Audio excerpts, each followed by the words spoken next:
And welcome, everyone. Thank you so much for stopping by. Welcome to more shiny hunting. Welcome to many a circle to be had in order to hatch many a egg. Yeah, welcome, everyone. Thank you for stopping by. Howdy, gamer. Howdy, Zach. Howdy, K-Mac. Howdy, Myth. Thank you for stopping by and for being ever so heckin' proud. And what's this one?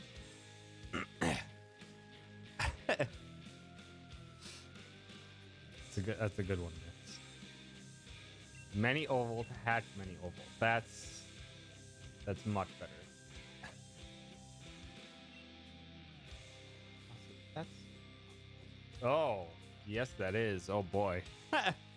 Just gonna say I never saw a check mark on my text box for anti-aliasing on my shiny count text. So I clicked it off and it's like, ooh, yeah, it's supposed to be on. Never mind. Turned it real pixely there for a second.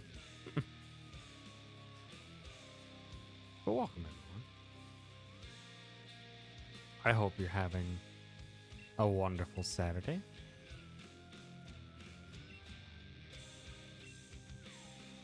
Ah, nah.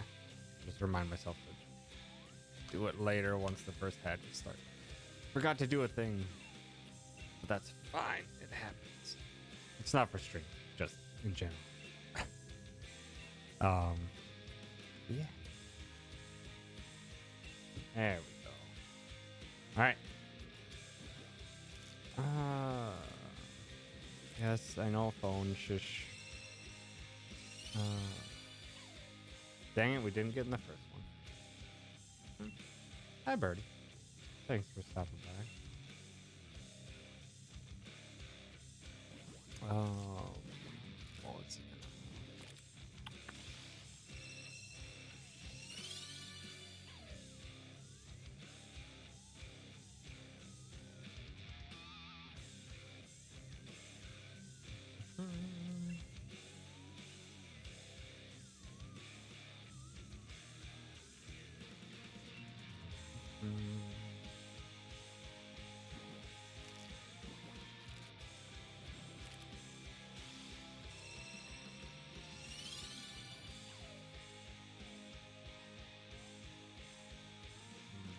Okay. Just needed to remind myself for things coming up later on. Got your Indyline shirt and pin today. Nice. Nice.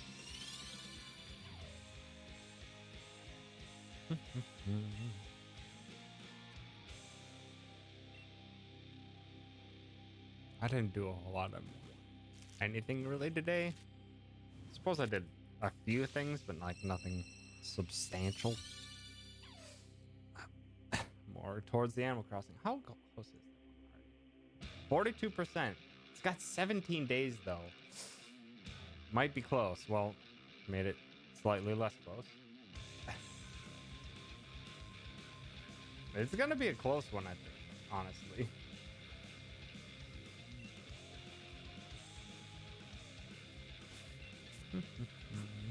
Whether or not we'll get that Animal Crossing challenge.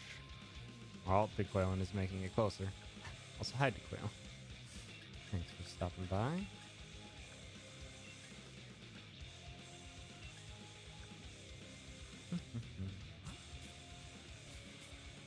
Yeah, I didn't do too much. I woke up at like 10 o'clock. I did some chores. I redid the outlines for my head empty emote because I didn't think they're crisp enough. As well, it tends to happen where I'm like, I think this will be a good emote size, and then I draw it, get everything done, and then when I get to the final thing, it's just like, man, it just doesn't scale well, so I end up having to like make it bigger or something, which just screws up the outline weight.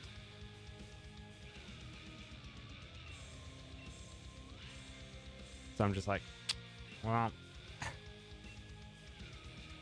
Work today, but luckily Saturday's no truckers. That's at least some relief. And then yeah, I also, if anyone did not see it, I did send out a survey. It's literally 2 questions, just to get feedback on me emotes, because I'm gonna, now that I finally have them all done, I want to see if maybe a restructuring is in order now that I have a bunch of bit tier slots and stuff like that. So if you can use that emote survey command. And I think Moobot should be yelling it out a few times. And just let me know what you think. It's not the most taxing things. It's literally 2 questions. How much do you like these emotes? How often would you use these emotes? That's it.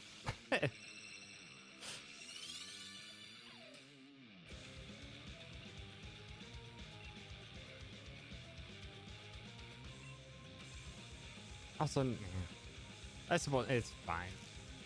Now that I think further on it, I shouldn't have had it as a ranking.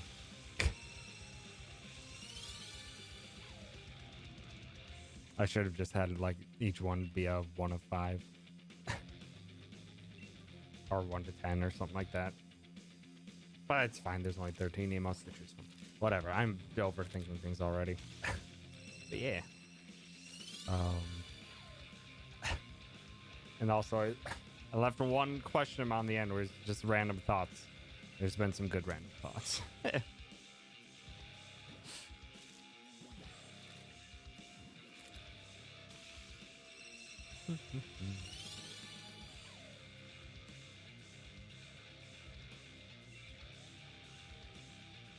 Also, yeah, I finally went through the Hades soundtrack. Got it all sorted and the like. So now we're gonna have Hades on in the stream mix. Hooray! Because Hades slaps.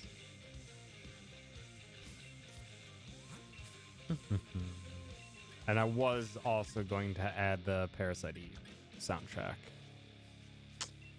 but I didn't get through to rate them all. So it's not quite there yet. 'Twill be soon, though. Okay.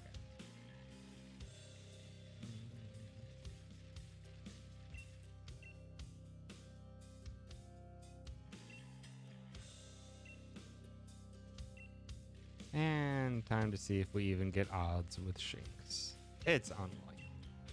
It's extremely unlikely.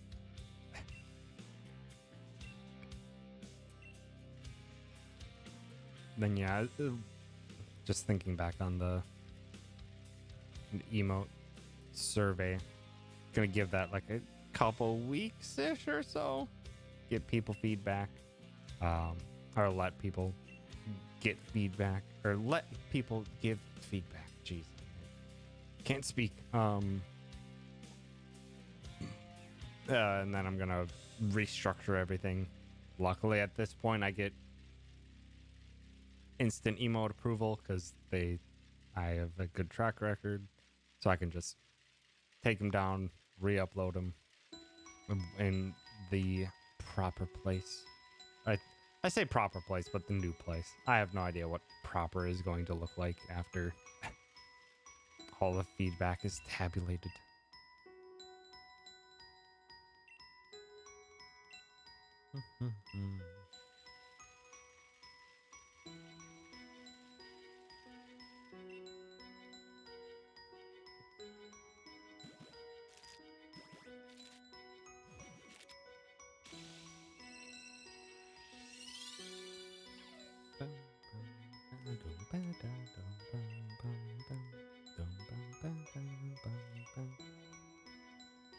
Just waiting for the snare to kick in.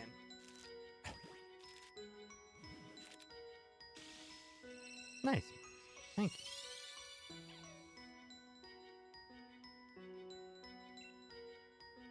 We did not get odds with the Shinx.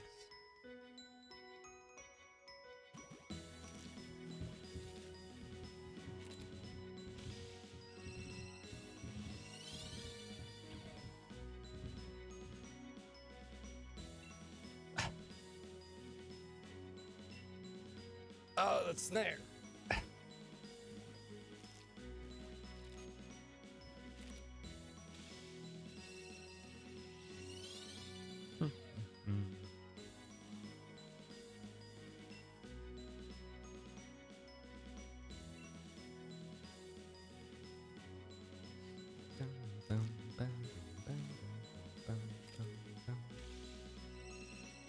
Is it going in and out? Well, it was going in and out for a bit there because I was tapping really hard on my desk with the snare there for a hot sec,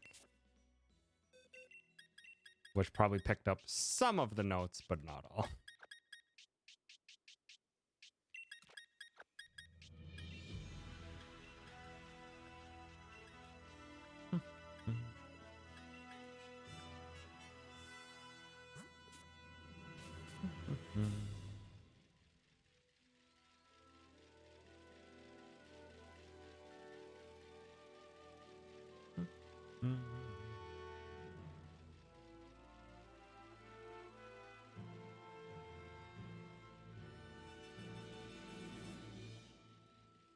Also, yeah,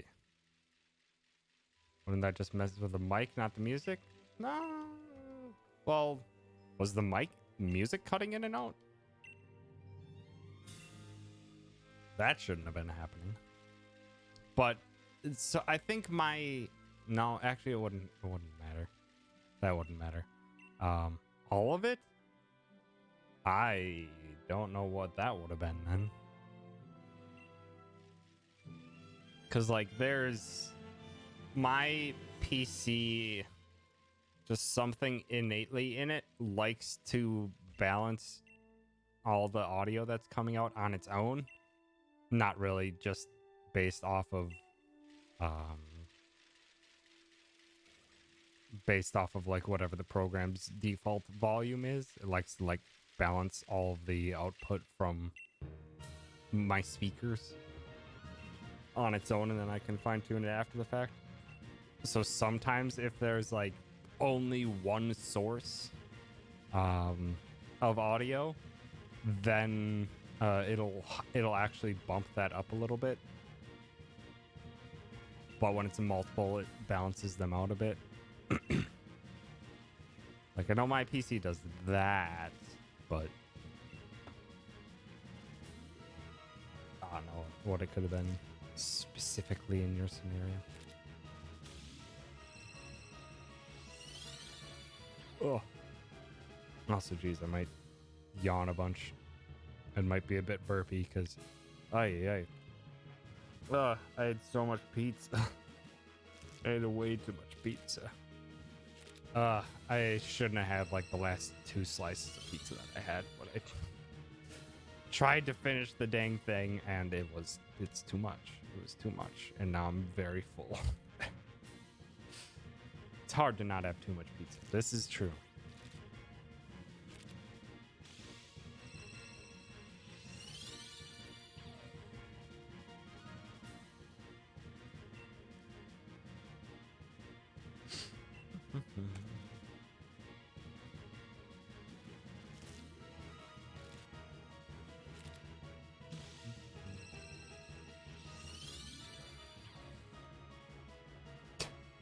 Of what? Spilling the pizza?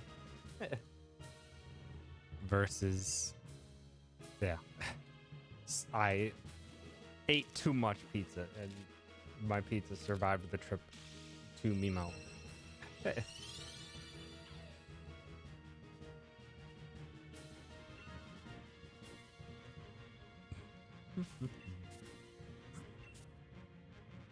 Also, I do hope we get shinies today, cause so basically just like real off the cuff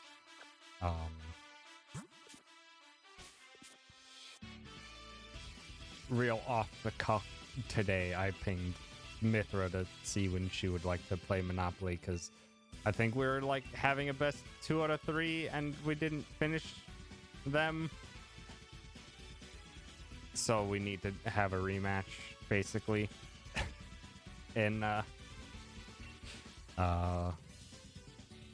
need to have a rematch in Monopoly. So that'll happen in 2 weeks from now.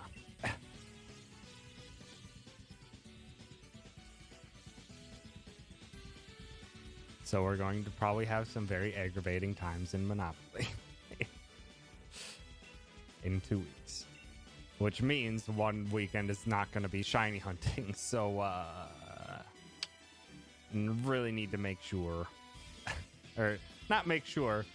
Gosh, it would be convenient if we got some shinies today.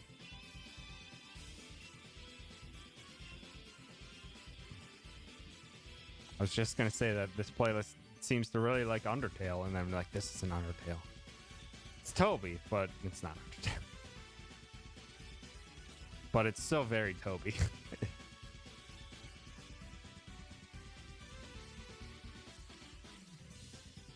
Dear Gam recommended everyone playing Uno Run.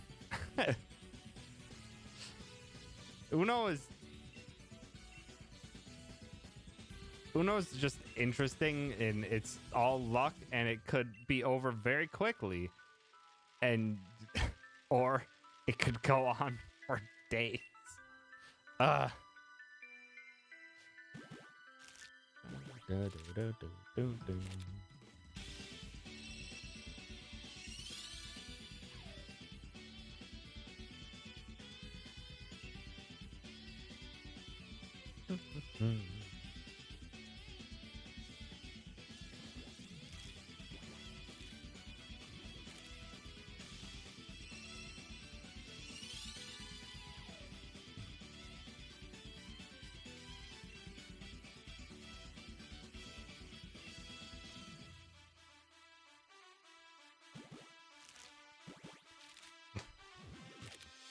gosh dang.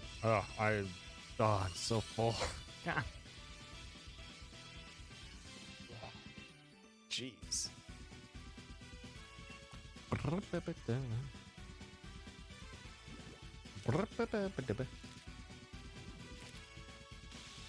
Anywhere between Among Us and Civilization 6. I've never played a match of Civ 6 yet, but my Civilization 5 my Civilization 5 playthroughs, those lasted a while. And by a while, I mean like I didn't want to wait and save and quit to stop playing it, so I played it until like 5 a.m. on a day where I had to work at like 8.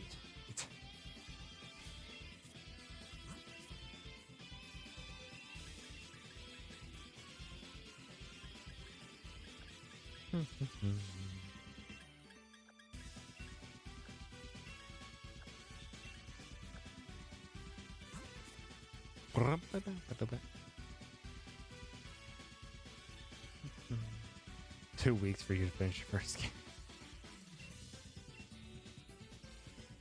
It can take a while if you're trying to do a whole lot of other stuff. I was just basically going for only a scientific victory in my Civ 5 playthroughs. I think I did 2 total ones.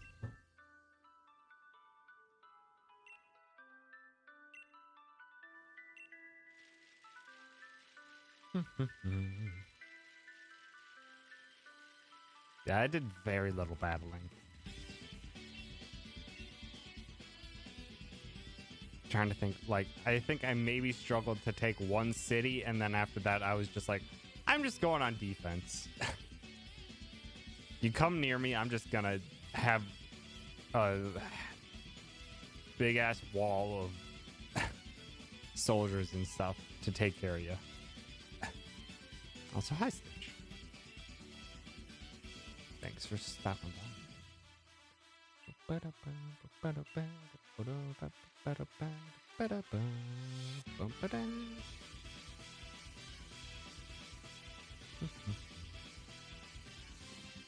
Also, yeah, if you don't know what all of the emotes are, there is a reference image there that you can look at while you're filling in the questions or trying to rank the emotes, basically.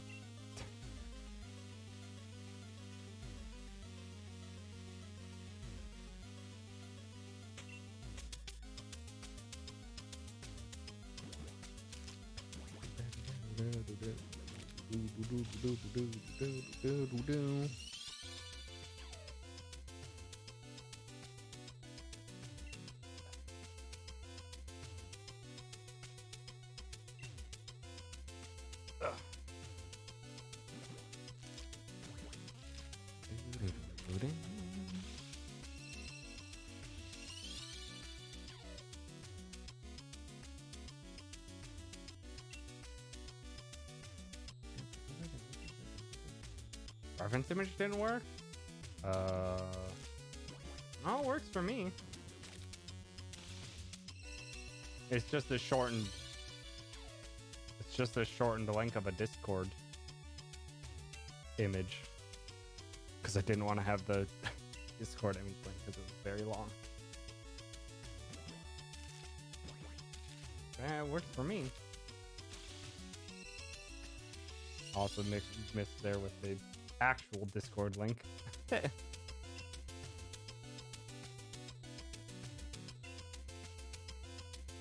Works to the URL shortening service homepage. Interesting. Does that happen to anyone else when they click on it? Because I can't verify that for anyone but me.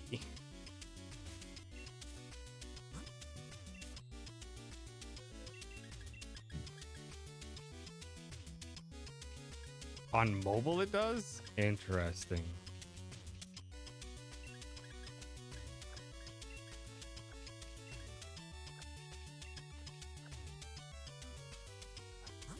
Dang it. Might just have to have the Discord link.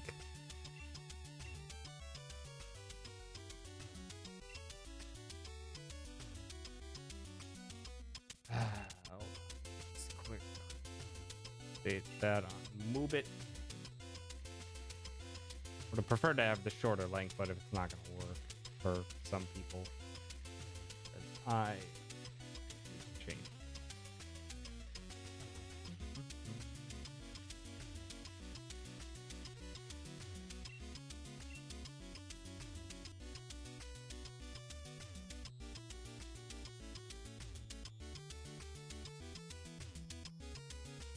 Or maybe because I didn't have a space.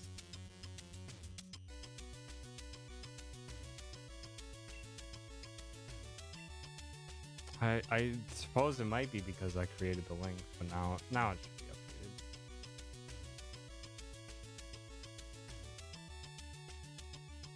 So now it's got the big ass link in there. Unfortunately, but if the short link doesn't work.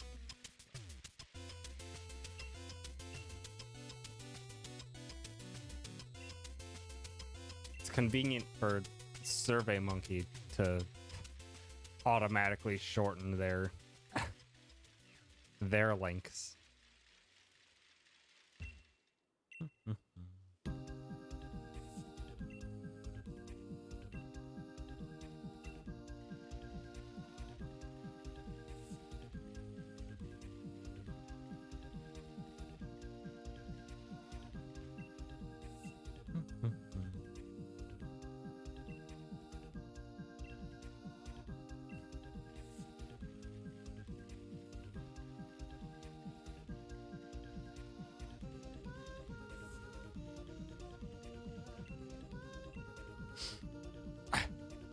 Just because I poops and not poop dances? Wow.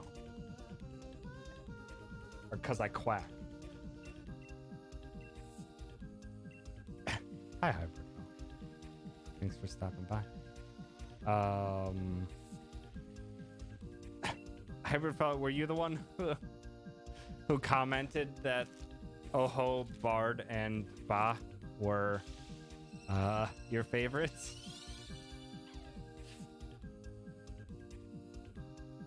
Because I did see that comment.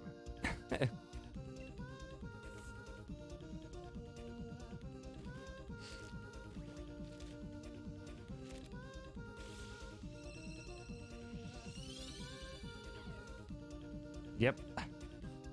One thing to note on it, Hybrid. Also, hi. Thanks for stopping by. You did have the order of them backwards.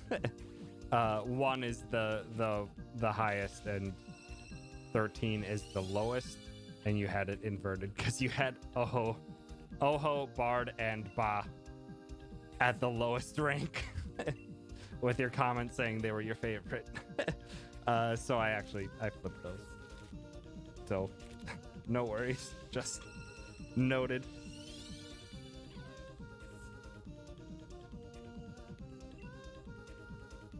Thank you for doing that. It's fine.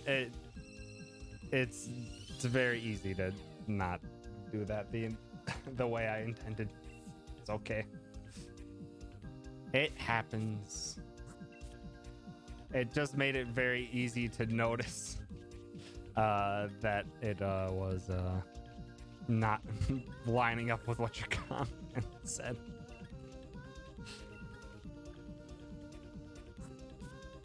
So now it's just something that I need to just double check. Which, luckily, there's a very prominent one that's typically in the higher ranks, which is just Lub. So I can kind of gauge if the numbers were done mostly in line with what's expected if Lub is in like the top.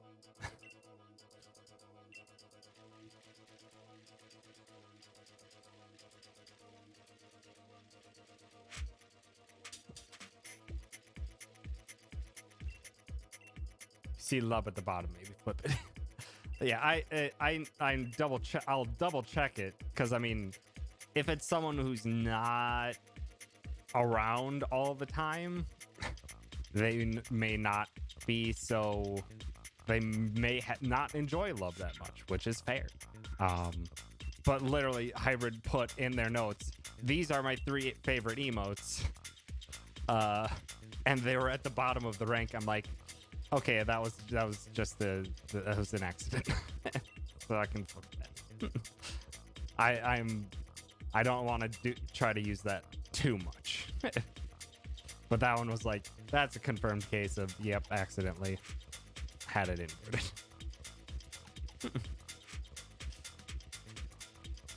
I have a cheat sheet for the right way to fill out my survey. Yeah, you put Lub at first, and that's it. That's all you do. I'm just kidding. I think at last I checked, Lub was in the top 4 for everyone.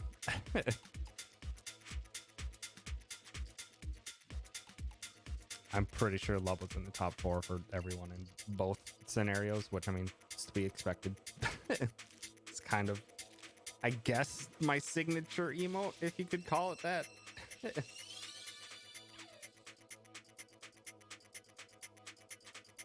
In all things we do, we got to do it big, even our goof ups. I mean, that is a way to go about things. Yes.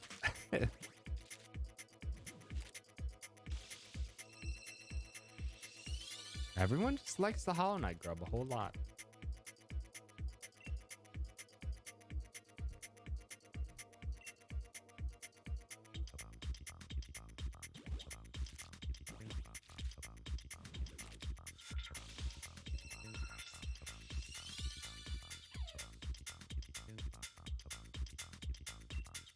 It's the one you get compliments on? Really?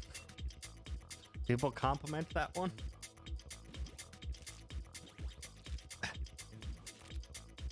Surprised because it's one of the more direct. It's one of the more direct takes for an emote. Or it's just, that's the Hollow Knight grub. A little bit of custom colored and shaded, and a little heart and blush added, but other than that, it's a Hollow Knight grub. People love bugs. I guess so.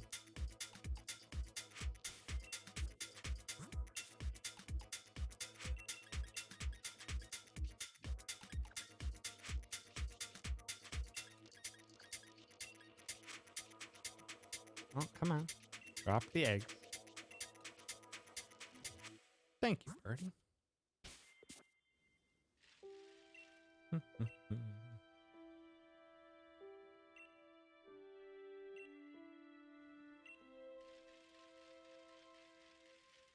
Yeah, a lot of people seem to really want the Animal Crossing stream.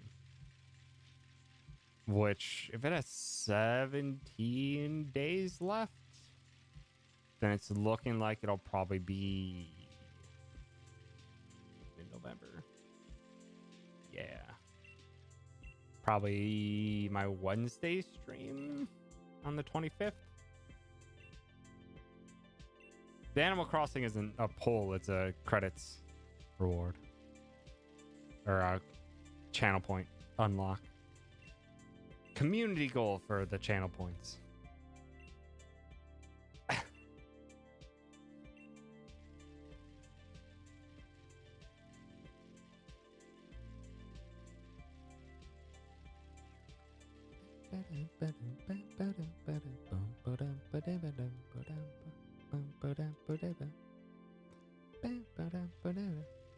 Big brain play by me to get people to spend channel points on something other than a shiny Pokemon. That wasn't the intent.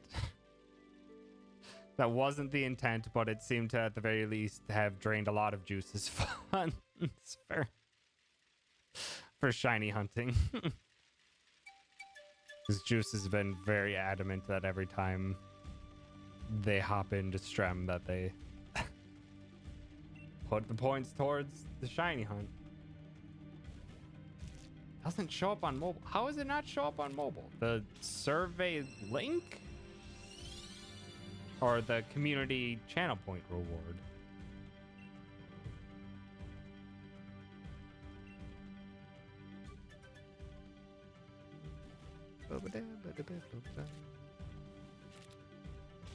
Oh, is this one? It's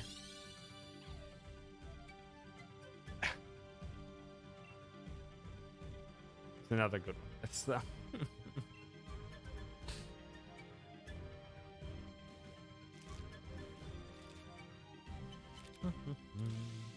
lactose intolerance last ate a chocolate parfait and is regretting it immediately. Queen, no. I'm assuming you were just having a little bit of a celebration and then you're just like, oh yeah, now I remember why I don't have these often.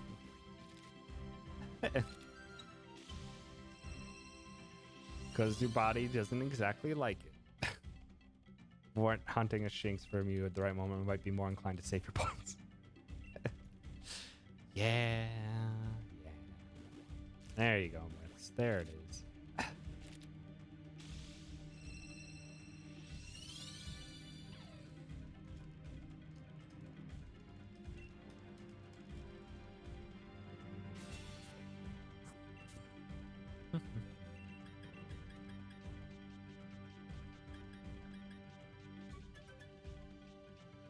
No, please don't. Then that'll mean I'm never gonna return to Animal Crossing after that one stream. I literally wouldn't return to that Animal Crossing island ever again. It would be that stream and that stream only.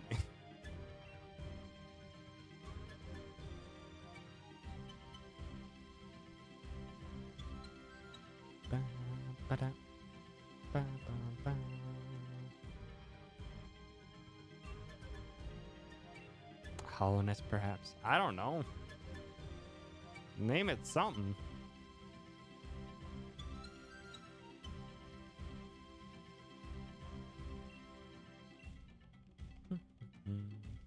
Thank you.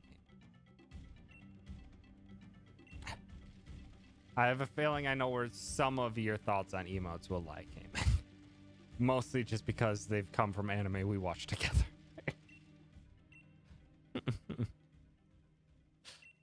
Just call it something. Indeed. I wonder.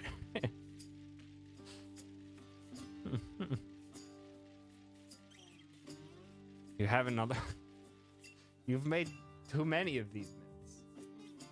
Or no, that one's just a spray bottle saying no.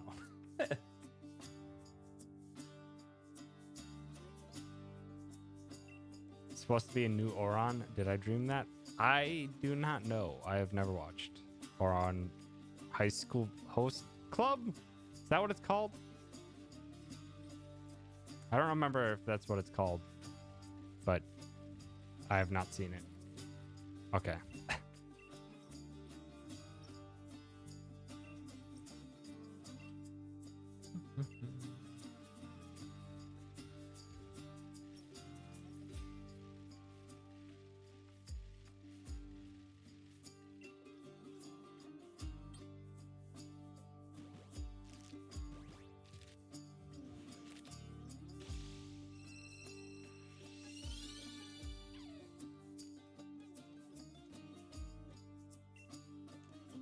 Oh, also, I was playing Hades yesterday, and I guess I got the true ending?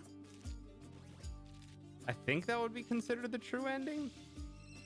What I got? And I don't want to say exactly what it is, because I think I got it. That is quite the link there, Queen. Also, it's broken.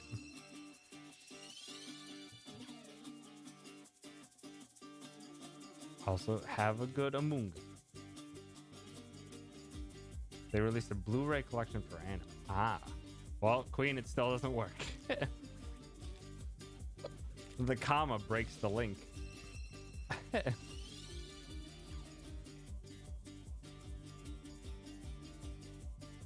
There. Now all your bad links are gone. No, I think it's the comma that's breaking it.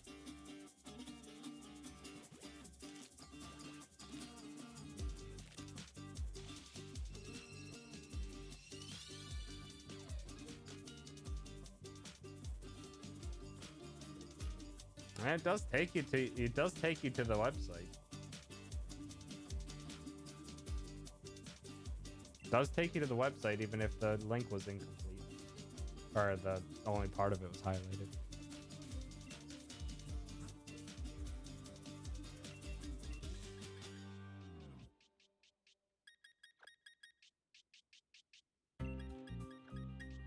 Oh, hell yeah.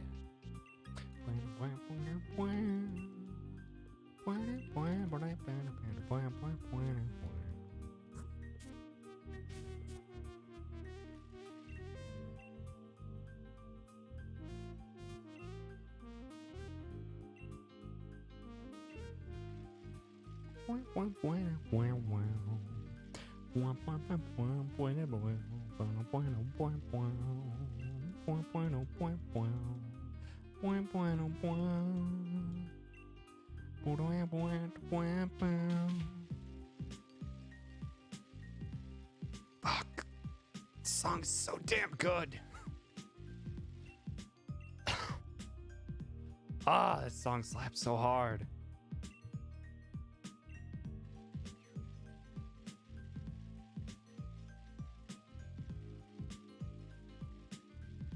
Makes slamming your head against the wall in Chapter 5 B and C sides all the worthwhile.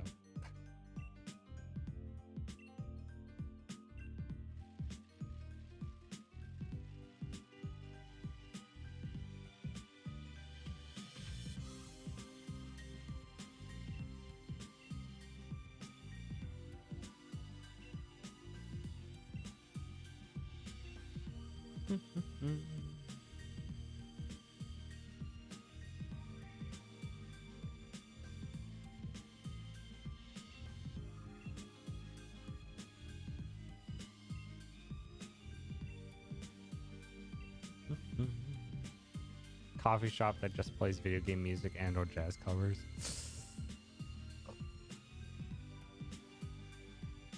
Now I want to open up a coffee shop.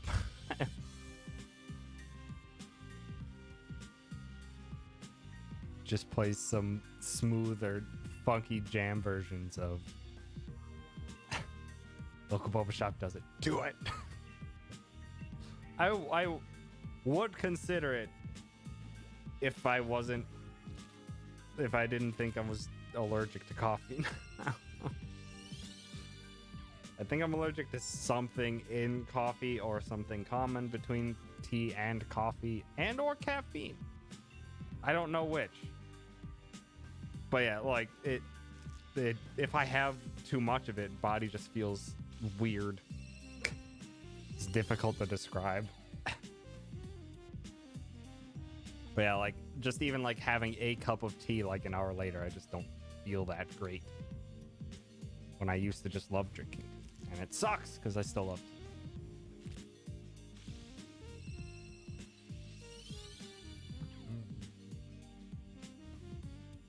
Is that how the thing happened? If I'm not, you mean the shingles? Maybe? I don't know. It's difficult for me to tell because there's never been a proper diagnosis of am I allergic to this thing or not, and it's mostly just self-analysis of being like, I don't know, carotid, I don't know, or whatever, I don't know. But yeah, I don't know, it just doesn't, makes me feel awful, especially if I have enough. Like for a while at work I was having like a half a cup of coffee and that was seeming to be fine, but if I had a full cup of coffee, wasn't feeling too hot. Yeah, I don't know, it's just personal observation.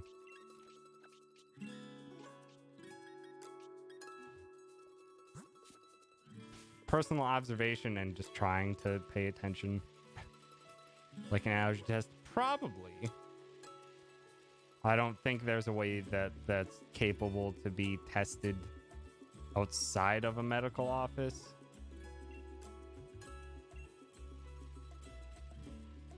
Because yeah, like it even felt bad because I'm like, maybe it's just caffeine that my body has a problem with.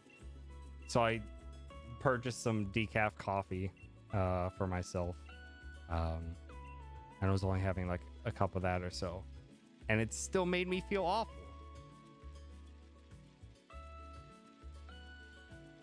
With energy drinks as well, I don't, it's not that I avoid energy drinks. I used to have energy drinks all the time, but like I just stopped having energy drinks because I can't handle that much sugar anymore.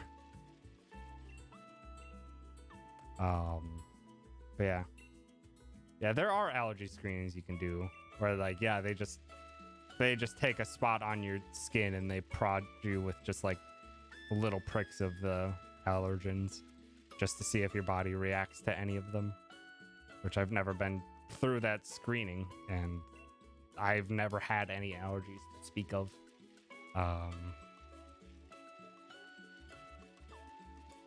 I've never had any allergies to speak of. Or like any that I properly know of. So I don't know. That's why I don't really have any hard set facts other than it seems that after having too much of them, I don't feel great. And at the time before, like, I think at that point in time, it wasn't anything new. It's not like I stepped up my coffee or tea intake levels, but I was having like a couple cups of tea and some coffee a day back then. So yeah, I don't know. It's just, it's a big, I don't know, but it's just like looking towards anything that could have, anything outstanding. And now that I took large breaks from most caffeinated stuff and then started getting back into some of them when I wanted a little boost of energy, and then having it not feel great when I had even just a bit too much, it's just like, doesn't mean maybe it's something that I don't know. Also, thank you, Birdie. Tell your cat we say XC as well. Acid in the coffee. I don't know. It seems like it's something common between coffee and tea. So I don't know. It's a big I don't know, and I don't have. I don't know. I don't really go to the doctor much because I don't like getting charged with things because my insurance doesn't cover fucking anything. So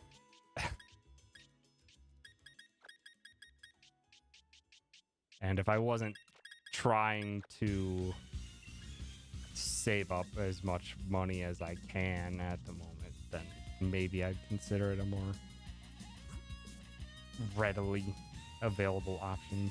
Because I do have insurance at the moment, and I just don't think anything, my insurance is gonna cover anything, because for everything that I've had so far that could have been covered by insurance, insurance hasn't covered fucking any of it. So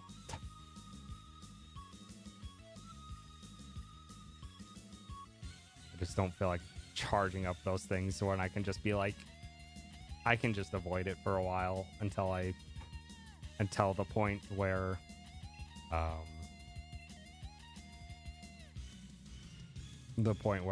the long-term plans come about, and then hopefully I'm in a much more stable place where I don't really have to keep saving up so much. Avoiding coffee makes you bad. I just need to try to figure out any alternative options. Ginseng makes you jumpy and jittery.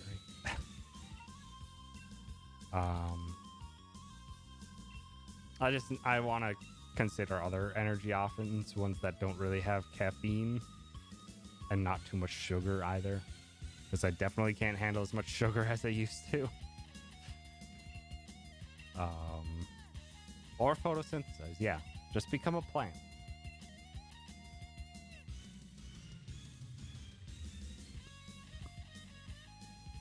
Mata,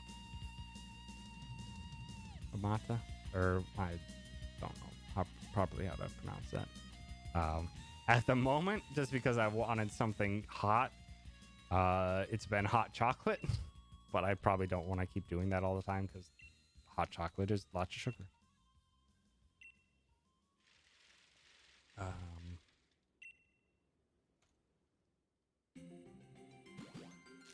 Maybe I can find something akin to like 5-hour energy. I've never actually tried a 5-hour energy, but something that's mostly just a shit ton of vitamins.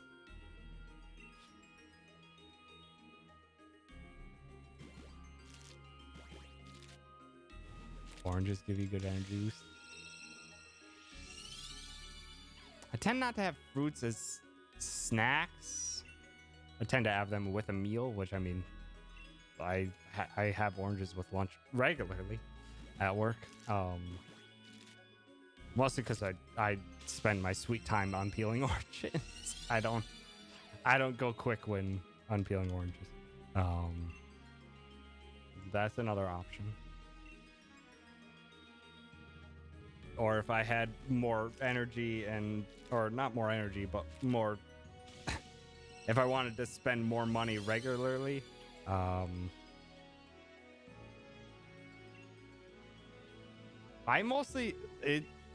have them with meals just because it's like a way for me to self-monitor how much I'm consuming.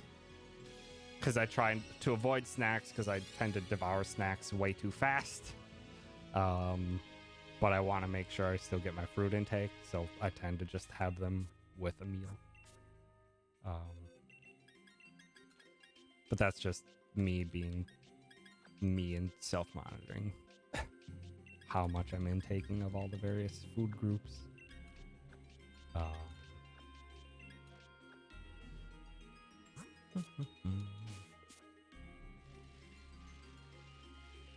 Centrum's a good multivitamin. B12 is the angry vitamin. What? Don't even know what that means. Energy. Okay. Slightly different than angry. I could try taking multivitamins. I know one of my coworkers from way back when tended to have like fruit smoothies in the mornings, which would be excellent. I would love to have like a fruit smoothie in the morning. Fruit gets real expensive real fast. I could maybe just try having juice. I haven't had juice in a very long time, mostly because if you don't get the sugar-free or more natural juices, there's a fuck ton of sugar in juice. And it's a lot of calories. But that's another option I could take a look at. Just, yeah, other things. Healthy is expensive. This is true. Also, one of the benefits of coffee and tea, they are dirt cheap. if you make them yourself. If you just get, you can buy tea leaves and you could buy bags of ground coffee. Stuff lasts forever. You can make so much with it. It's cheap as hell if you make it on your own. Versus a lot of other things are not. Tiny origami. Oh, very tiny origami. Teeny tiny origami. That's impressive.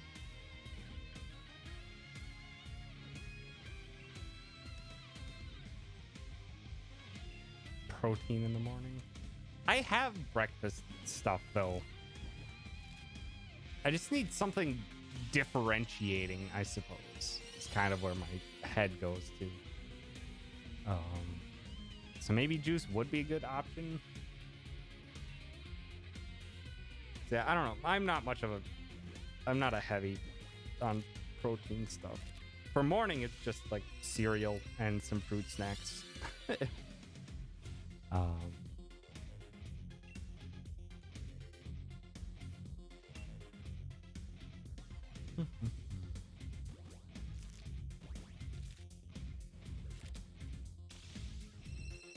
Yeah, there's options out there. I just need to consider more of them and start trying some. A smoothie does sound really nice, though. I would need a bigger blender.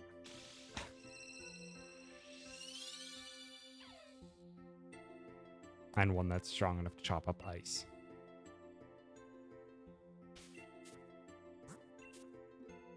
Actually, I would need a blender in general. I just have a little ingredient mixer or ingredient slicer.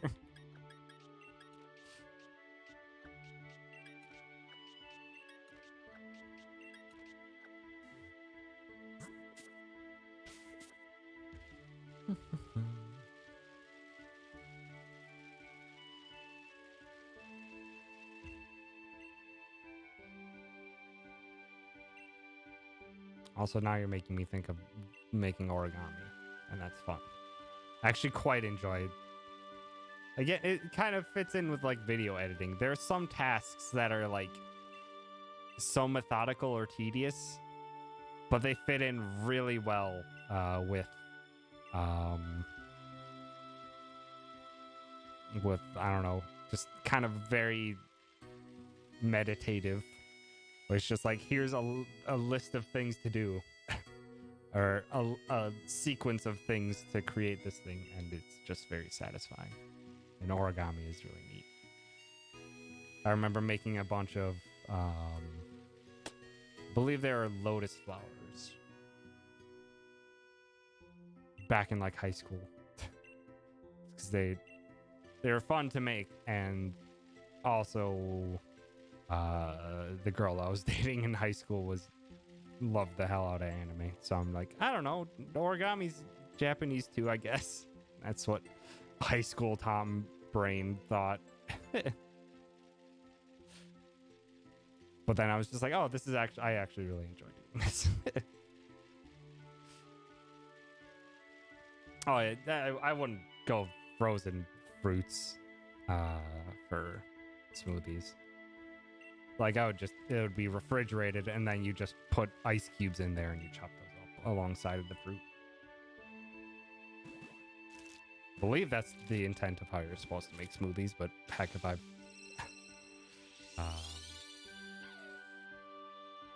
I've actually made a smoothie or had a smoothie in many years.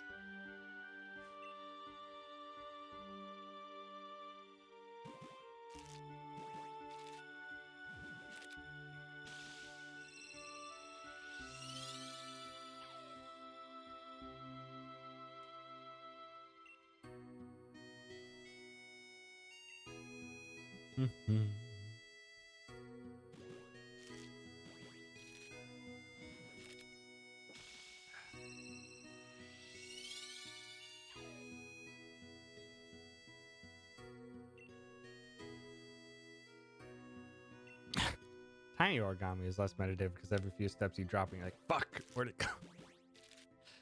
Yeah, also, are you doing that with your hands or are you like folding them with like tweezers and stuff? Because that is very tiny origami.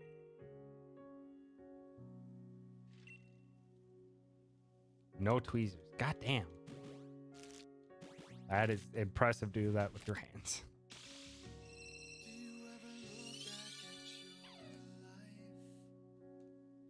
Fingers and fingernails, and I have a pokey thing for getting into corners. Dang.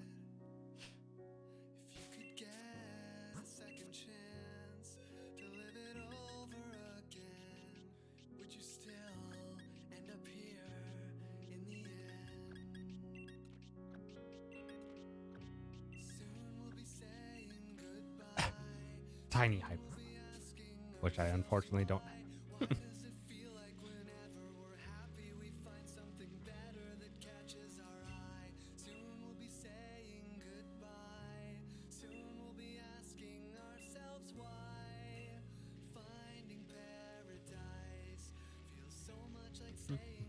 It's so small.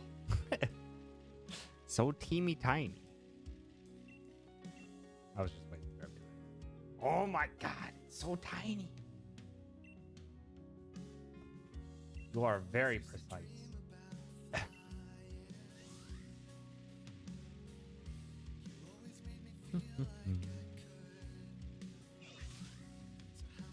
Actually, I need to, at some point in time, I want to replay Finding Paradise, which, for those who don't know, it is the sequel to the Moon. I know many people did not have the largest, or felt it was a bit too same. It felt like I actually liked it a whole lot, and I want to just double check my thoughts on it, because I loved it a whole lot, and it felt different enough in its core message that I liked it very much. Oh, such a tiny Lipon. So tiny.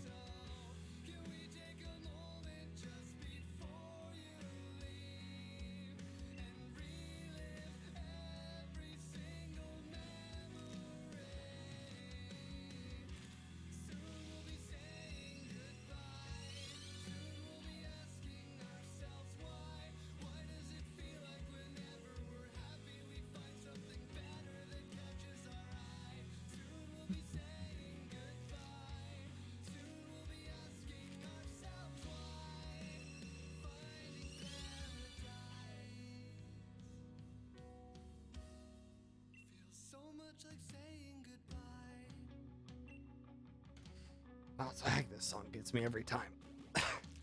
I love it so much. So emotional, though.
Just before you leave and relive every single memory.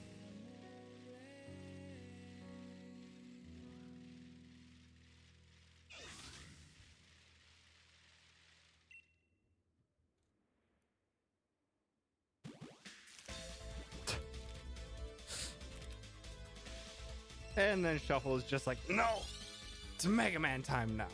Enough of your feelings.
Come on, Shinx.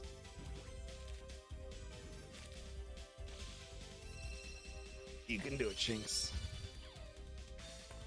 Why couldn't you do it, Shinx?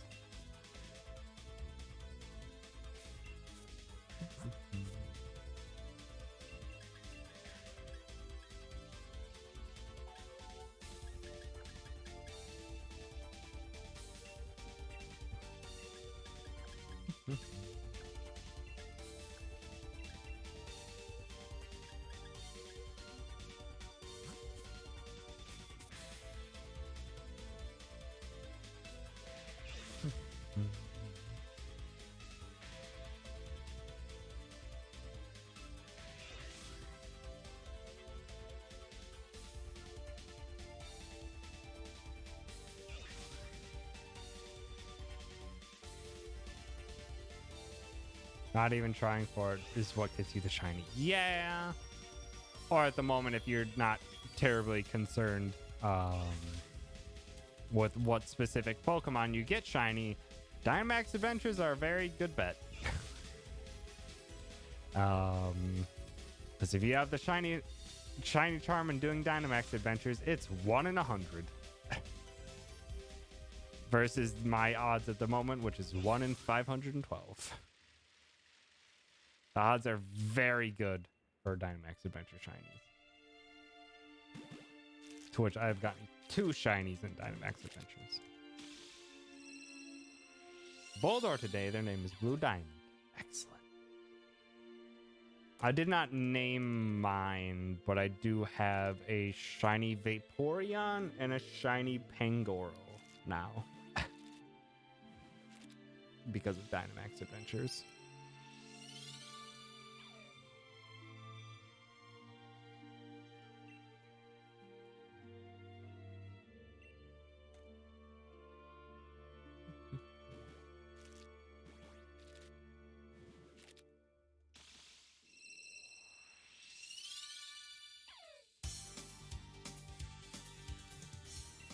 More Mega Man. I streamed today how I haven't gotten a shiny from them yet, and sure enough, today was the day. It's 1 in 100 chance. And you get, if you complete the Dynamax adventure, you get 4. So you get 4 chances every Dynamax adventure for a 1 in 100 chance, which is dang good odds. I know K-Mac got a shiny Cofagrigus and a shiny... What was the other shiny? A shiny Haunter.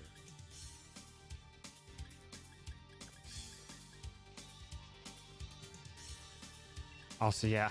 This is very, very lucky, Decoy, and you got a shiny Suicune on your first run through.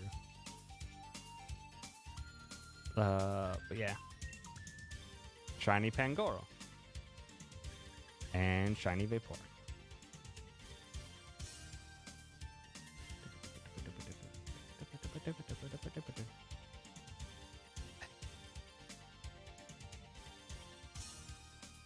Shiny Vaporeon is good. A purple. And happy birthday, K-Mac. And this one I actually got in a raid with Gwen and Greg. All three of us got this shiny. Excellent orange butt face. Then Chen made me have this, and then K-Mac gave me this one. K-Mac gave me this one. I had some ice cream today, which also probably led to me being very full. In conjunction with the large amount of pizza that I had right before stream. Just like, I want to have a little bit of something to celebrate. So ice cream, Biza, and some sparkling cider, I guess, is what I just found after a real quick trip to the grocery store.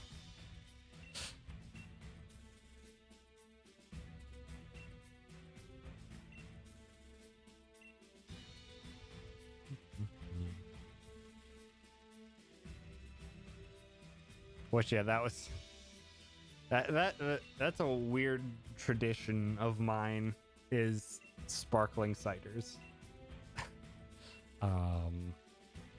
Basically ever since maybe high school, maybe like freshman year of high school, every year on New Year's I have sparkling cider. And it's just always been a thing ever since.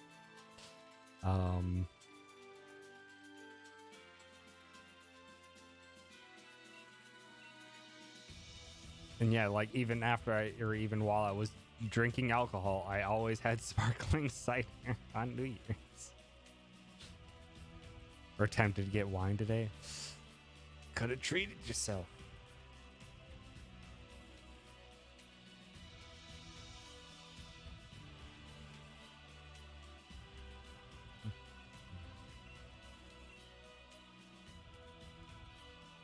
Also, I just remembered it's Reese's birthday in 3 days.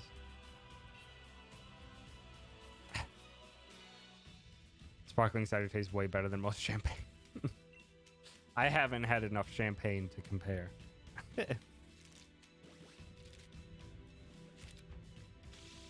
Reese is gonna be 4 heckin' years old soon.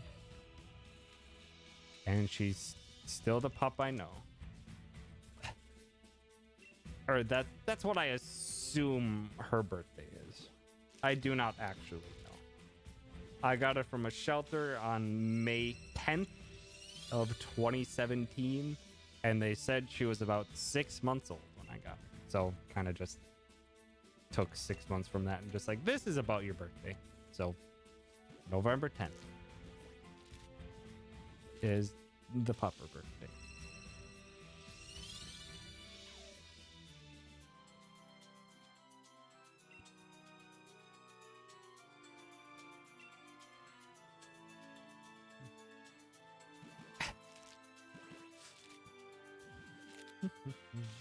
This is a math-loving household. Thank you very much.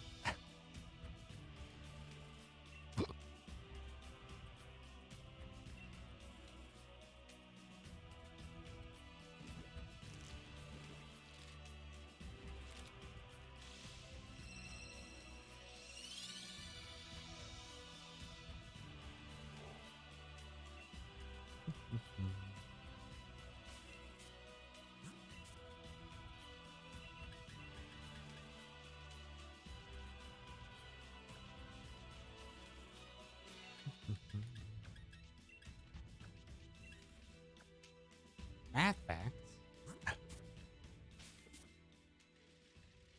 Unfortunately, you have to give Beer $10 if you want specific math facts.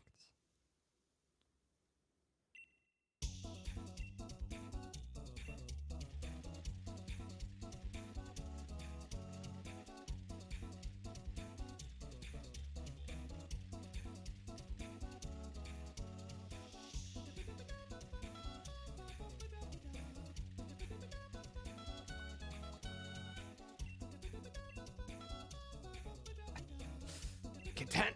Hi, Kitten. Kitten. You wanna Kitten? You wanna scratch? Scratch the screen. Scratch.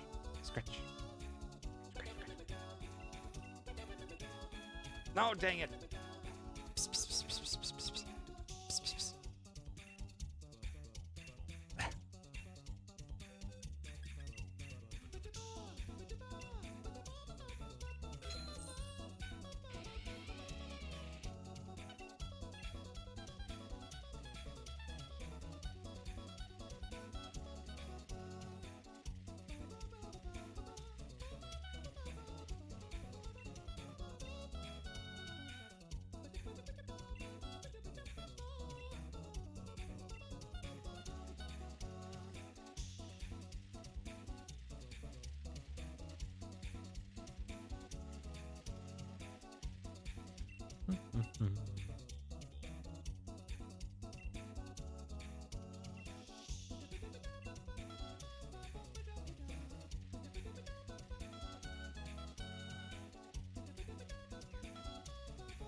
Damn it, Toby. Makes such bops.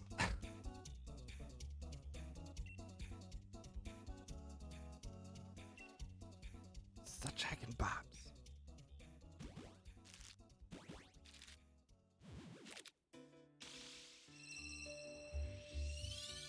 Ah, time to relax from the bops, though. It's just some smooth jazz.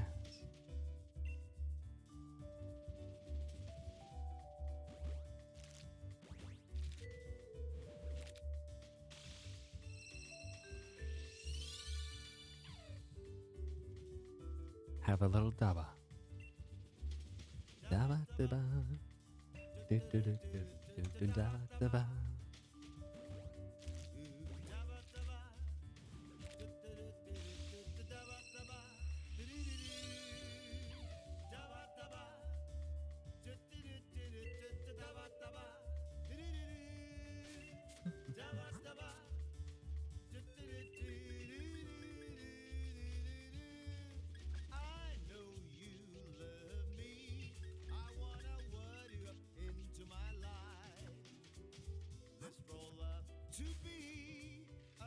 Ah, it's so good. Just acquired taste. Freeform jazz. Is that a SpongeBob quote? I don't remember. I can't stand freeform jazz. Oh god. That was one of the things that, like, I was a part of jazz band in high school. And I really enjoyed it. And then you go to some of those concerts and it's just like, I can't get any sense of what I'm supposed to be listening to, and it just sounds like a lot of notes.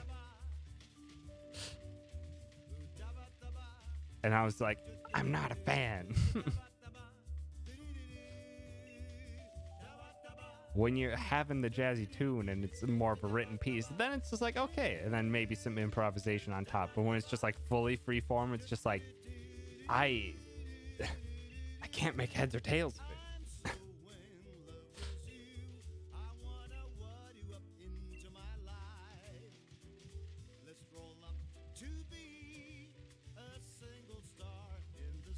Can't just be cacophony. I'm sure to the distinguished listener, it might make more sense. But me being like, I don't know. I enjoyed jazz and learned a little bit of improvising, but not much. It just sounds like a whole lot of just notes.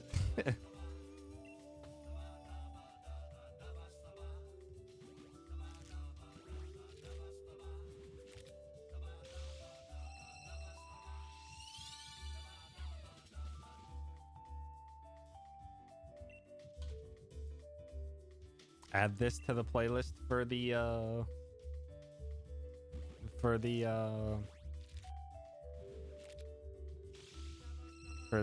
coffee shop.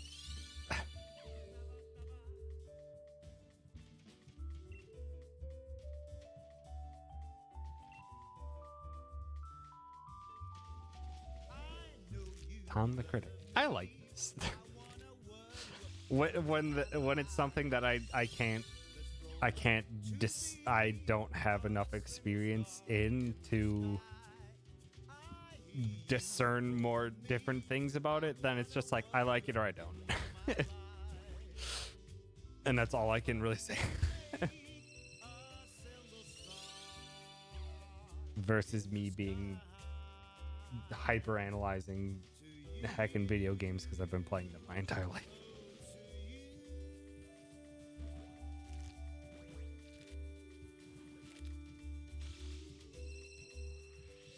Which I didn't really, thinking back on it, I really didn't listen to music growing up. Like, there was music around, but it's like I never like actively I'm like, I'm gonna listen to this. Like, I know I liked NSYNC growing up because I remember me and my sister saving up our why can't I remember the name of it? the little payments your parents give you. I can't remember the name of it. Allowance. That was it. God. Thank you. I remember me and my sister saving up our allowance to get the NSYNC album. But like, other than that, I think I remember liking like Trans-Siberian Orchestra whenever Christmas rolled around. But otherwise, it was just like, this is what my parents listen to, and I like it. But I think then once like Guitar Hero hit, then it was like, now I'm actually like, I'm into more music. I'm purchasing music. I'm listening to it a lot more intently. Well, before then, kind of just like, music is music. Most of your stations lead towards female singer-songwriters. I think you've said you were quite the Evanescence fangirl growing up, Queen.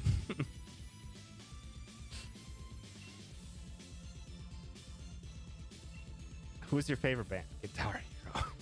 Exactly. That's how I got my foot into a lot of bands, was through Guitar Hero. Still the Evanescence fangirl. Thank you very much. I like some Evanescence too.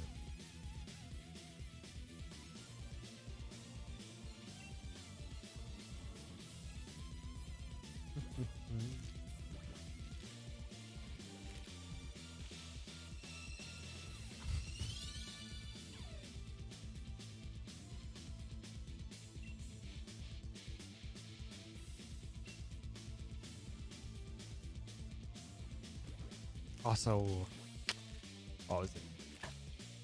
Don't get distracted from ice cream, Birdie. Get the ice cream. Why can't I think of it? It's the Paramore album that has like all of their good things. Riot. Paramore's Riot album is so fucking good. Like every single one of those songs is like a 5-star.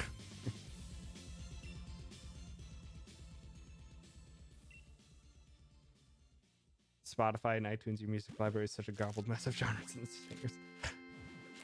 With iTunes, well, iTunes is all I listen to my music off of, just because it's my playlist, and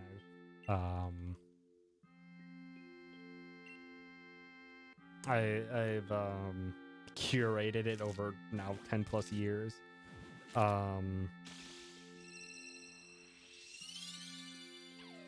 But like, yeah, it is such a heckin' mix. More than half of it is video game soundtracks at this point, but it is a very, very wide mix of things. After Laughter, no skips, as is Hayley Williams' solo album. Very good. I have not listened to that as of yet. Although I haven't, like, I like a few songs of Paramore's off like every album, but other than those ones, I'm like, it's fine, and I usually just end up deleting them.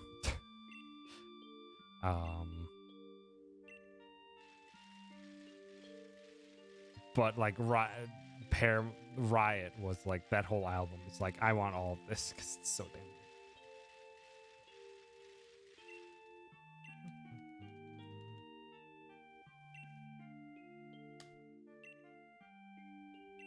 Chloe Cross Halley's album is perfect as well.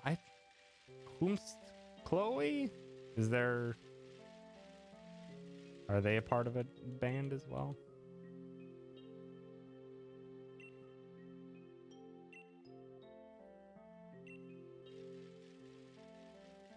Oh, is that literally the name of the band? Or I don't. Spotify is a testing ground, put songs on there to listen to online. Discover weekly release, right? Help a lot. And then if it's still like it after a couple minutes, then you buy it on iTunes. Listen to Nice. That is a solid strat. It's what I used to do with Pandora.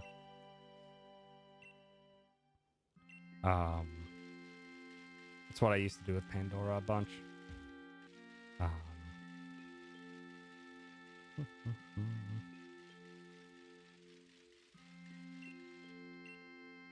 Because yeah, that's how I fell into a lot of, what would you call it? I guess you would call it new age music. Was by putting video game soundtracks into Pandora and then them dishing me new age stuff. I remember the occasional Enya popping on, but also two bands from there that I just absolutely heckin' adored, or I still love the hell out of, even though one of them doesn't make music anymore. Was Black Mill. They're like, what would, like, I guess you would call it like chill step. Like it's like very dubstep-ish, but it still seems very chill to listen to, which is just really interesting to me. And I really love them. Lo-fi? No, it's not chill enough for that. It has some dubstep vibes to it, but it is still very, very nice to listen to. But for actual lo-fi, Amethystium. Basically anything Amethystium has done is just like, I love it so much. It is just weirdly my kind of super chill stuff to listen to. And also because I think they sample Spyro soundtracks on a couple of tracks. I'm like, I could swear. I think Infected Mushroom also sampled some Spyro soundtrack stuff in some of their songs too. I'm just like, I've heard these beats before and it sounds like Spyro.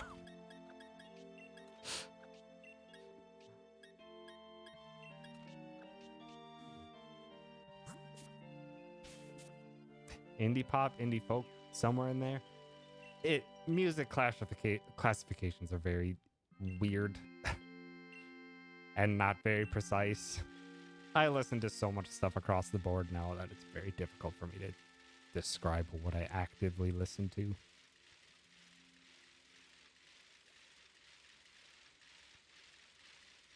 And a large part of that is because it's like more than half of my half of my music library now is video games. Because I just love the hell out of video game soundtracks.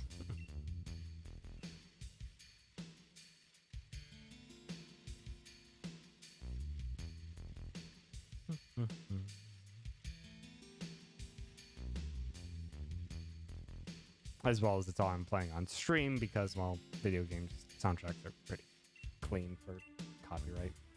A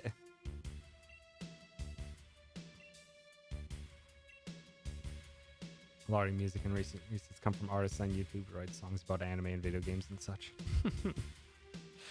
I mean, that's another way to get into different styles of music. What do some of the video game, or not video game, but the YouTube music scene does, as well as the video game cover scene.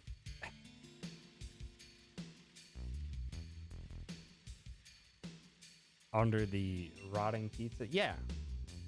Because Midgar is separated into 8 segments, and it's a circular constructed city. It's a pizza. And it's rotting because of Shinra.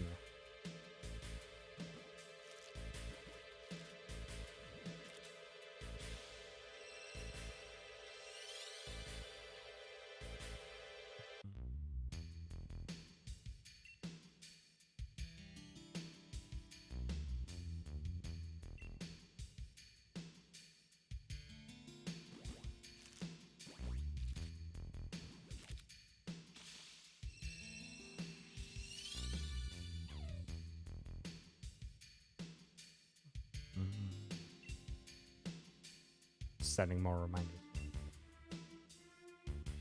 Because as a other, so I was sorting through music this week. I didn't get through all the albums that I wanted to sort through this week. Yeah, so I went through Carpenter Brut's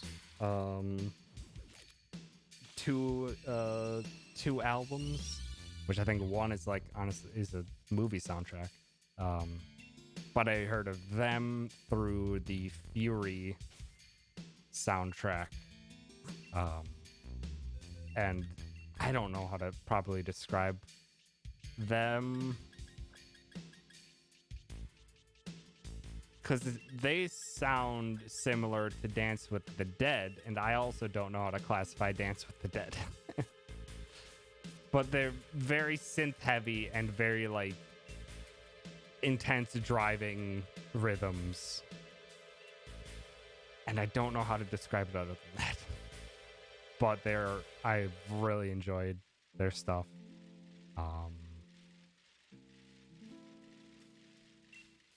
What were the other ones I listened to? Listened to the new NSP album. That was pretty dang good. I have definitely swapped tastes a bit over the years with that, because I just can't. Because their whole shtick is how blatantly sexual their songs are, and coming at it from a fool's standpoint. But sometimes I'm just like, this song is incredible. I can't handle this many dick jokes in a song. So it's like, I like the rhythm of the song a lot. I can't handle some of the lyrics anymore. So I'm like, it's too many dick jokes. And then I also listened to the new Twerp album. God damn it. I am so glad that listening to NSP led me to Twerp, because goddamn Twerp slaps. TWRP. The Twerp album is everything.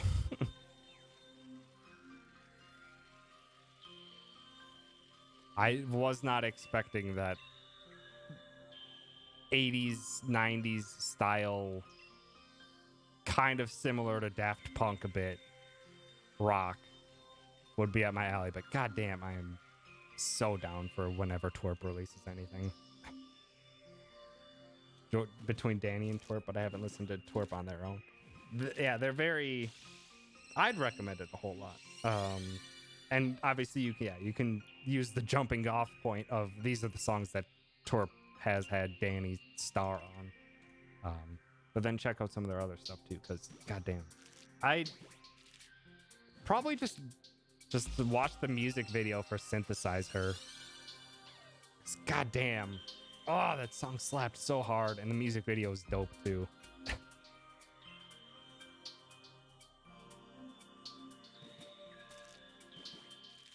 Yeah, I don't know, like something about their style just like absolutely clicked with me.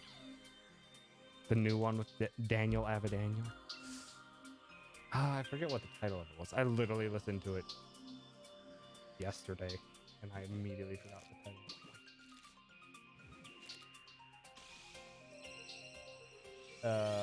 Black Swan. Yeah, very good one.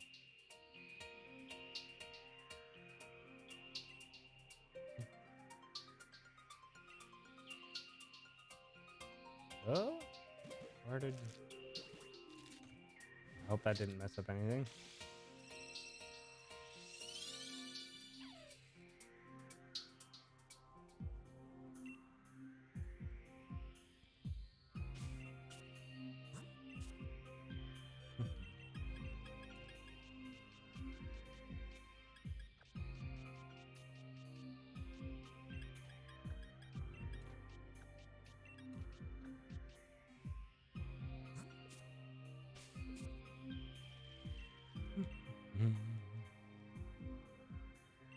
And also things adjacent to NSP and Twerp. I believe a new Sky Hill album, or maybe just song, is releasing on November 22nd, I believe. Or is it 27th? Which Sky Hill was a band Danny was a part of a real long time ago. And I enjoyed their style. And then they decided to make one song, I think like back in 2014, 2015 or something. But apparently there's more coming out.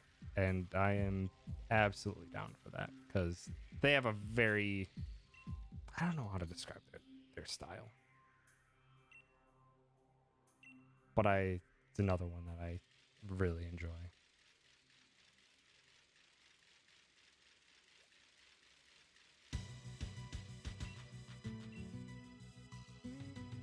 Chill, more low-key, cozier.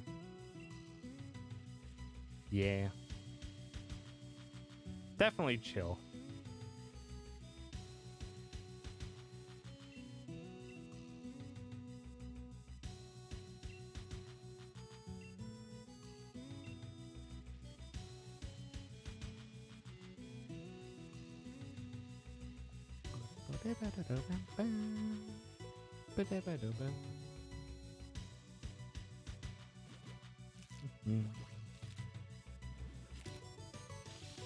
And also now added to my list of songs to rate is the 2 brand new System of a Down songs that just got dropped yesterday or 2 days ago.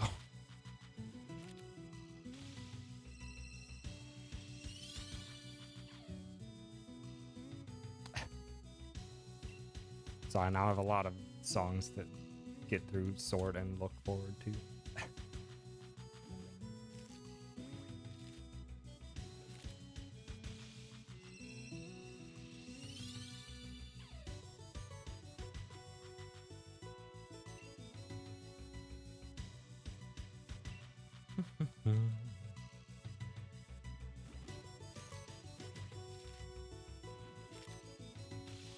Also, while I was downloading the Parasite Eve soundtrack, I was not aware, because I wasn't paying close enough to the credits when they were scrolling by, that the composer for the Parasite Eve soundtrack was Yoko Shimomura, the composer for Super Mario RPG and later Kingdom Hearts. And I was like, okay, no wonder I actually really enjoyed it. Yoko Shimomura does excellent work.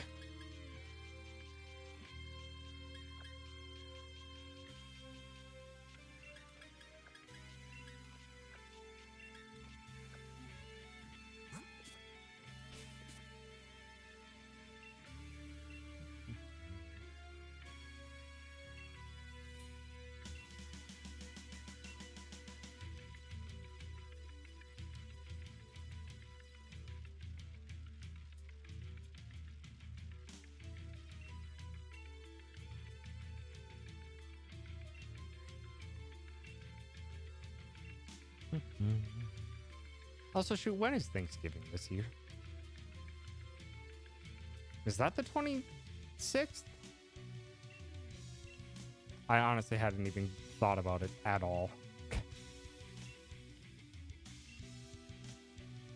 Because I don't get vacation days. I get holidays if the place, or if my contract place I'm working at gives them to me, but I'm not sure exactly what they're going to give me. Hopefully they give me both Thanksgiving and the day after Thanksgiving off. That would be nice. Versus my last contract position where I had Thanksgiving Day off, Christmas Day off, and New Year's Day off. But neither of the days on either side. So I got a Thursday and a Tuesday and a Tuesday off. Just like, great. I can't do anything special with these works. Or with these days off.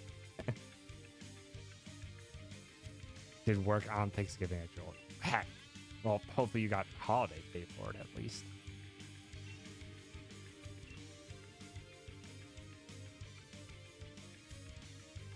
Yeah, it just is one of the more annoying parts of working contract. It's just be like, unless it's in your contract that they're gonna allow you vacation days. Like, nope. I have holiday days if they decide to be generous. Hi, Chen. Thanks for stopping by. Like, technically, I wasn't supposed to have July 3rd off because July 4th was a Saturday. So July 3rd was when everyone was taking off for, like, the floating holiday. So I technically wasn't supposed to get that day off. But then I was locked out of the office. Even my badge scan didn't get me in. So it's just like, I told my boss, I'm just like, I showed up to work and I couldn't get in. And I tried calling someone to get me in, but they wouldn't respond. So he's just like, okay, that's fine. You tried. Take the day off and we'll pay for it. I'm like, okay, thanks.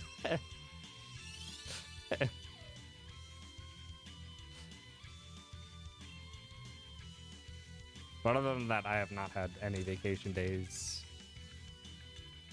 Like, other than that day off, we got a half a day off when our first demo unit got sent out to a customer. And what was it? Labor Day and Memorial Day. So those are the only days I've had off in 8 months. Because the contract life is great.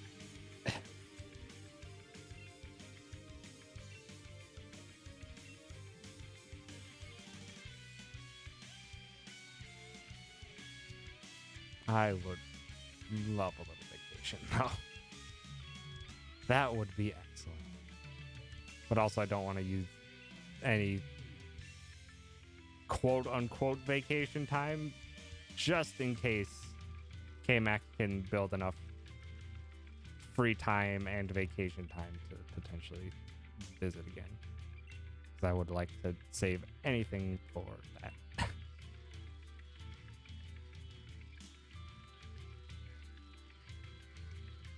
I mean, technically, I could take vacation. I just wouldn't pay. I wouldn't get paid. Be like, I'm not gonna be here this Friday. They could be like, okay, and I just wouldn't get paid. Hi, Winston. Thanks for stopping by. Happy birthday, Winston. For like the 4th time today. Go have a flop. You deserve it.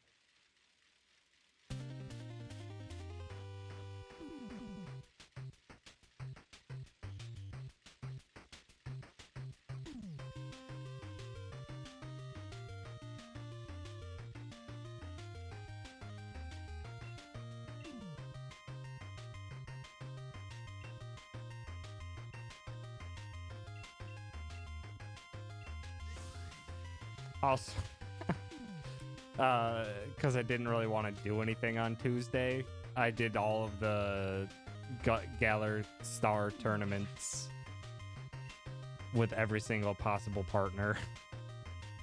And that's why I have 4 million money.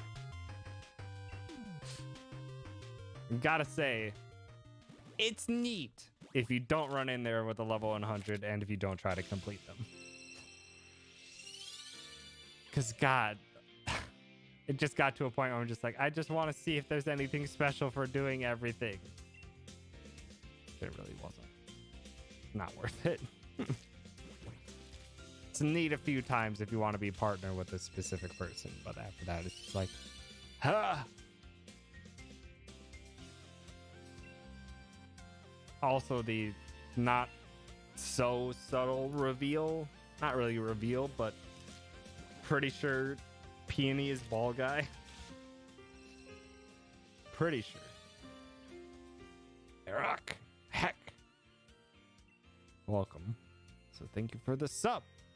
Appreciate it. 17 hacking months. That is in fact many. that would fit under the definition of many. So I'm glad you're enjoying Outer Worlds, Winston. Seemed like a neato time. Not up my alley, but if you're a fan of Fallout 3 and 4 or New Vegas, it'll be right up your alley.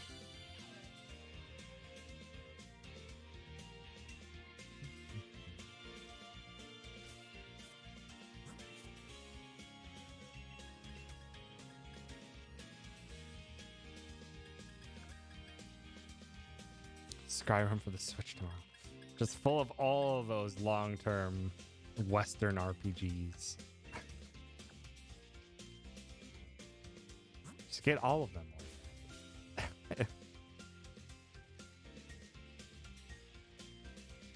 As a birthday gift to yourself. That's the best kind of birthday gift.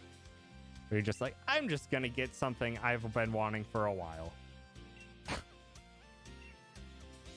Internet has been absolute garbage today and legit don't know if I can manage it. Heck poopy internets. Is it just your internet situation now that you're back in New York? Is it just not as crisp of an internet connection as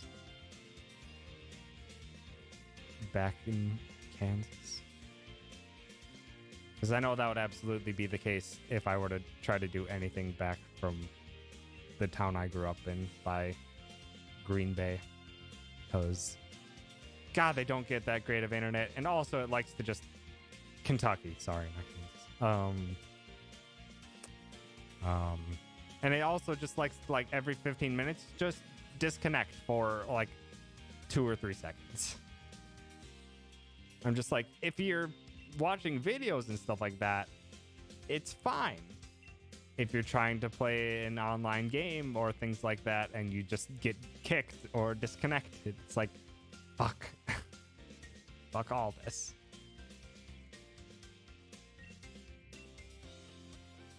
Gloomhaven was open, disconnected from like 4 times throughout the section. Heck. Air fryer / toaster today because of Walmart's early Black Friday sale. Making beer batter, crispy chicken, and onion rings tomorrow as well. Heck. Nice. You gotta let me know how that air fryer turns out. Because I've been curious about getting it.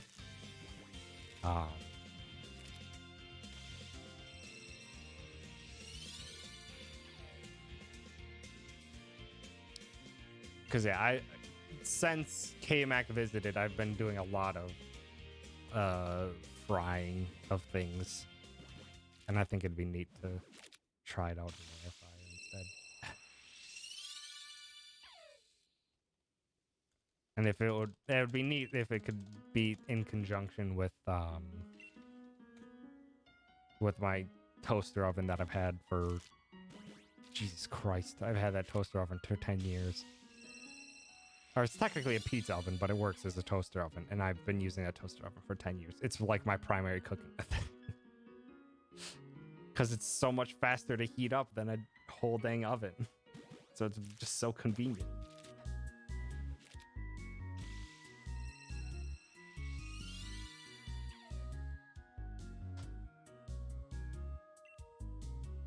A new toaster. I don't need a new toaster. Toaster oven. I don't toast many things. So I'm fine with my crappy toaster that I've had for 10 years. It's the toaster oven that I'm more concerned with. Because I use that far more often.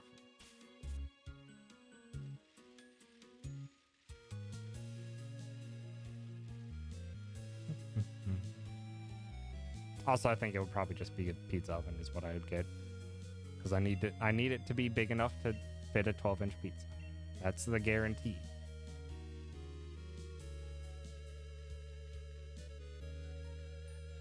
If it can't do that, then it's useless to me.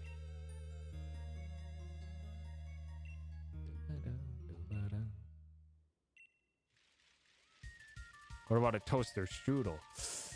I haven't had a toaster strudel in so long.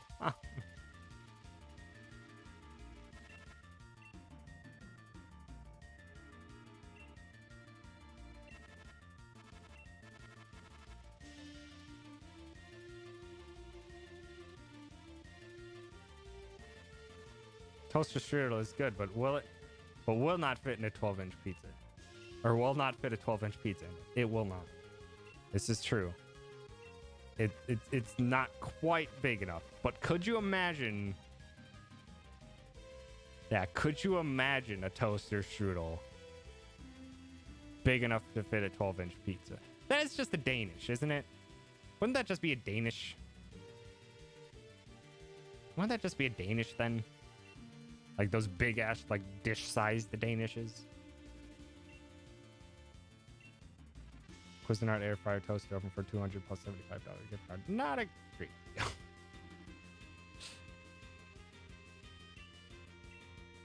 I have no idea the cost of what would be expected from an air fryer.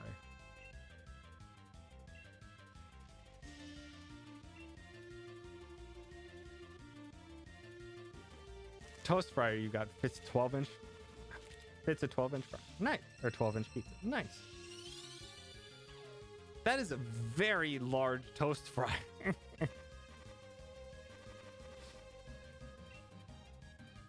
Another air fryer 50% off. Only $50. Tempting. It's fine. Have the filling at least somewhat exposed in the center though? I feel like a strudel is covered the whole way. This is true. But what if you just stacked a Danish on top of another Danish and you just flipped the top one over? The giant ass strudel then. You'll just have to seal it around the perimeter somehow.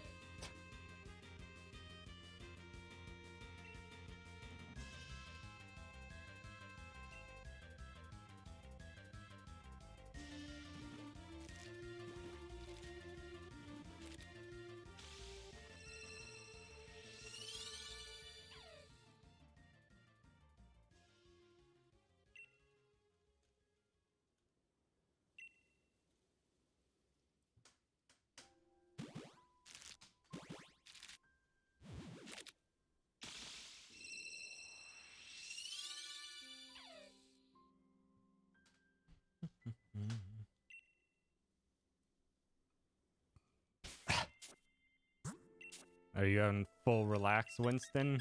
Or full relax as in like barely anything on?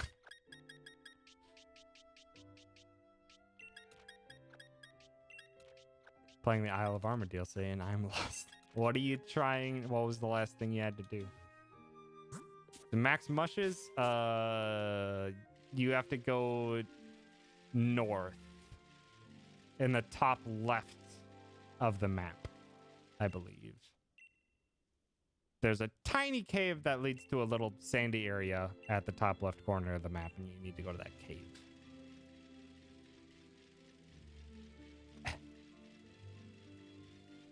You almost never use Thunk? I use Thunk all the time. Mostly because I use it like sarcastically as well. I'm just like, what have you considered this stupid idea with the Thunk emote? If only there's a compass. You have a big ass map. Like this. Right here. This is where you have to go. Warm up tunnel.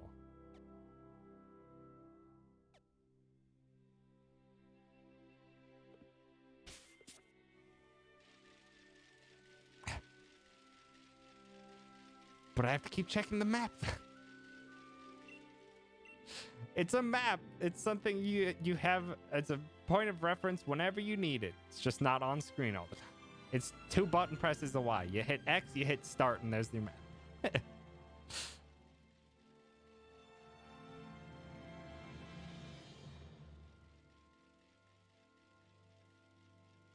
have any ice cream. Heck.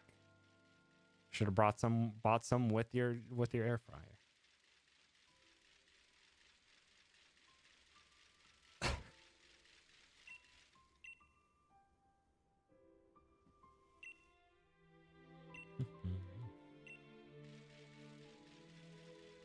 Gave up on Isle of Armor, moved on to Crown Tundra.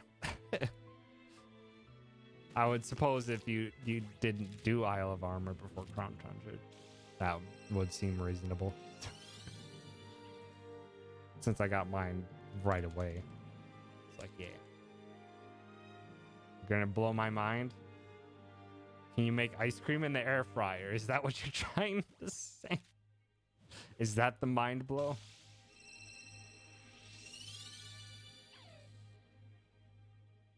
Because these were the last two things we talked about. Walmart doesn't sell groceries or dairy products. It's one of the old school Walmarts.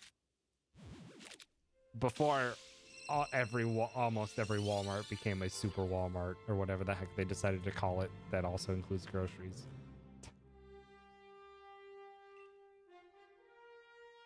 Like I think Target closed down or added groceries to all of their stores and it's just Target now because it used to be called Super Targets. A D1 store.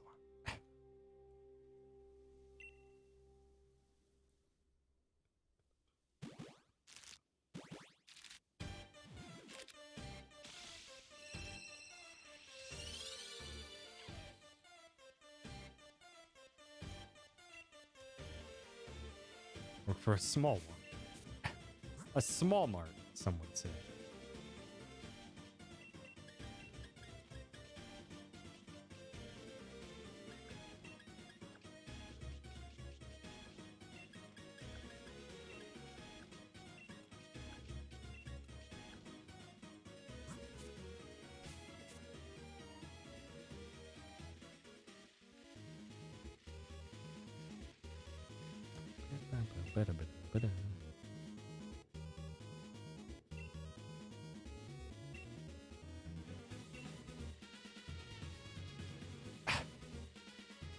I didn't mock the smaller Walmart. Just a distinction. Go one direction, I go south, go the other direction. I'm still going south. It's because the map doesn't update that well. I'll give it to you, it's not a good map. Like, if you're anywhere in, like, this region, it will say you're at the dead center of it. So you could, I don't know, just keep trying to find your way up. Or just say, fuck it, go out in the water and just make your way around to that side. Then you just need to dodge a crap ton of Sharpedos.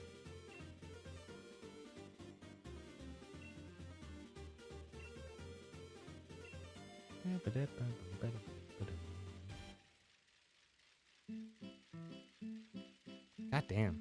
Random likes Toby today.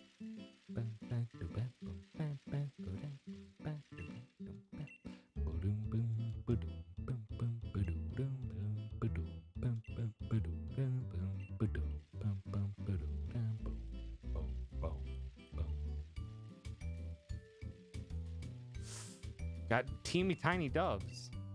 Absolutely.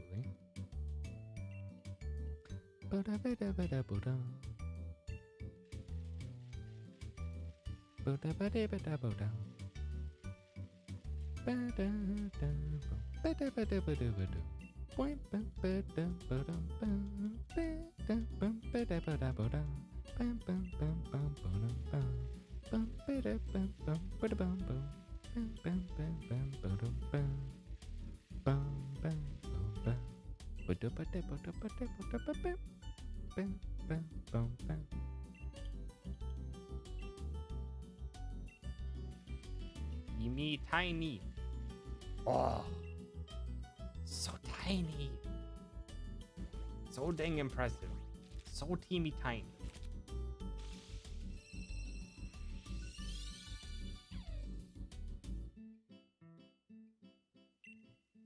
Also, they do tell you go to the wrong place. They specifically tell you to go to the wrong place.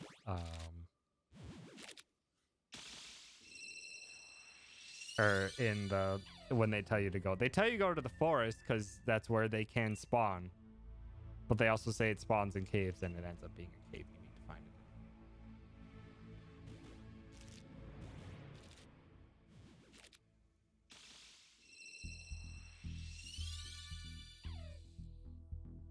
Or at the very least, that's where it was for me. I don't know if they actually make you check a bunch of other places. But yeah, you're supposed to technically be searching in the caves. There are 3 caves and the forest.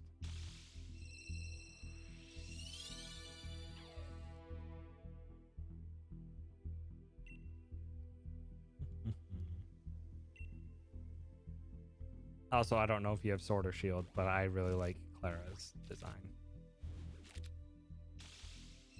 I like Clara's design a whole lot.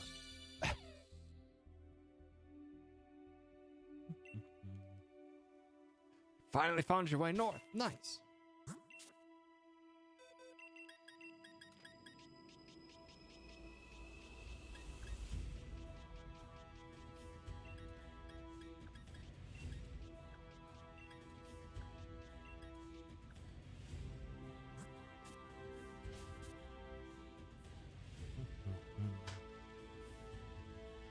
Oops, you went the wrong way. God.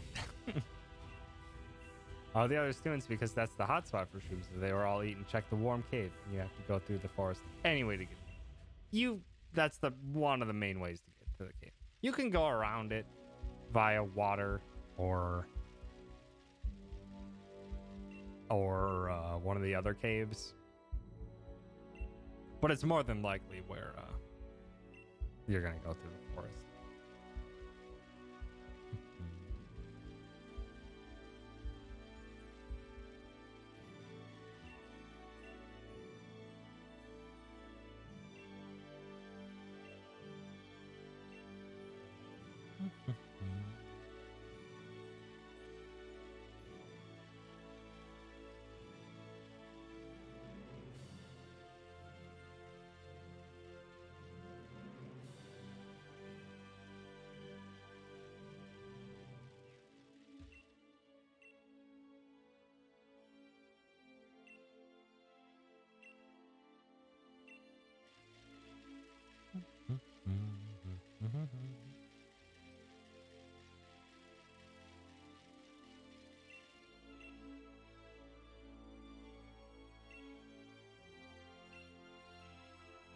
Warm up tunnel, which is a dead end. Yeah.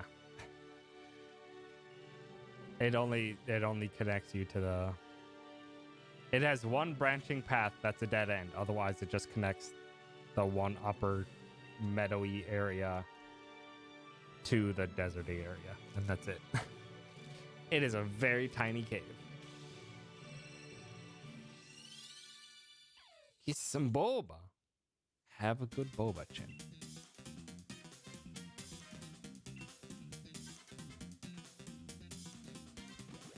Also, speaking of going, I may have to go to the bathroom soon. I'm gonna go to the bathroom after I hatch this batch of eggs.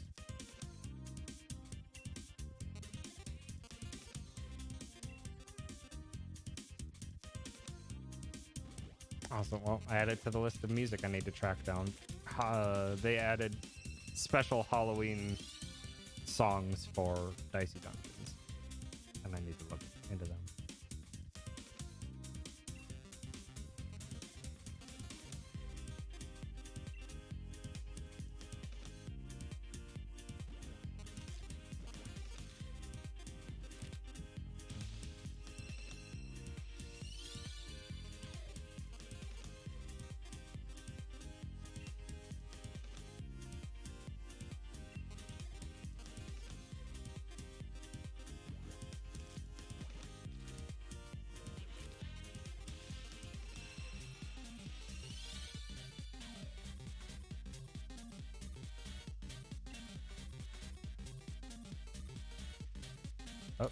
Oh, 60%. All right, I'm gonna go to the bathroom real quick, but I'll be right back. Actually, hold on. I'm just gonna let these tunes play instead of be right back, because these tunes also pop.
Okay.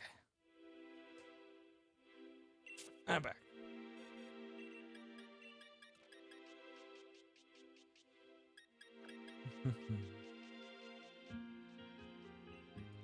Ooms. Cubed. I get back and then just the host. Welcome. Thank you for that host. I'm assuming you are having a stream. I hope you're having a good one.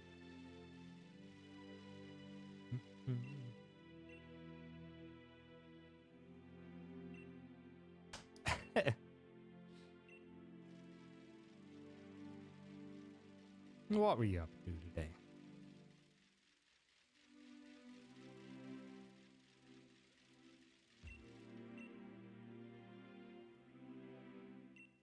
Playing cards with friends. Nice. Sounds like a delightful time. It has been a long time since I've just shot the shit over cards. All the Clubhouse games. I would have thought Tabletop Simulator, but Clubhouse games also works.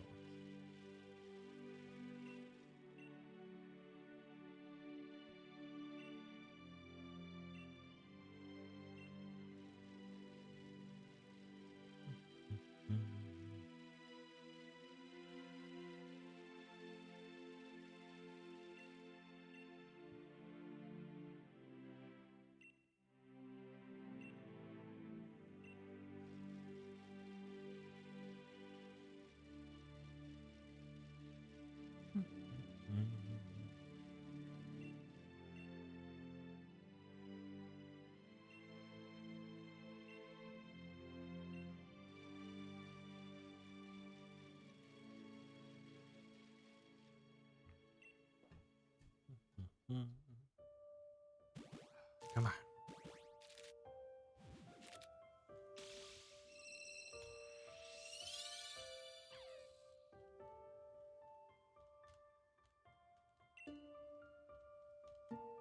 Wasn't the evil Shinx that was shiny? Maybe it'll be the second nice Shinx of the night that'll be shiny.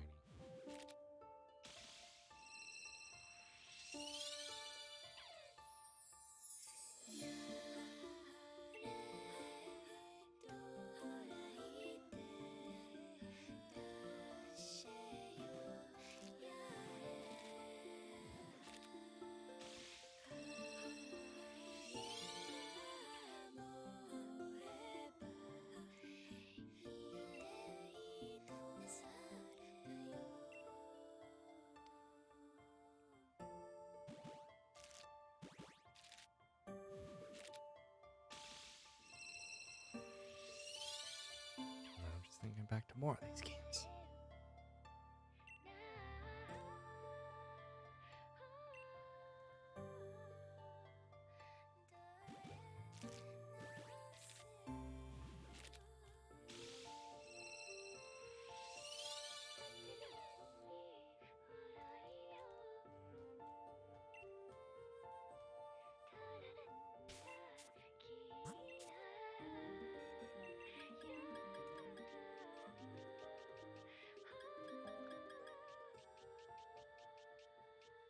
Heck. Also, if you've played To the Moon and you enjoyed that a whole lot, I would also recommend taking a look at Rakuen. I adored Rakuen as well. Very much in the same vein. And created by the singer from who helped on To the Moon, Laura Shigihara.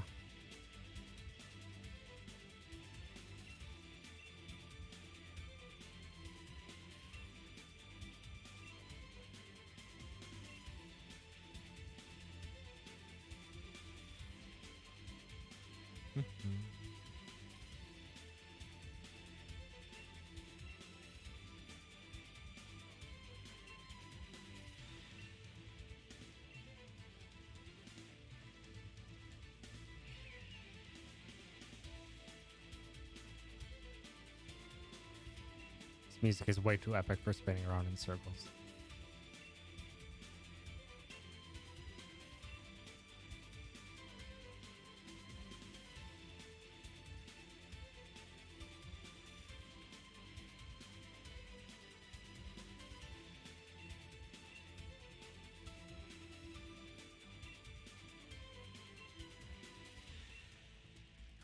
Or is it exactly as epic as it should be? Hmm. It's the big thing. Unfortunately, it's not a dramatic showdown. But when the victory happens, then maybe. Unfortunately, the victory is a crapshoot.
I have never played a Professor Layton game. But if these are the beats you get to solve the little puzzles too. Tempting.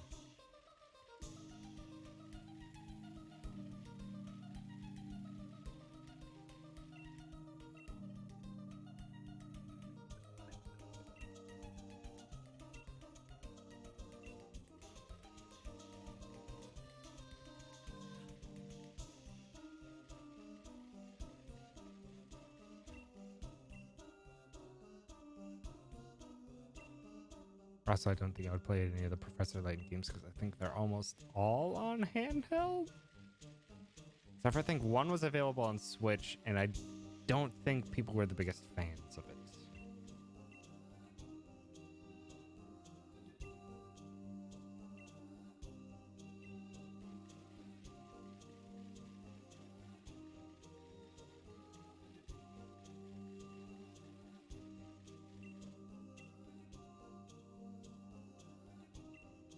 People are pretty big fans of Switch. Well, sass.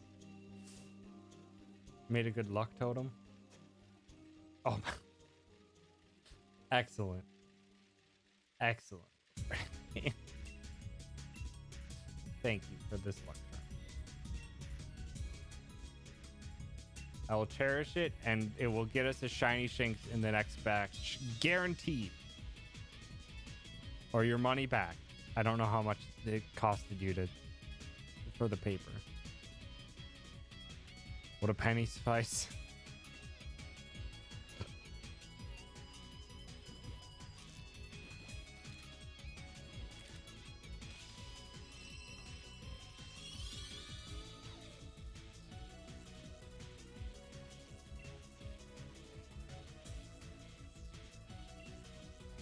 Paper was a gift actually, so I didn't pay anything for it.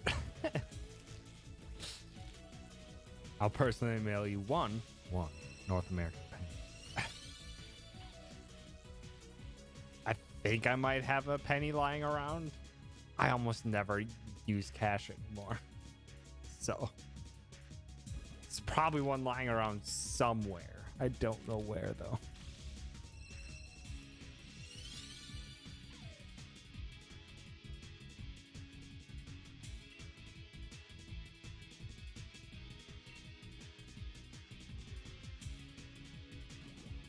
You have a 7-Eleven big gulp cup of pennies in your garage. It's very similar to where my parents used to put their change. There just used to be, I don't even know what it was, a can of. It was a can of something, and then they just tossed them out there. With a coin machine full of Skittles. I was just very lucky that my parents didn't check too often into that change canister they had, because I took a lot of the quarters from there to go to the local arcade and play games.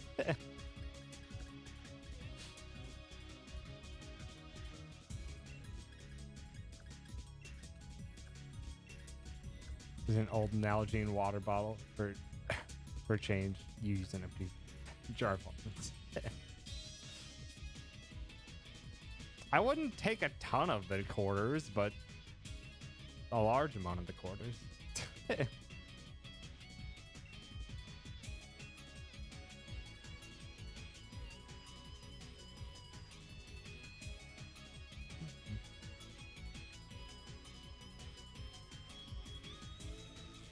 You wouldn't download a quarter.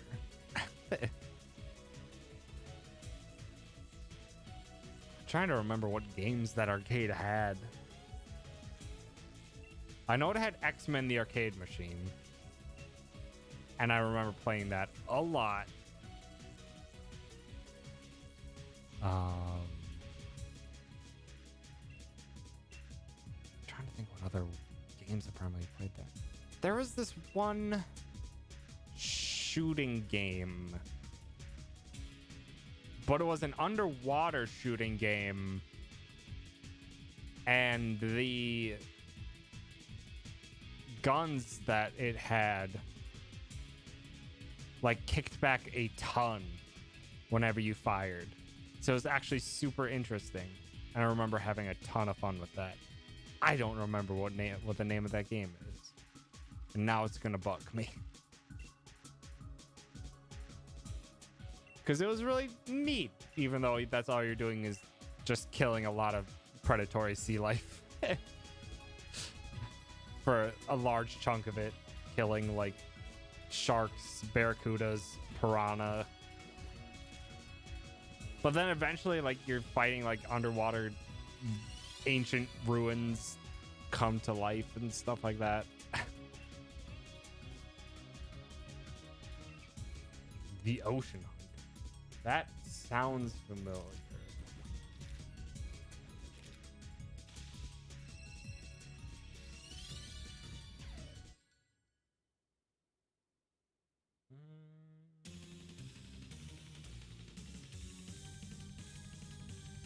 That looks like it. Wish I could see better clips.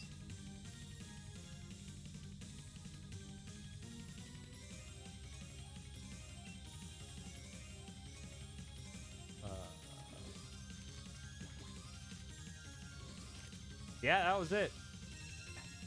Yeah, that was it. It was a lot of fun.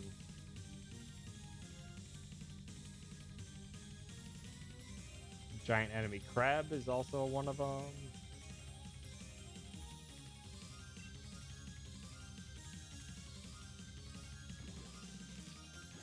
So you get ate by a whale. You have to take out the whale from the inside. Yeah, that's the game, all right. And then you fight this weird, like, four-armed humanoid thing. Very interesting game. But I remember having a ton of fun with it. It also destroyed your quarters, because it was very much in the vein of Day of the Dead, or House of the Dead.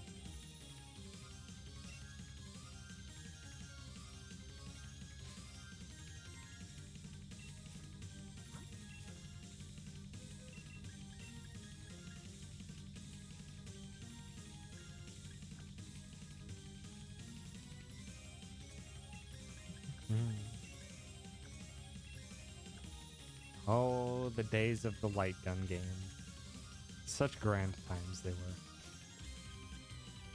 Killing the animals, though you went into the biosphere. Shakes my head. Yeah. Like, yeah, I believe the premise is that you were going there for bounties on, like, mythical scale creatures. Like, the first boss is the Kraken. It's like a giant ass crab. Forget what other ones, but like, yeah. So essentially, yeah, you're a bounty hunter, which is not exactly the strongest of professions. Water Shadow of the Colossus, not quite. It was definitely not that sophisticated. You weren't intended to feel bad about killing those beasts.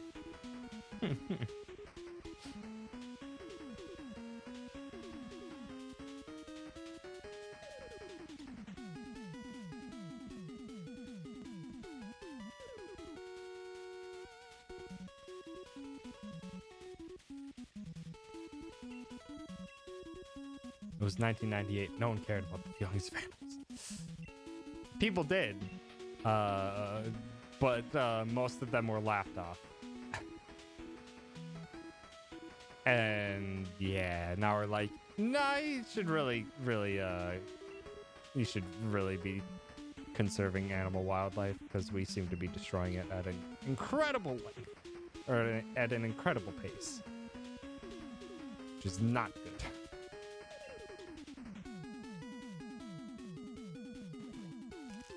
The Wild West of the late 90s. Now I'm just thinking, did Wild Wild West, the movie, come out in the 90s? Which I think it did.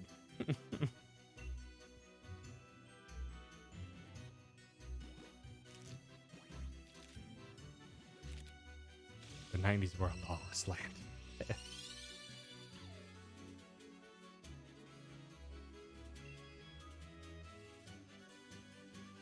Hi, Epcon. Thanks for stopping by. See, you're breaking over and open that Skittle vodka. Nice.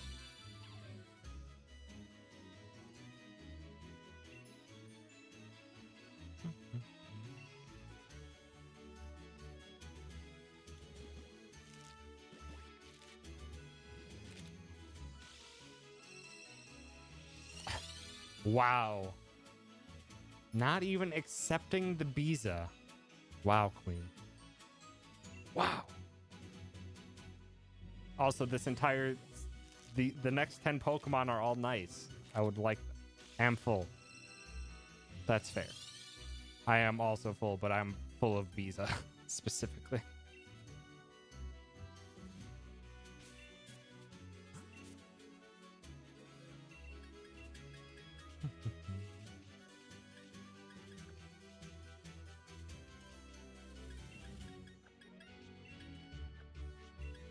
You too had Biza already. It was a very...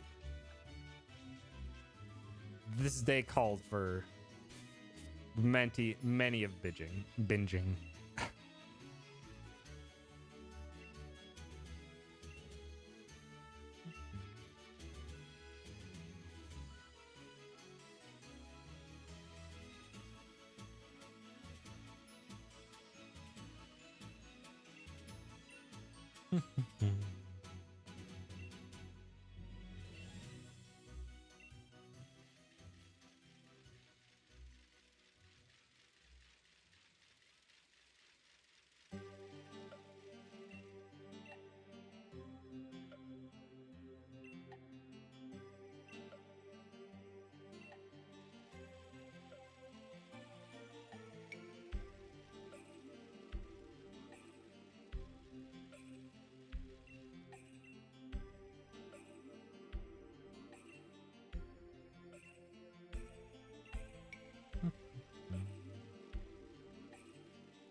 Also, I say also, but it's just a random thing that comes to mind.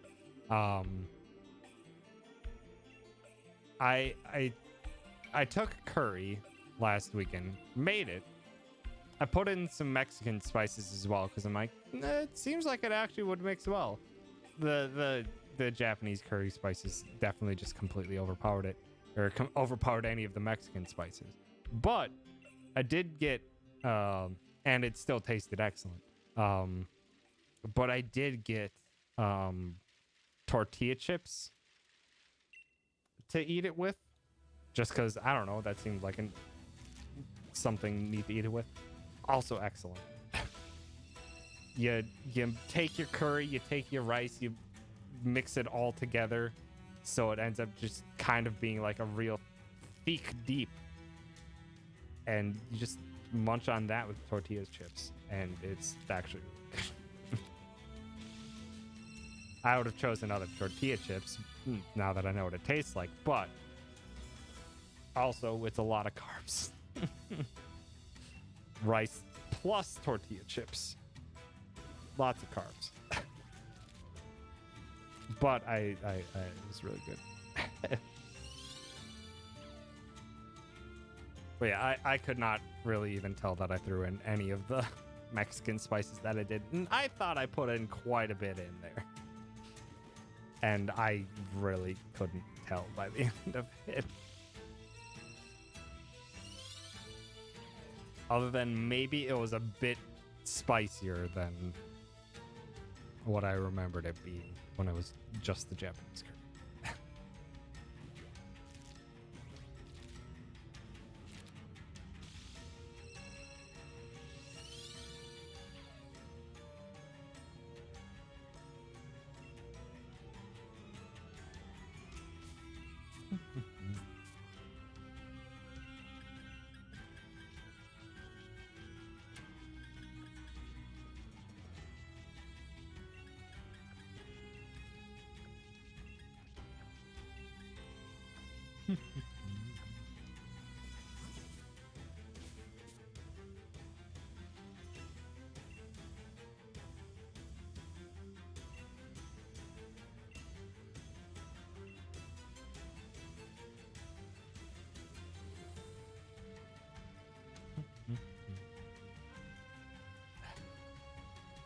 I'm just thinking of other random things and thinking the fact that at some point I think I need to start closing my bedroom door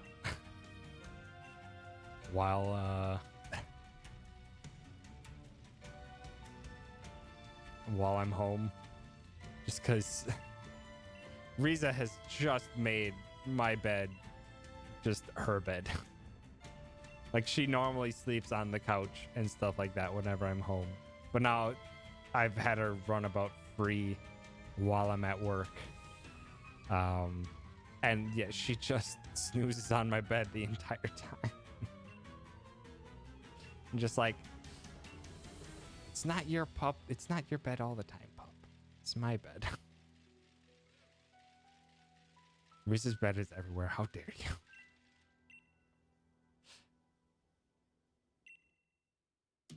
Cannot contain the Riza.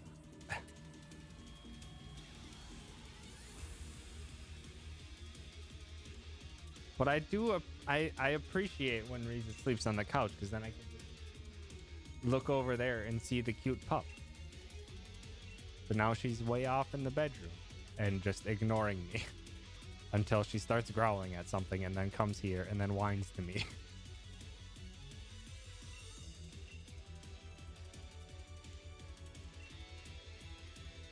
I can't.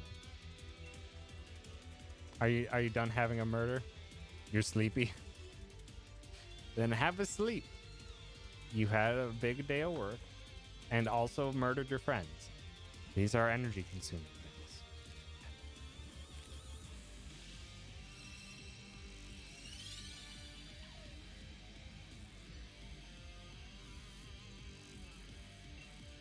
Juice killed you? How many times? Just once? Or many?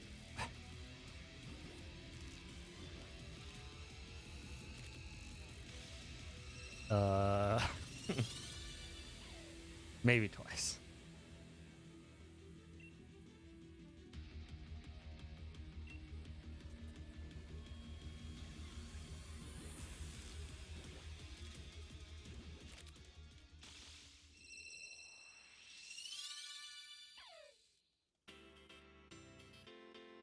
Hell yeah.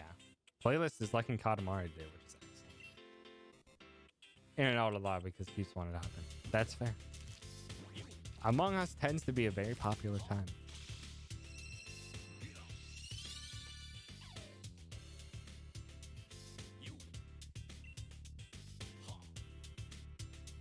Yeah, Shinx is not cooperating.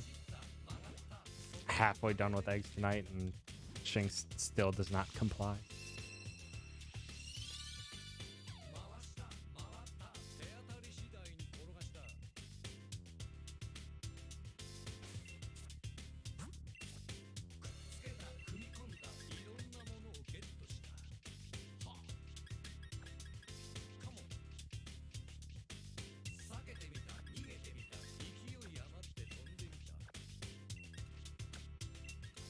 Oh boy, I need to do just one egg and do bridge runs.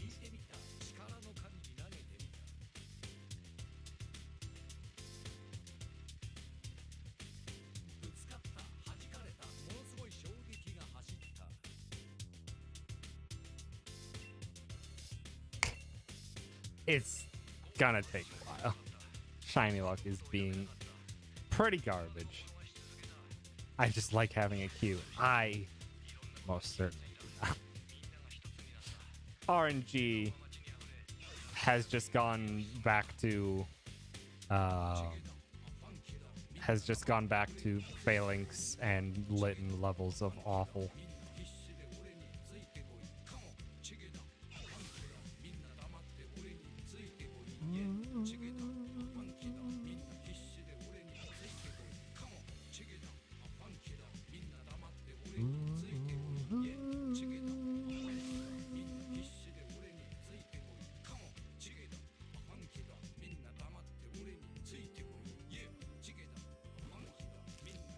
Yes, you did get your shiny coffin.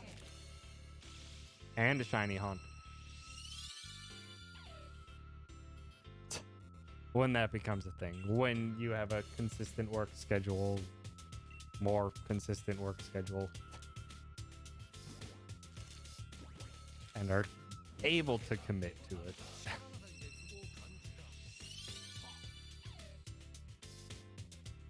But if you want to have a stream tomorrow, then you might want to get some sleeps. And have a shiny Gengar, that Gigantamax. Nice. Back from Section 9, you did have 250 milliliters flasks of election night of Skittle vodka and still managed to wake up and work in the morning, albeit it was unproductive for other reasons. Yeah. Wednesday was stressful. Ew, but I don't know yet. Wednesday was exhausting. Mostly because I spent most of the workday staring at numbers.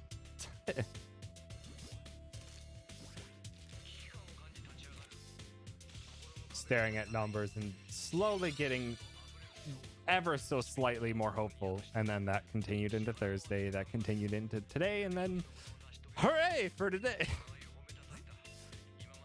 Hooray.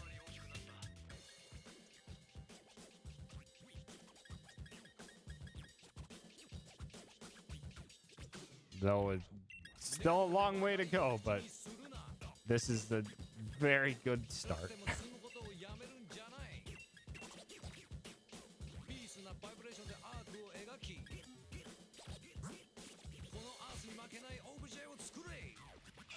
Well, I was just staring at it just to be like, what's trending?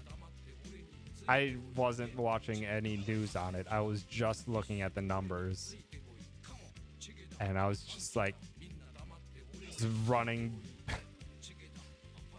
percentages and stuff like that. Just like, how do things need to turn out in order for things to swing back? And I'm just like, there's probabilities here that don't initially sound great, and then once you consider the fact, it's like, no, it's looking pretty good actually. And then it started to back that up and just being like, yeah, we're good.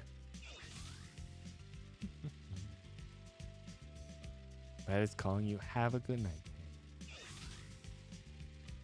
Thanks so much for stopping by. Have yourself a wonderful sleep. Love you.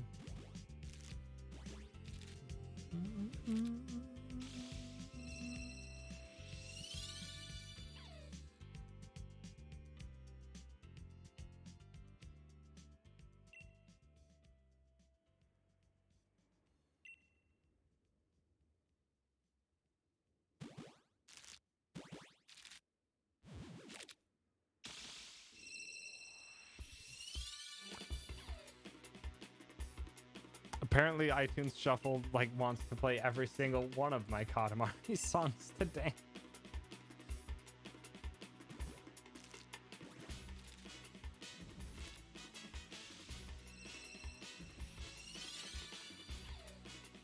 But this is the song that fits perfectly to everything. Choo choo choo doo choo choo choo choo doo choo choo choo doo.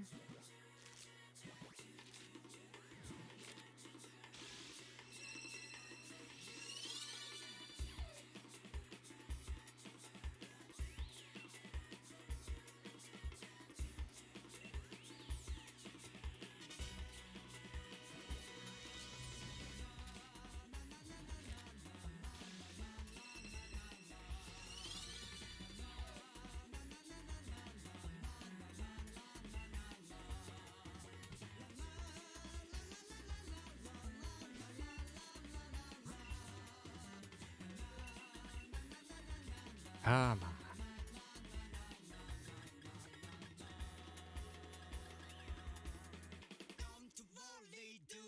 Like my brain just absolutely just brain fart is just like, wait, what do Shinxes look like again? Suddenly second guessing whether or not I already got the shiny. You've just been staring at Shinxes for the past 3 streams. The past 3 shiny hunt streams. I am surprised I haven't just blatantly skipped a shiny one time. 'Cause, like, sometimes I just zone out so hard.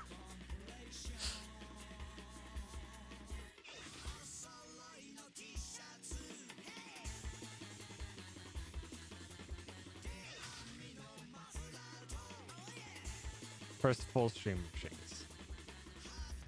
Technically, you're right. Technically, because the first one was with Ralph first. The second one, we had Parasite Eve. We're closing out Parasite Eve first. And then today is just shiny hunting Shinx.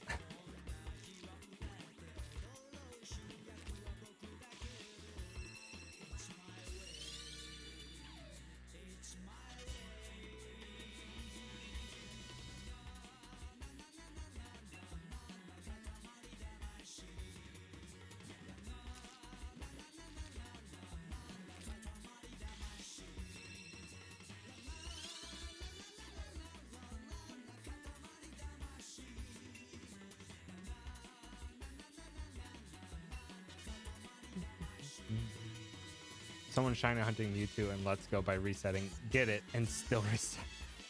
Ah, that would be the worst.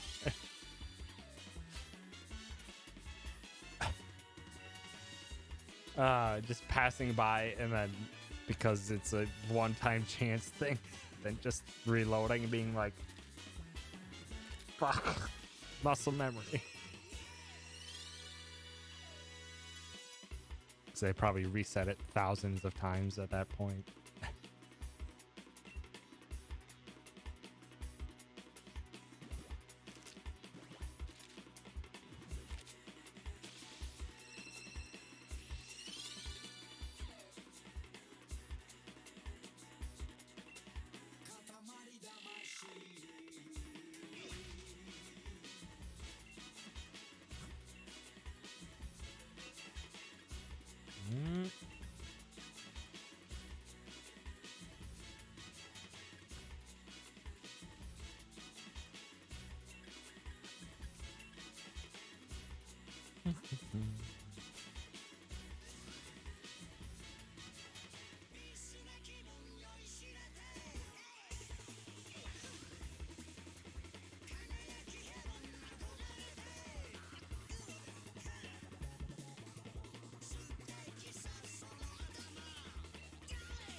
I really wanted Chinese today.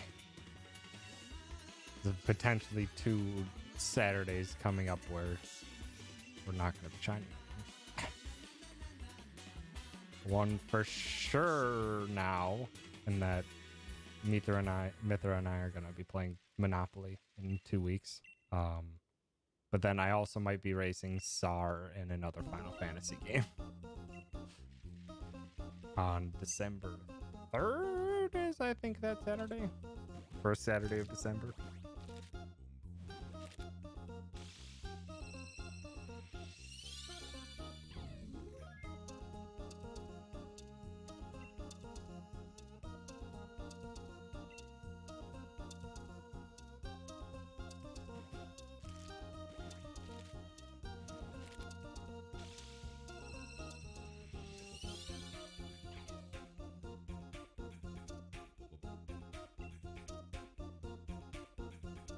And I think we'd have to race in Final Fantasy VII.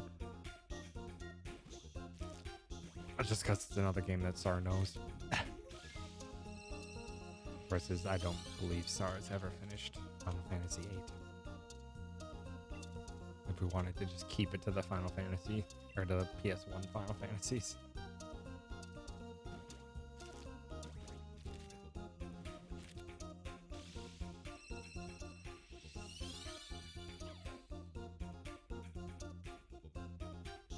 Heck. Body, please. I think it's because I'm full. Body's starting to initiate food coma.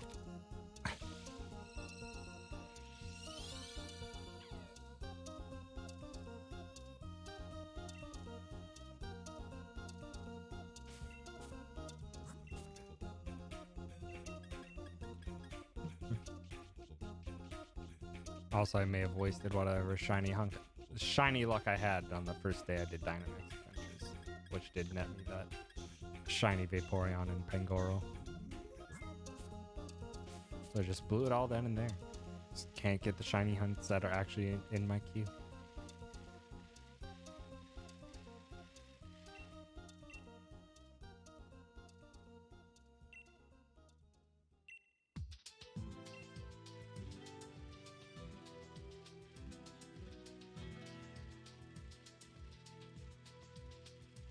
According to the Shiny Tracker website, you have about 75% of getting it in 721 eggs. Yeah.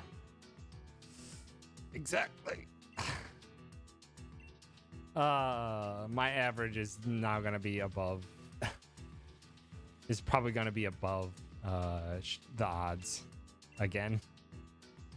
With how much we're going above.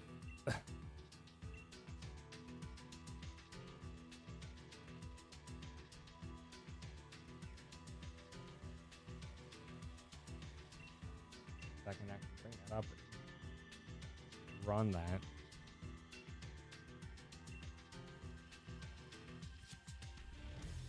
Okay, if we got it in 720.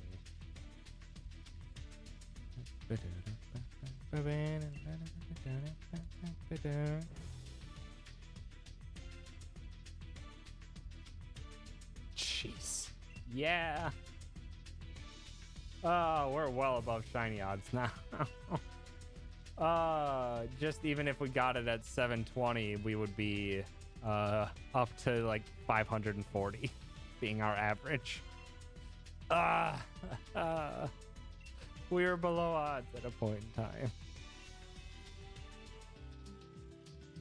I'd just like to wait until the queue fills up real bad to get fills up to get real bad. It seems that way, and then it relieved me in one fell swoop. That one time that I actually got 4 shinies in one stream. Oh, that was so asinine. And it'll never happen again.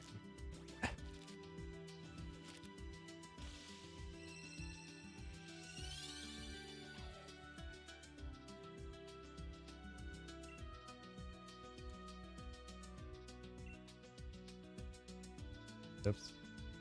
22.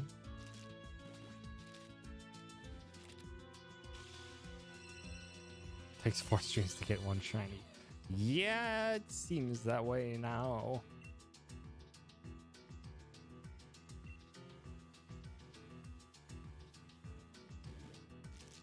at keeping keeping a pace of like 400 exit stream too. Good night, bird. Take care. Thanks for hanging out.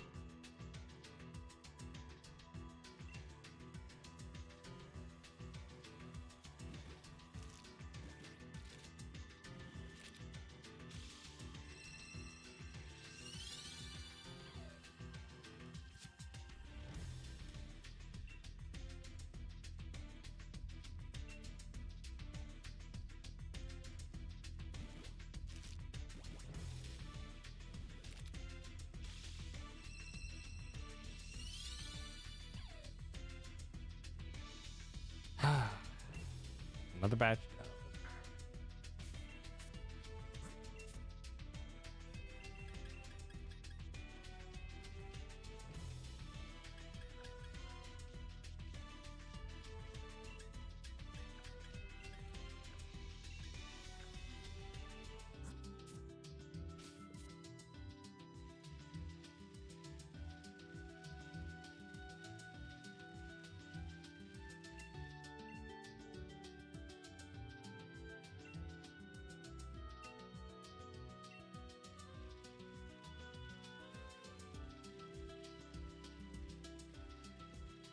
Also, shoot, I just realized my second legendaries box is just randomly off on the side here, there, instead of being by my regular legendaries, right next to my regular legendaries. I should change that now that I've completed the Pokedex for Crown Tundra. I should change that. Also, I never checked what the outfit I got for completing the Crown Tundra even looks like.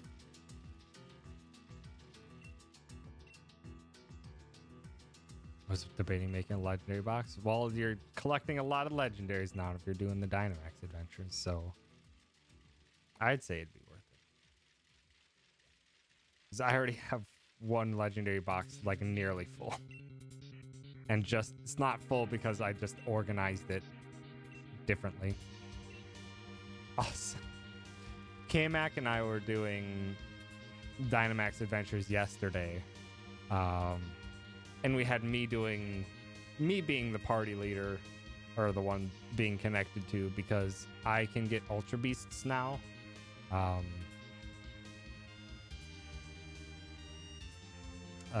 can get Ultra Beasts now. So yeah, we ran into a Kartana in our final Dynamax raid. And we killed it in 2 attacks. We killed it in 2 attacks. Didn't even do anything.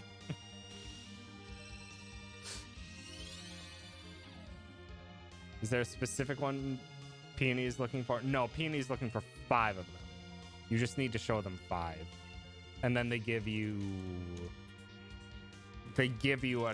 a new one, and that one evolves. So yeah.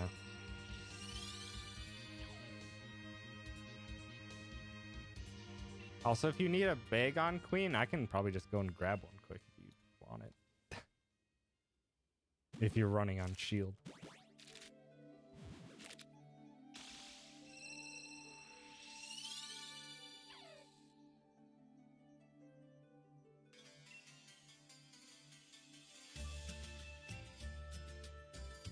Because you can only get Bagon on sword.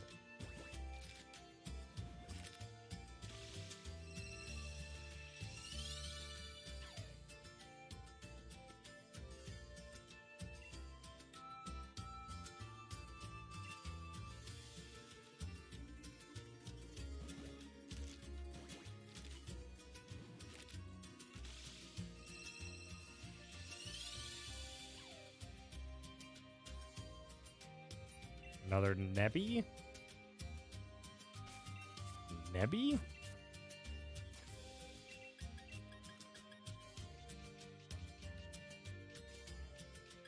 I'm not sure what you mean by that. Oh, Cosmog? No, it's not another Cosmog. I'm not saying its name because I don't remember what its name is. I know what it evolves into. which is a Naganadal or a Naginadal. I don't know how to pronounce it. I just don't know the Poiple. I think it's Poiple.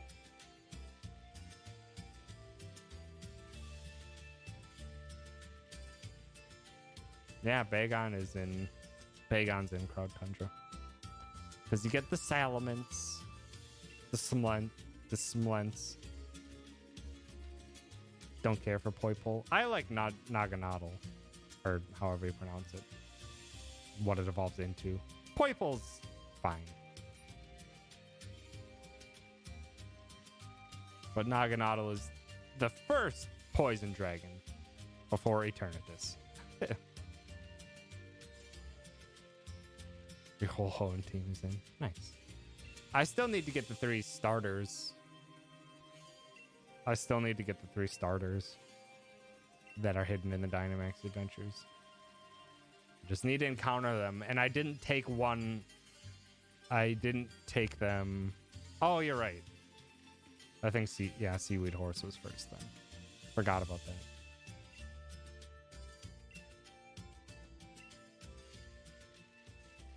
A Dragalge.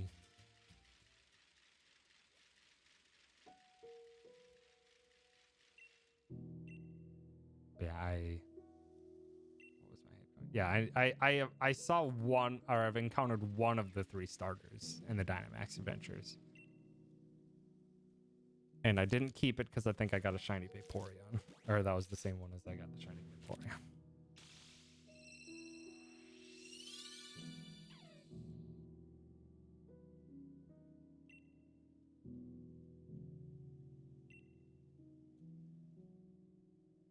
I still need to get them. Also, I need to keep saving up more Dynite ore for more ability patches. Because that's real neat. Also, I don't understand why they're having Ultra Balls cost 150 when you don't even need Ultra Balls. At all.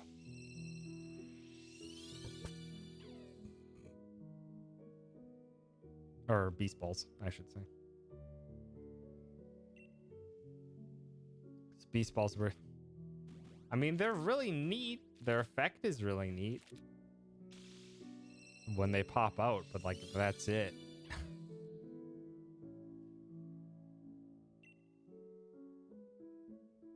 Yeah, everything in the Dynamax Adventures is a guaranteed catch. Spend all your fancy thing on this useless thing, haha.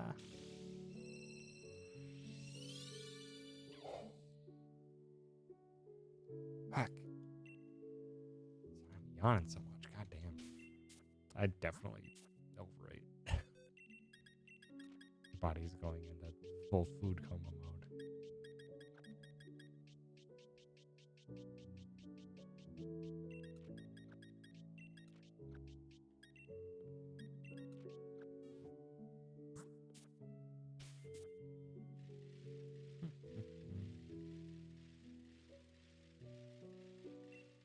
So I forget who else. That's right, Greg had it. Greg has a shiny in this, so I don't know what Greg's gonna get me for a shiny. Because pretty sure Greg already had a shiny Larvitar, which is what he asked for. So I don't know why he's having me get another one.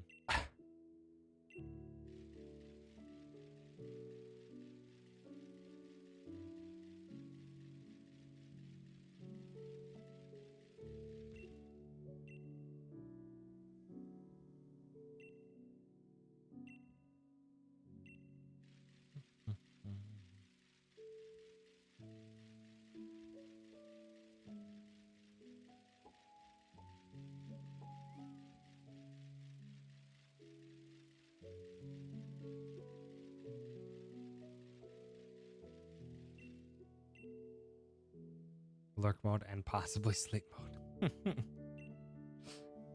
Then have a good lurk and snooze then. Thanks for stopping by.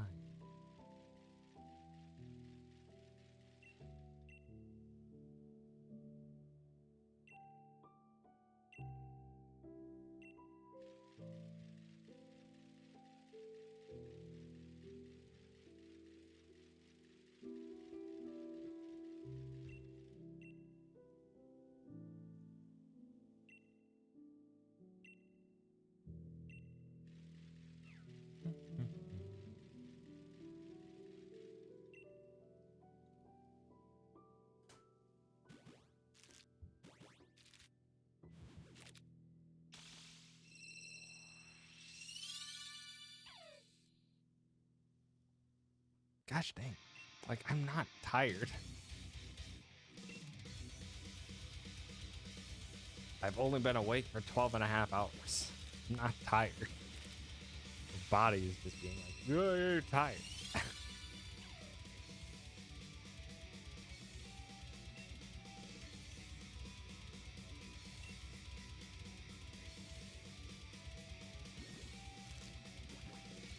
No, I wasn't upset.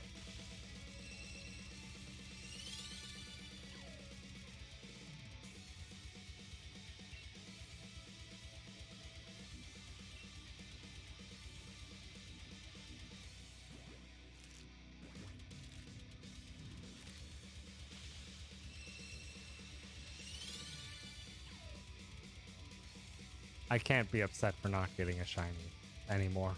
Not after I've hatched so many eggs. God dang it, not.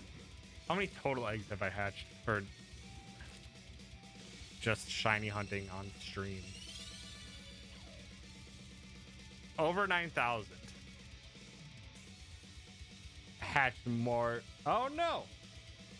Don't change the font.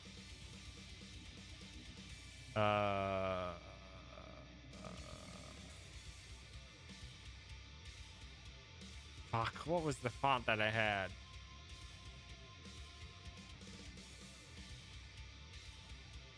It wasn't intended to be a Dragon Ball reference. It's actually how it worked out. Shit. What was the name of the font I was using? There it is. Oh, it was. No. No. I think this was it. I think it was Source Sans Pro.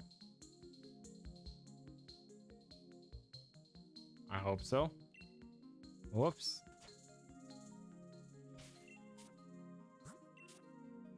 Yeah, that's fun.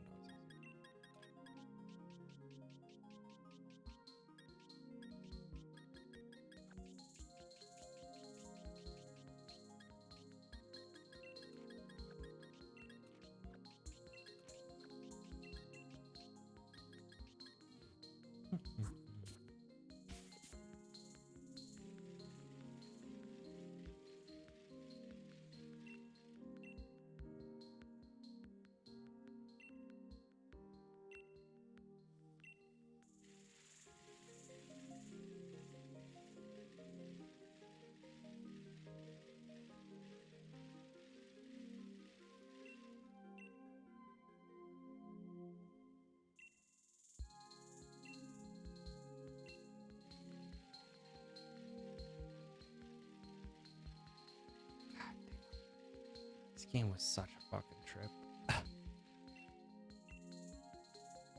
Really fell in love with it though. Anodyne 2.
I don't think I got that many eggs that time.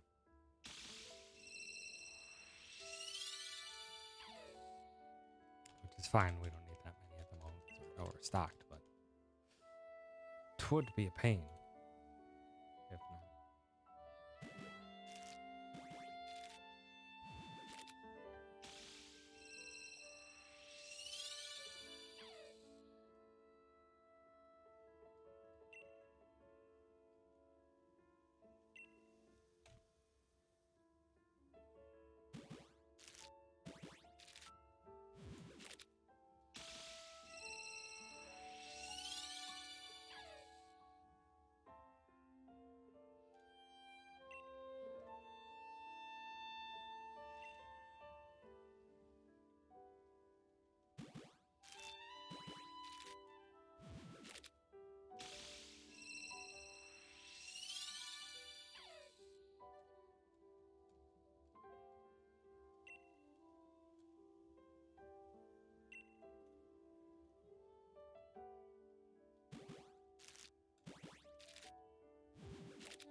gosh, it would be lovely if singular Shinx would turn up shiny.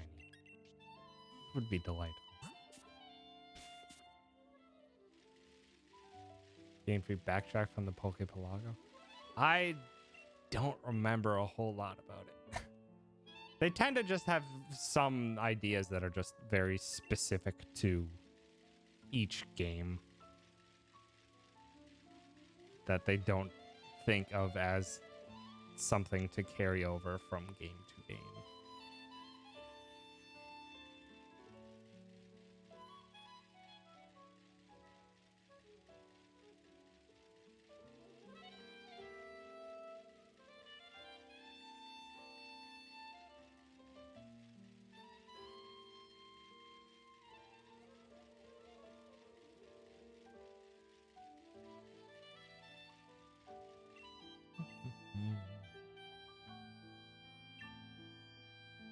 So convenient. Berries, egg hatching, EXP, and EV training all in one place, wherever you are.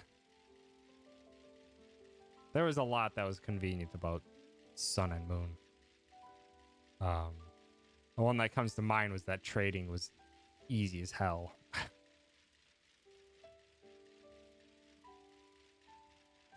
Can you cheese EV training by screwing with your system clock?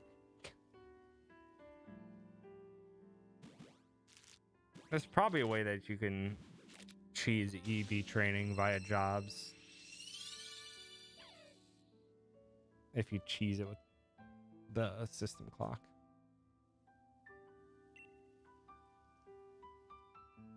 Also, it's pretty easy to just farm money and purchase vitamins if you have the Isle of Armor DLC.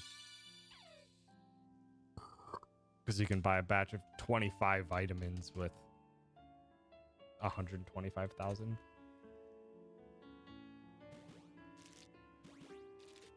No, that's not right. This Source Sands is right.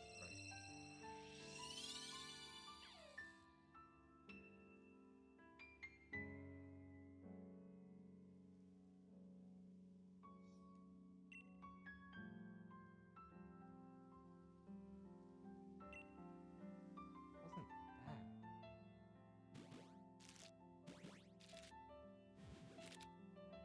Was it the semi-bold?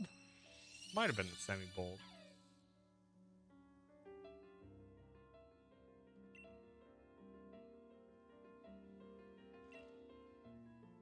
I think it was the semi-bold. Yeah, it's got to be the semi-bold. Yeah, Pro is just too thin. Semi-bold is nice and weak. Okay. Just had to double check that. I hadn't thought about it in so long.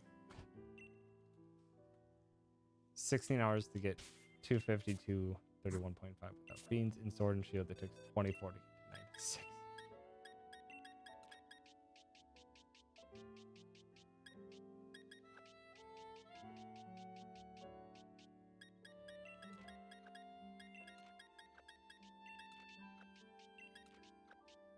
Yeah, I end up just farming. Or just farming money. Because if you use the Digging Paw in Isle of Armor, you trade Armorite ore for Watts, and then you trade those Watts to the Digging Duo, so they just constantly dig up stuff for you, and then you just sell that. So you literally just sit there for a while and just mash A for a bunch.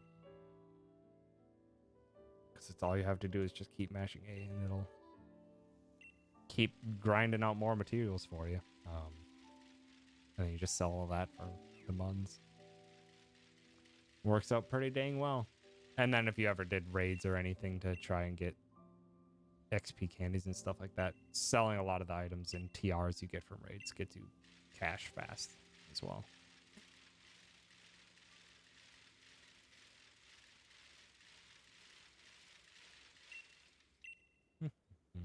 I had to get efficient at it while I was doing competitive because takes a while to get Pokemon up to speed. for competitive. Do all the planning and it's like, cool, I planned it. Now here comes like 2 hours to get one Pokemon done. You train them in 2 days, then throw on XP drink while I play other games. It's very fair.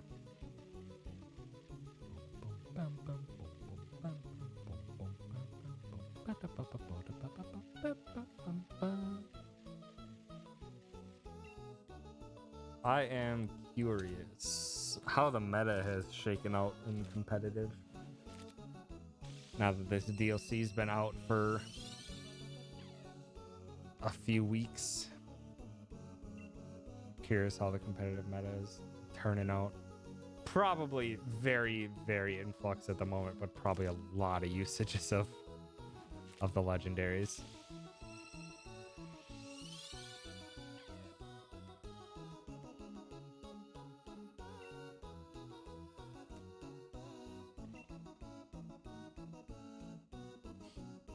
How many teams have Ultra Beasts?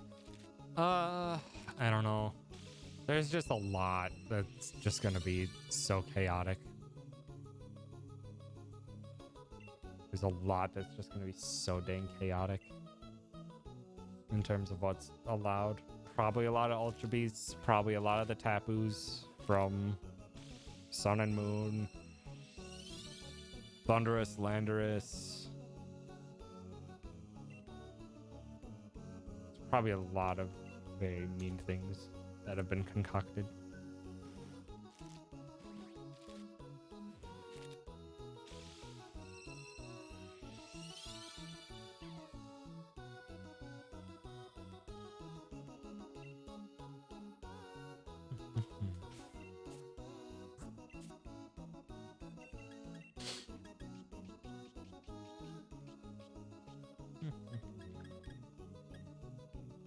Heck. Hi, Juice. Thanks for stopping by. Doing your daily work towards the Animal Crossing goal.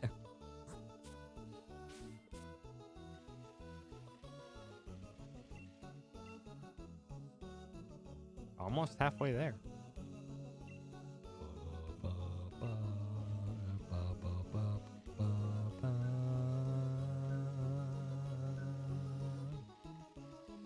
He was among us, and this last game Gwen pulled the biggest play and won. Nice. Nice. Probably not for you, because I don't think, unless you were also trader with Gwen.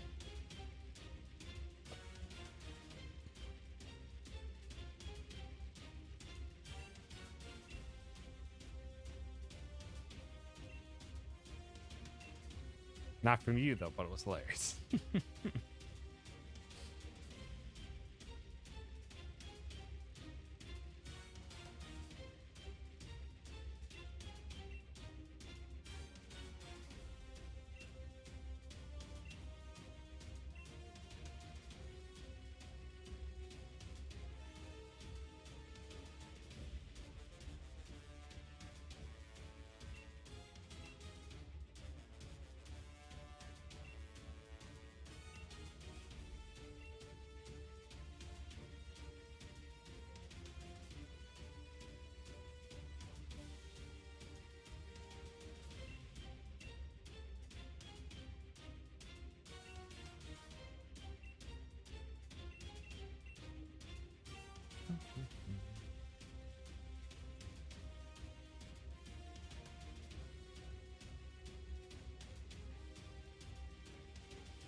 I think I was watching. Yeah, I was just lurking in Tria's stream for a bit while people were amonging. Gwen pulled a very solid move. A very solid move in that game, which was walking right by Tria right before Gwen killed someone else. And then self-report it and then just be like, how didn't you find that body? It's like, that's bold. That's a bold one. It's a bold move, but it's a strong move.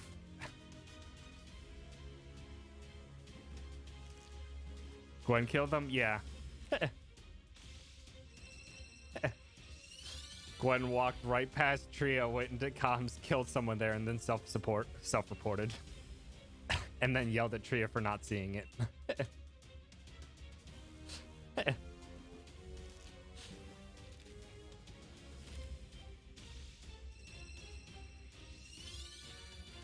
was a very bold play.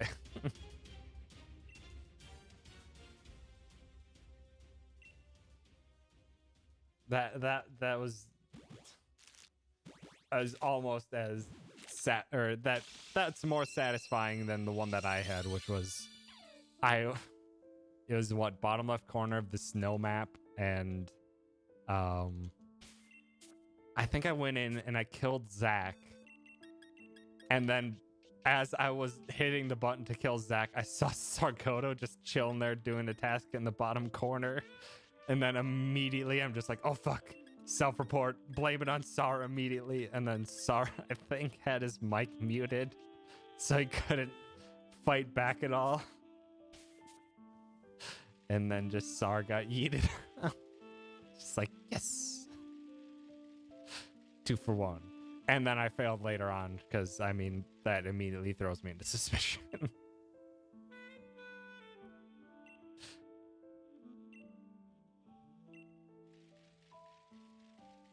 But it felt very satisfying at the time.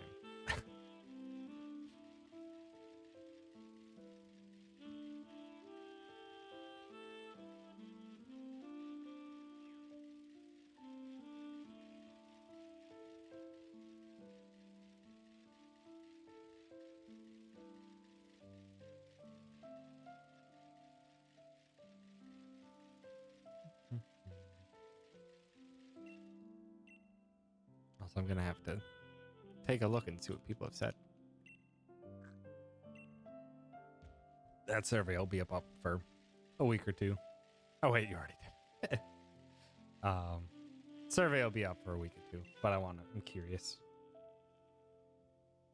Hope I get your note. Which note was it? There are many good notes. One person put in E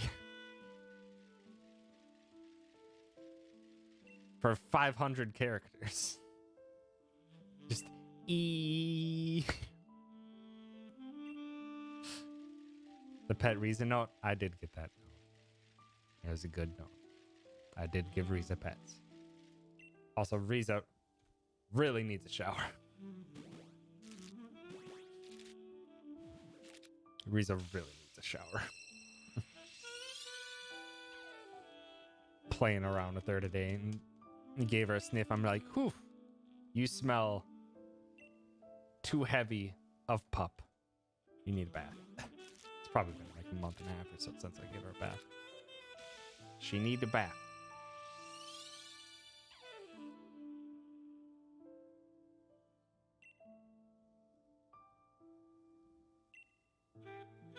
Also, it's been... now that I just think about it more, it's very convenient that Riza's a very low maintenance dog. Her short hair sheds a crap ton in the summer, but like I don't have to brush Riza for the hair to come off. It just all falls off on its own.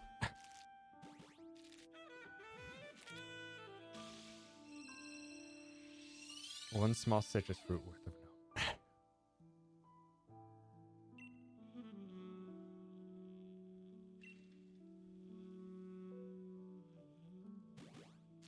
Smaller than a lemon.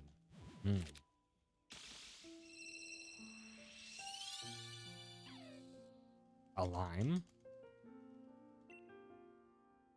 That was yours, Aaron. It's just like, I don't honestly know what a kumquat is. I've heard the word before. I've never actually seen one. Nor did I consider them did I think they were a citrus fruit.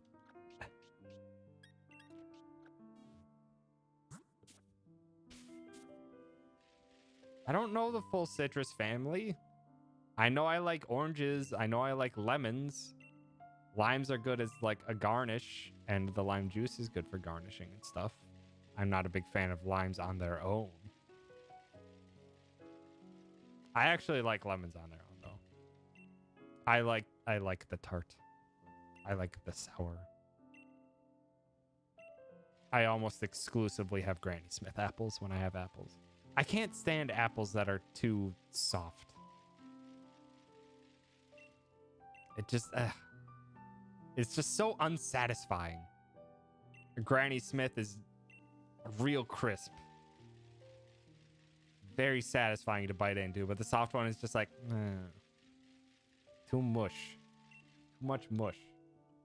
And the sweetness is just not as powerful as a flavor compared to the tart apple. But I always prefer. Same with grapes. I think I've started to turn around on like red grapes. Apples feel weird. That's that. They're very convenient fruit. You don't have to do anything special for prep. Just wash the outside and then just munch into it. No peeling necessary.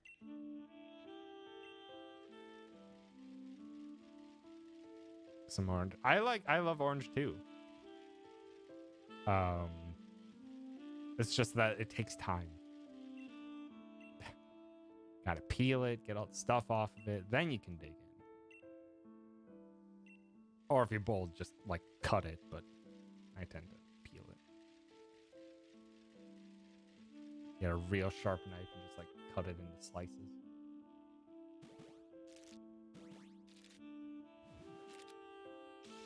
Ah, they look delightful.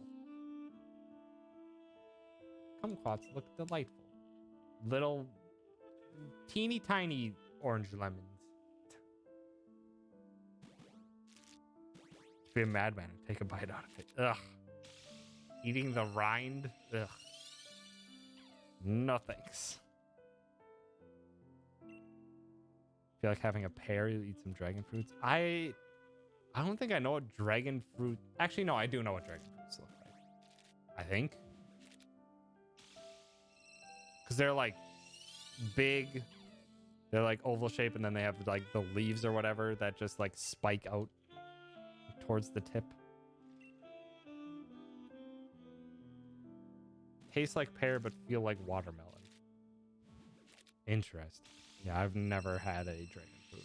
I've just like seen them. And then I think I had like, what was the name of the company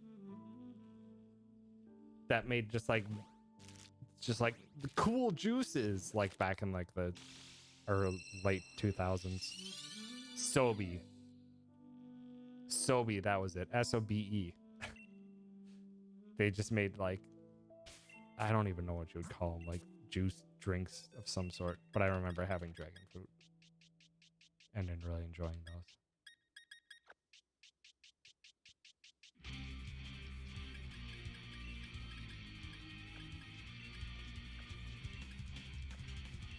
It has been a long time since I thought of Sobe. They did. They had that cool lizard on the bottle. I remember keeping the bottle because I liked the lizard on it.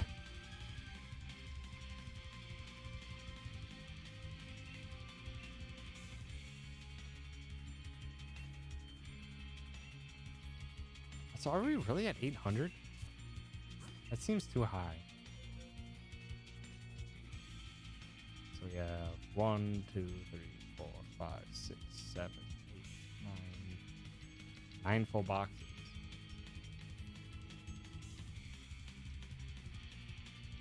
That's what? 1, 2, 3, 4, 5, 6, 7, 8, 9. How did I count so poorly? 9 full boxes. It's 770. I don't know how I jumped up so high.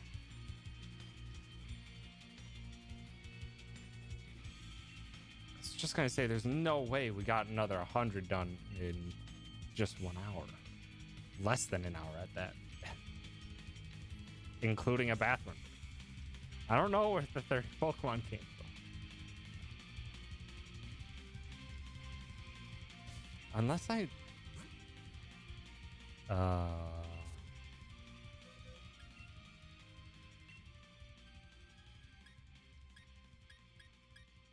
One, two, three, 4, 5, 6, 7, 8, 9. Yeah, I don't know. Also, hold on. What was... Where are there Pokemon in this box? Oh, it's because of the shiny one. Never mind. Okay.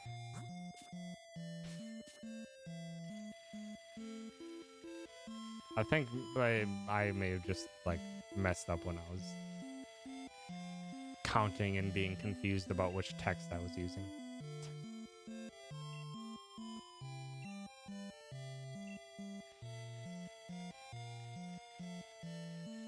Just gonna say there's, like, really felt inaccurate that we were at 800 already.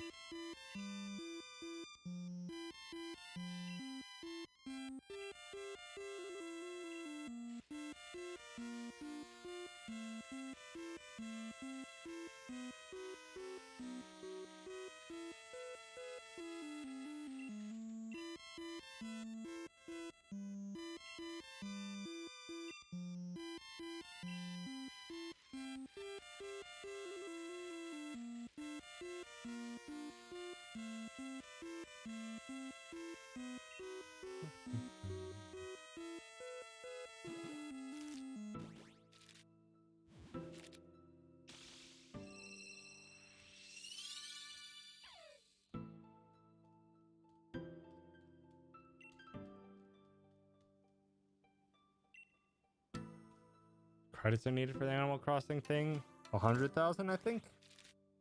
You can only put in 2,000 a day though, or 2,000 a stream.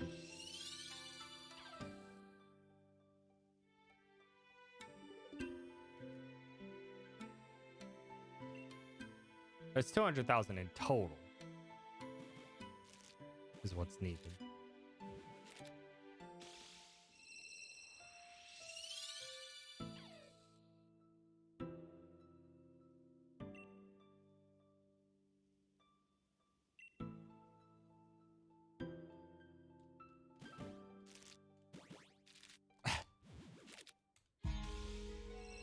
Yeah, at the moment. Yeah, we're at 95,000 out of 200.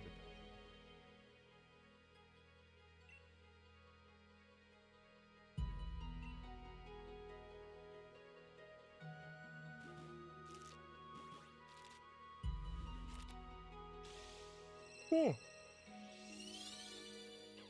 97,000. Never mind. So hi, John. Stopping by. In HD as well. What? No, no. Pokemon are.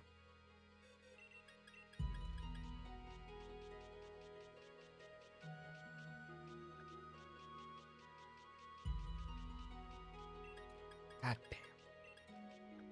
Okami's soundtrack is so damn good. In HD as well.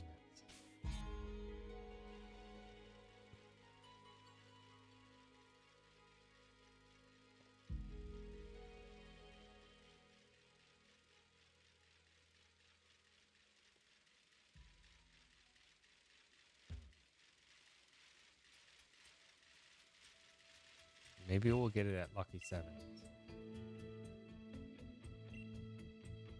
Maybe we'll get it at Lucky 7.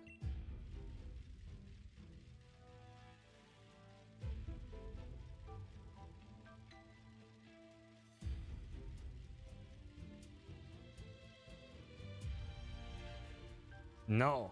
No juice.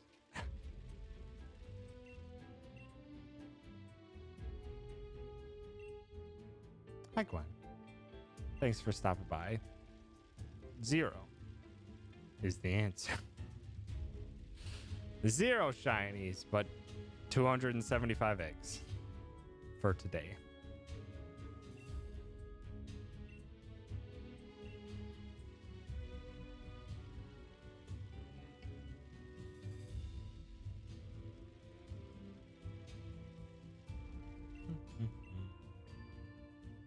No, Dequella. No. That would be above the odds of, or that would be well above the odds of just a regular shiny during regular playthrough. Which I think is 1 in 4,096. You just get 4 shinies back to back to back to back. Yeah, easy. Starting right now. Damn.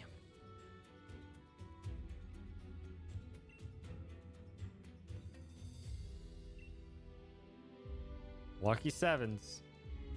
Lucky sevens. Let's go.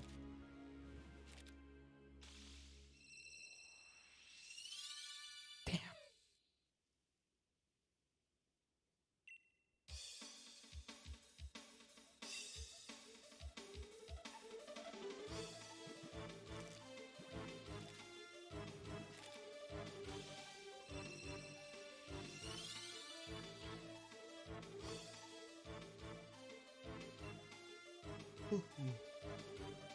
Means not getting Registeel and a heavy, but honestly, that might be. Shiny Regilucky just has different colored rings around it, doesn't it?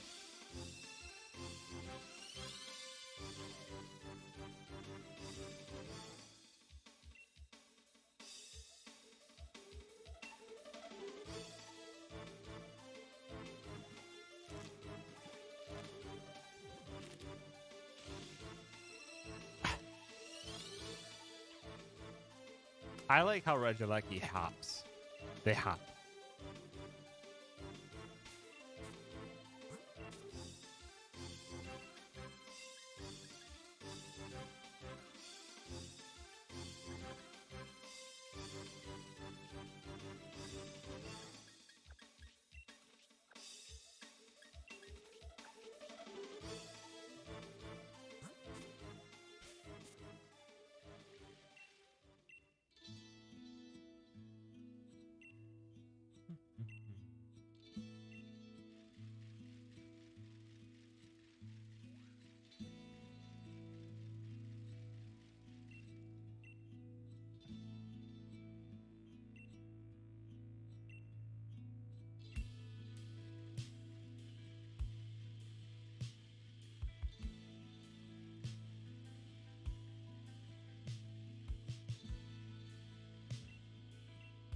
Eventually get all the shiny Regis. That's gonna take a while. Also, Gwen, what happened to the shiny that was gonna get all the ribbons or whatever on it? Was that a give up?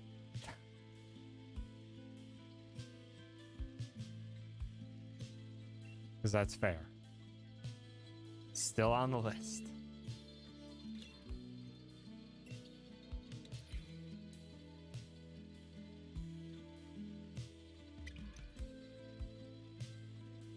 Lost count when you're fucked, bro. Ah. I'll say, Regigigas would, yeah, Regigigas would be a pain in the butt. You need all 5 Regis. Need to take it down in Gmax form every time, and then check it after the fact. I think is when you actually see if it was shiny or not. I don't really recall.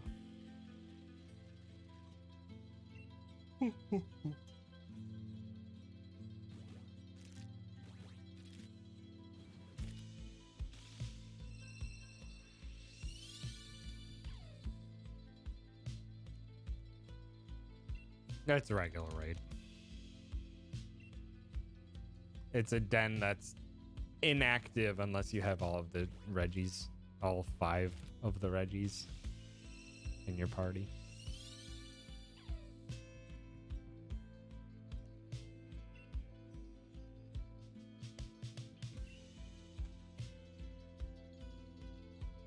I still don't know.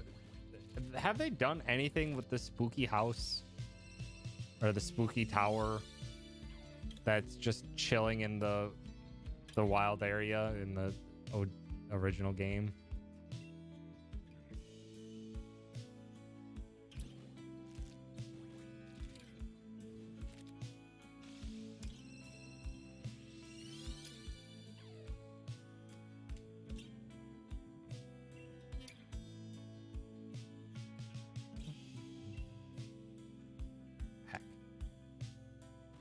understand. I'm yawning so hard.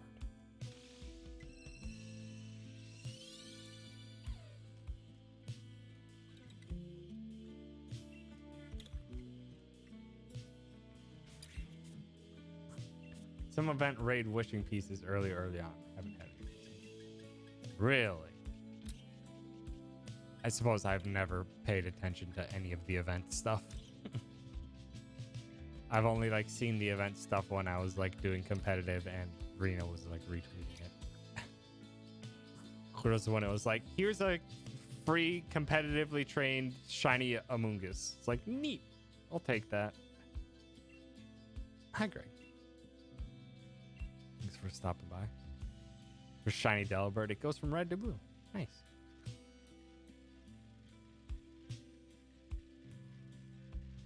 Wake up! Wake up! Grab a brush and put a little makeup. Why'd you put the ketchup on the table?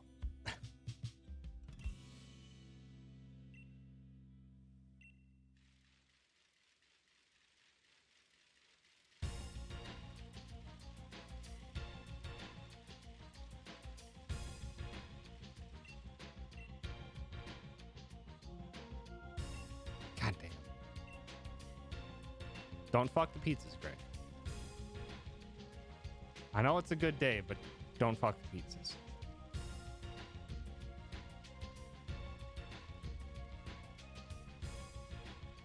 Heard you yelling about System of a Down's new songs, right? I have them, I bought them, and I have them downloaded. I have not listened to them.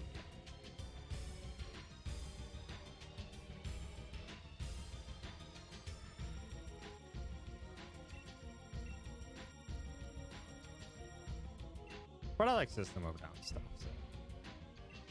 Also with the reason they're releasing them now. Just like, yeah, I'm down. Let's DMCA my stream now and let's just listen to them. Yeah, easy.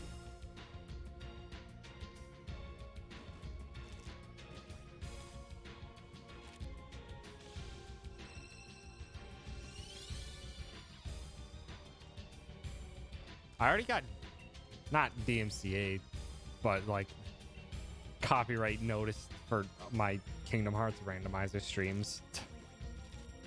Because of course they did.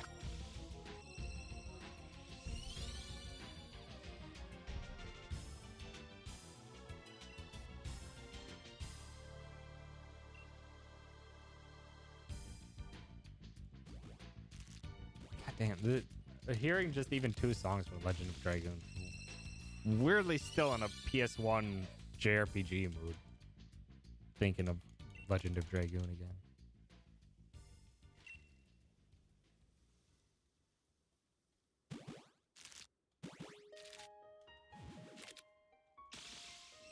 No, it wasn't simple and clean. Just the Disney tracks from the regular parts. Or from regular gameplay world.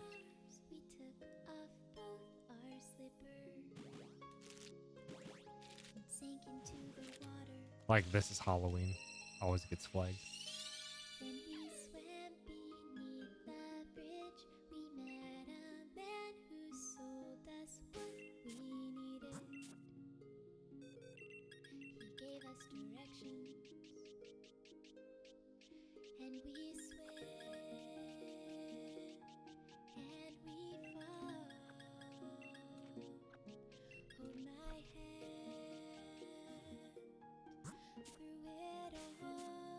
What?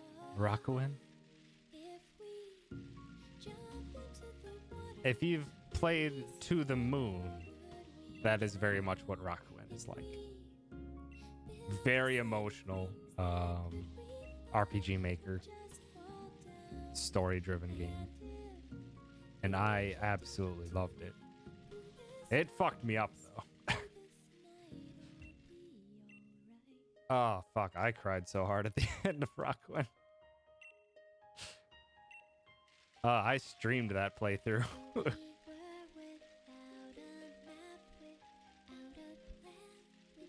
To the Moon fucked you up. Yeah, it's very fair. And I was just talking about it earlier. It's just like, yeah, Finding Paradise I loved so much.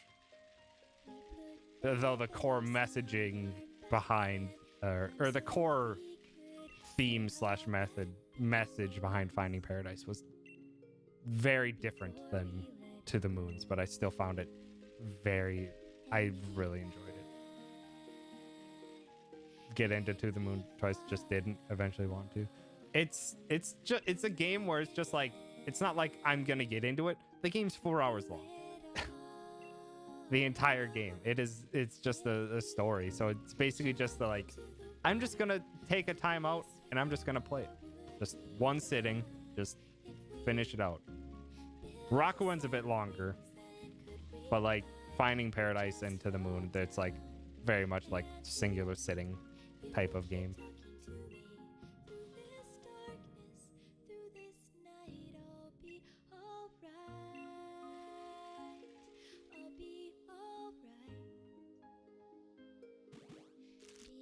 Just play like 5 to 10 minutes and go, eh.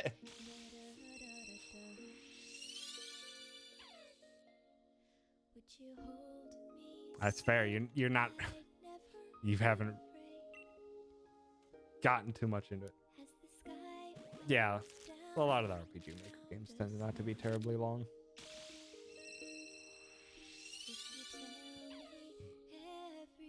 Yeah, it's just story. And remember, like the beginning of it taking me a while to get into it.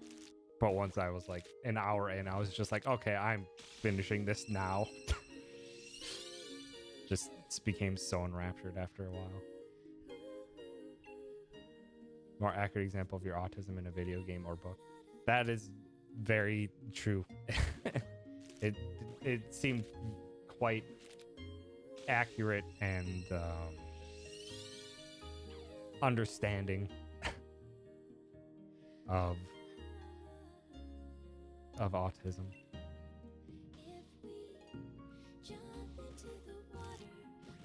And the song that plays during some of the sections when they discuss it is called Born a Stranger. It's an exceptional strong song, but fuck, that title is too true. Also, there's Four River. But yeah, like, there. Now I need to listen to it. Kangao.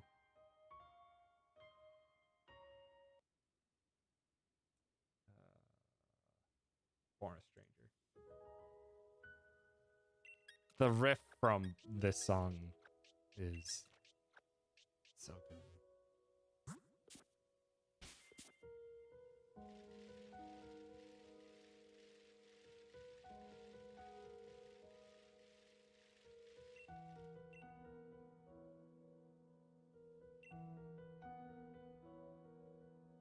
Actually, another one is the one I need to listen to now.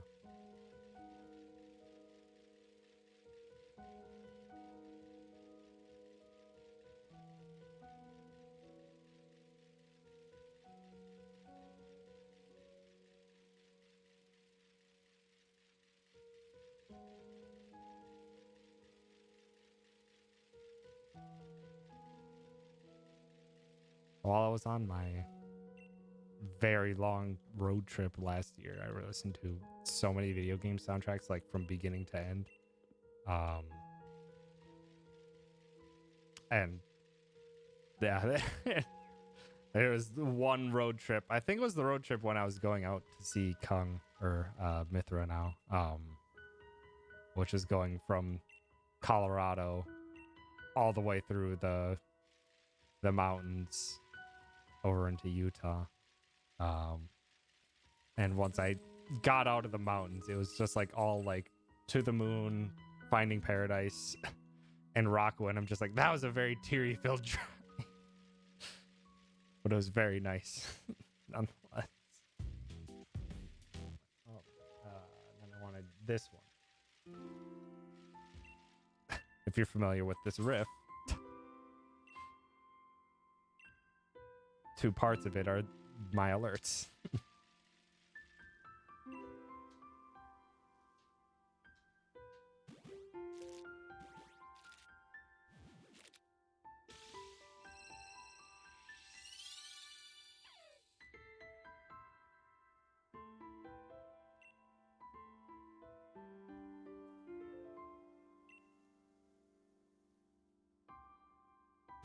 Also, no, I did not.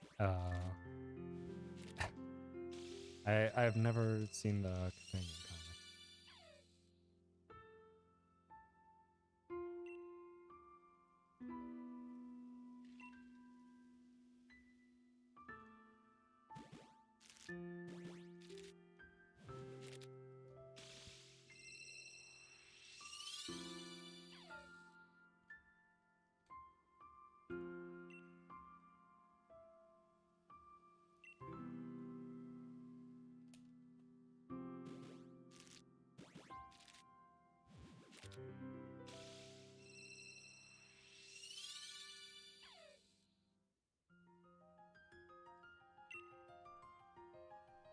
Platypus and a paper crane becoming friends. I mean, I played A Bird's Story, which is like kind of an interim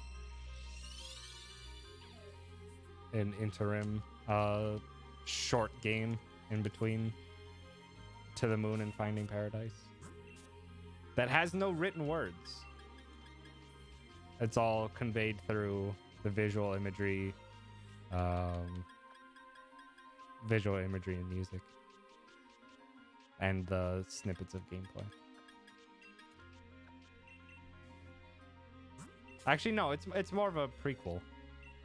I suppose now that I think about it more, A Bird's Story is a prequel to Finding Paradise.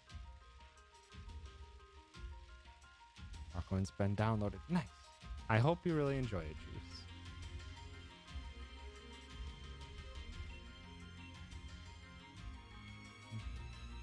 Winning requires getting a shiny, then no. Then yeah. No, I'm not. Don't put my Pokemon away. I need them to stay in there. You seem to have enjoyed the games I've recommended so far, which I'm glad for that.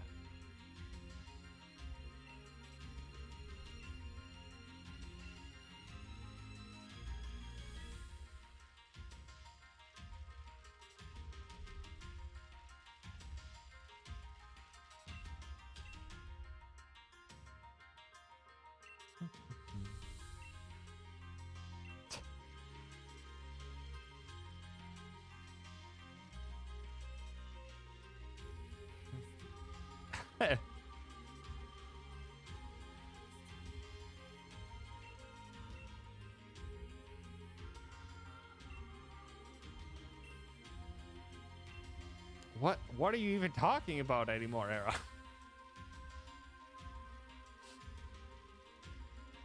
Literally the eggs, the two Pokemon that are breeding. I'm an idiot. God damn it, I'm so far out of it. Talking about the Luxray and the Ditto that are in the daycare right now.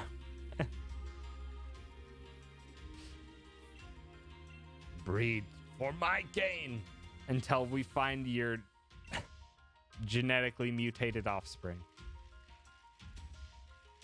I didn't mention it, but like 2 weeks ago, I saw an albino squirrel while I was on a walk.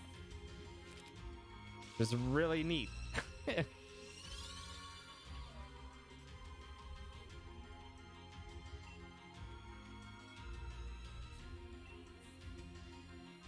Which there was also an albino squirrel that was at my grandma's place growing up for many years.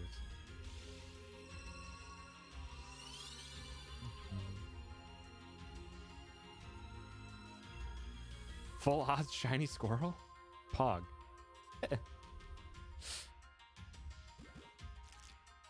Probably you, Glenn. Probably you.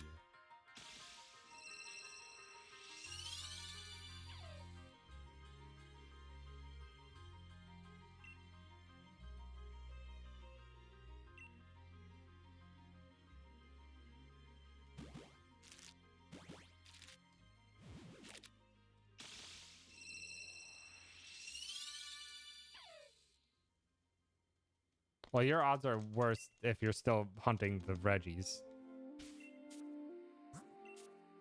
Oops, not done yet.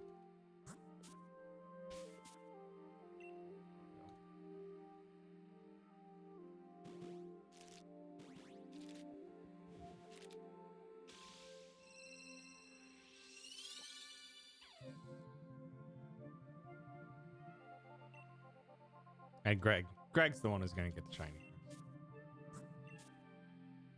Well, I mean, technically, if I'm pretty sure Greg shiny hunted for whatever shiny that he's gonna throw my way when I give him his shiny, so probably not wrong in that Greg has already won. Preemptively won.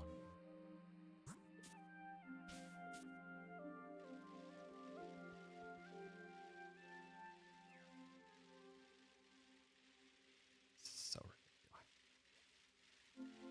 Ah. 805. And no shiny to be seen. Love it.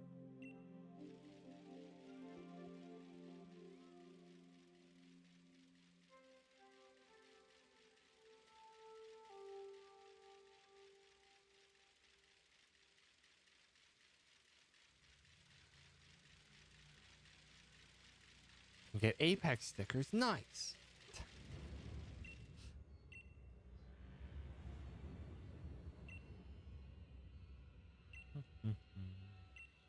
How many shinks makes 400 eggs? Like, what's the total for today? 900. 900 is what we're gonna end at today.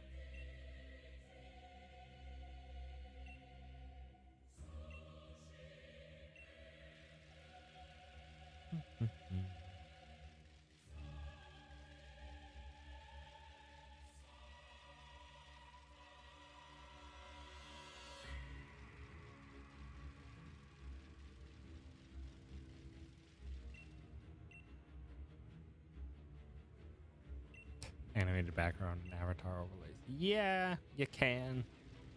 It's like, okay, neat, whatever. Also, just because me and Mithra were being butts in Deer's chat, we both gifted Deer games today. I gave Deer Crosscode. I don't think Deer's gonna play it, and I honestly don't think it's gonna be up Deer's alley for games. But I don't know. Maybe she'll enjoy it.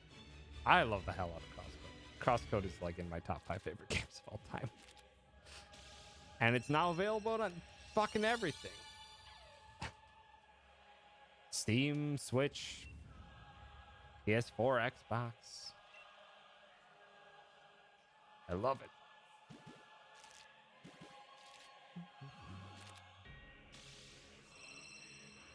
If you want to make some pennies from playing games on Steam,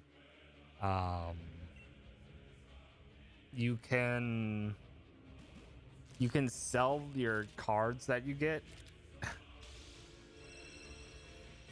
on the Steam Workplace or whatever the heck it's called. Just click on your inventory, click on the cards, and you can sell them to whoever wants them for whatever reason. I have no idea what they're used for. But I think in total I've made like 20 bucks from selling those cards. It's like neat. 20 bucks I didn't have before. So literally, like, for unknown cards you'll get like 2 cents, 3 cents. But for cards from relatively new games you can get like 10 cents per one.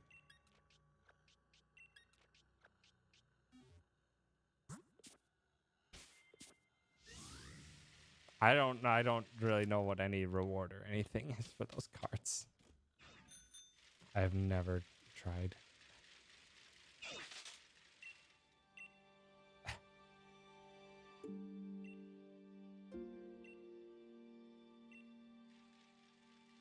Yeah, sometimes in game items too, but yeah, I don't know.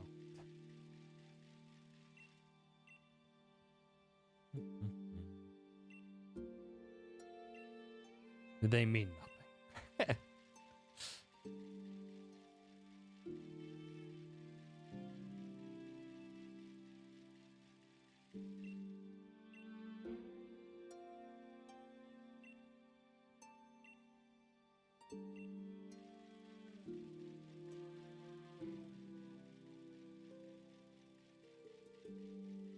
For a game, you can craft a badge that goes on your profile or something. Oh.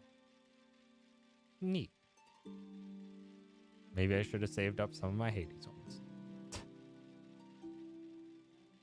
Although I think with the Hades ones, like I had like 5 Dusas, 5 Megs. I'm just like neat.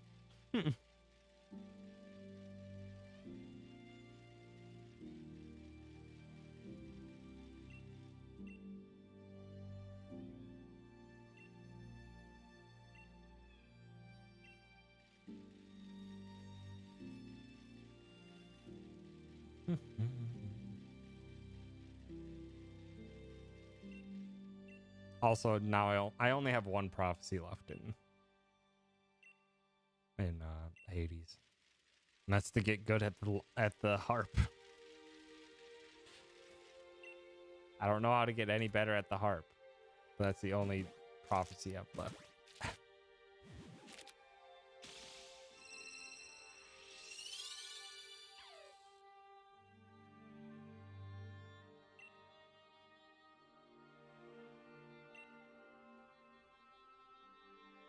Just gotta keep playing it. Before every single run, I strum it at least once.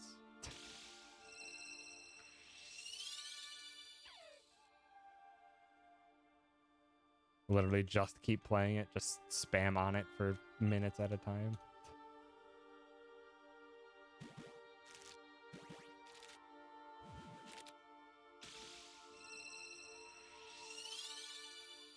"32 heat stash with Liar Luzu." I have not done that. I've still just gone only increasing heat by 1 every weapon. I finally got all the dang prophecies for getting all the Daedalus upgrades.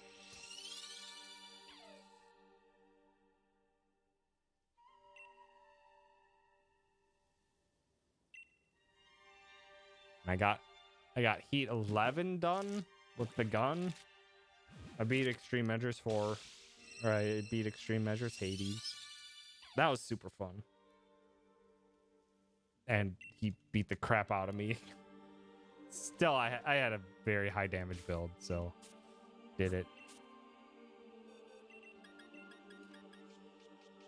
I don't think I probably learned the fight because I just did so much damage. I just out damaged and didn't really care that much towards the end.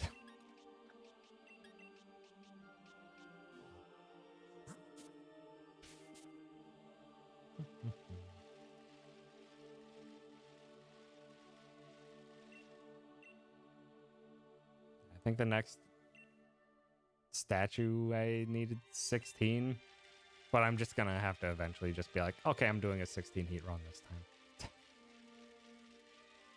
rather than following the heat map for upgrades. Because I'm already at the point where I have all of my weapons have maxed out upgrades in the trees in the aspects that I want. I have more ambrosia than I need to finish off everyone's dialogue. I just need the dialogue to appear. I check in with Patroclus every damn time, and Patroclus won't skip on to the next thing to...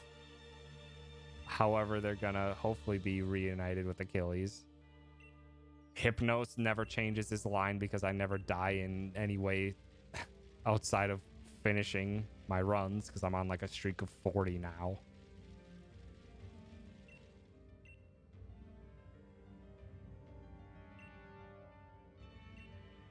Forget who else I still need.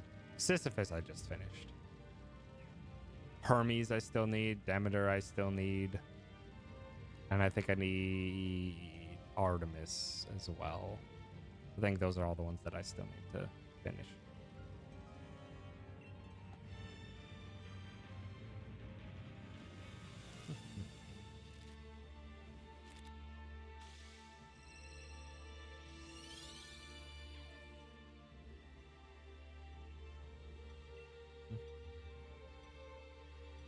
And then if I want to go extra completionist,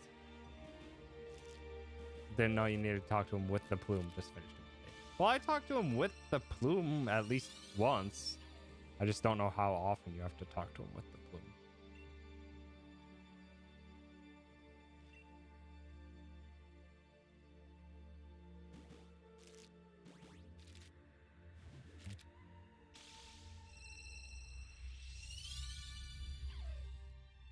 With the plume at 3 stars. Oh, okay.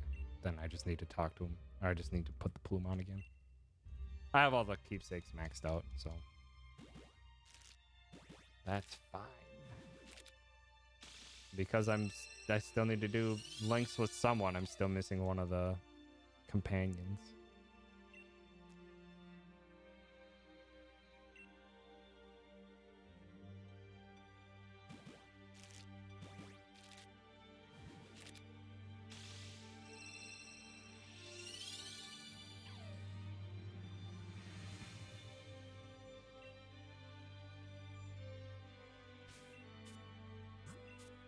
Also, the lambent plume is ridiculous.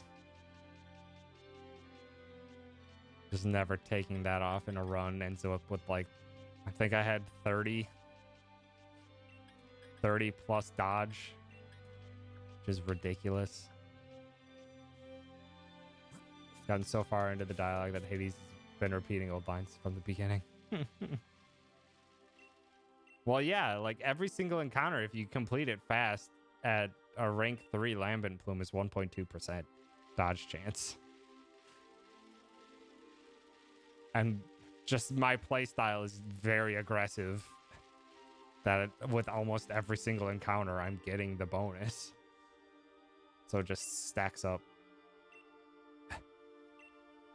Like, yeah, I go hyper aggressive. Like, I'm in their face and, like, trying to dodge or time my dodges only when they're gonna hit me.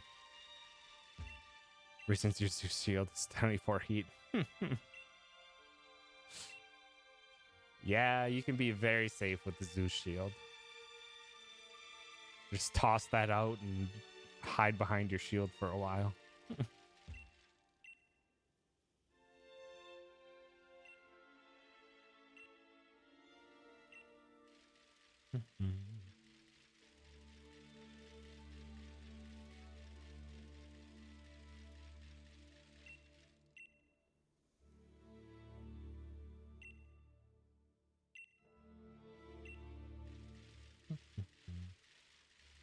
A really fun shield build is going a full bully shield. Poseidon shield is super fun.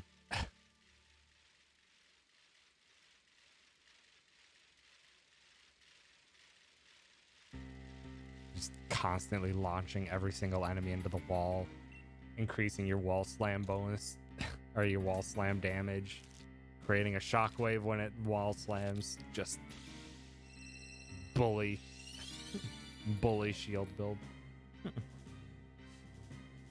Welcome home.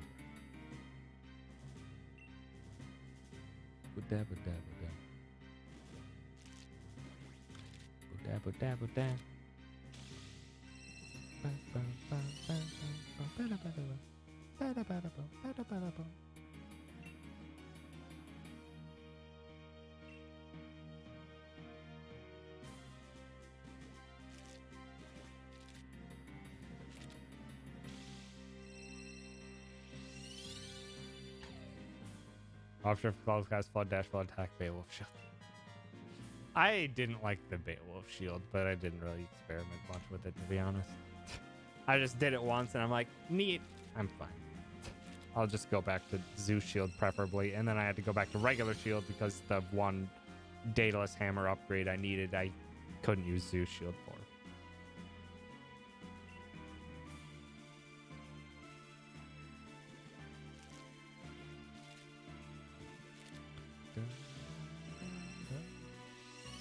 Yeah.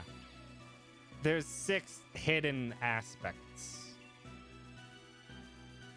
Beowulf isn't in it, but there's 6 hidden aspects for the weapons that refer to non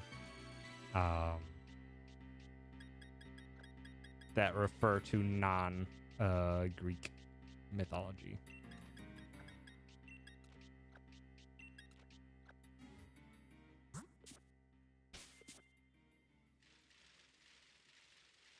It was really neat finding the first one and then or finding the first hidden aspect and just being like, what does this mean for the other ones? It's super neat.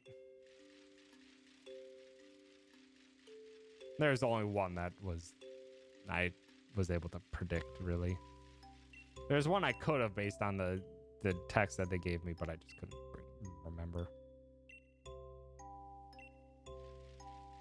remember the mythology properly.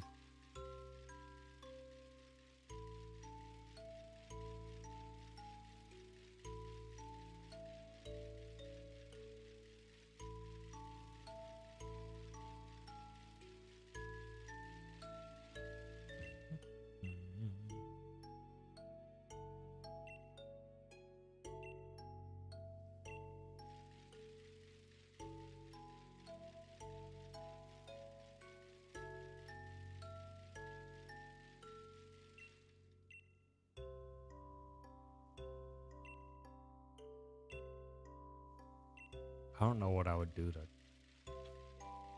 to get up to 32 heat. Because I've been playing with the same Pact of Punishment stuff on forever.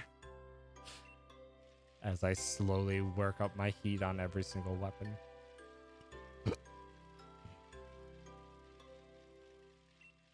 And the only reason the rail is I have the rail I beat heat 11 with is because the rail just refused to give me the Daedalus hammer upgrade that I needed. So I had to keep using it.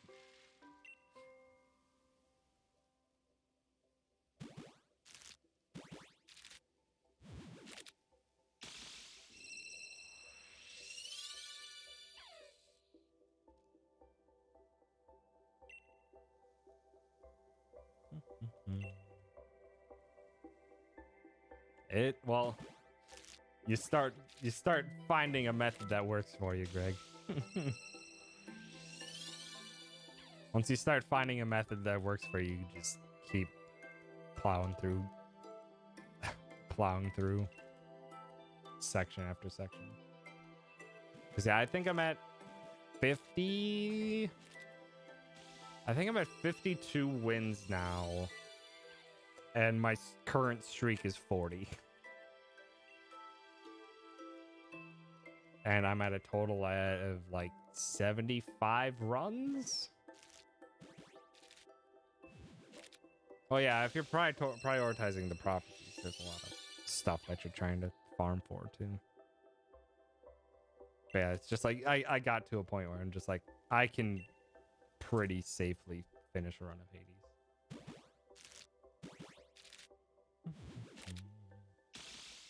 Know about fictional worlds. Wow, Elder Scrolls, Dragon Age, Lord of the Rings, probably about 3 others. Solid days for real old stories, legends, and cool places. I used to be like that.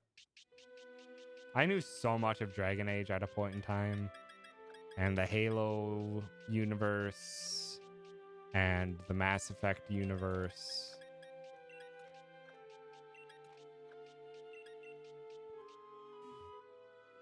And then, I don't know, that stopped being a way that I enjoyed, or part of the reason why I enjoy games. Like, I remember Mass Effect 1, like, I read the entire codex in Mass Effect 1.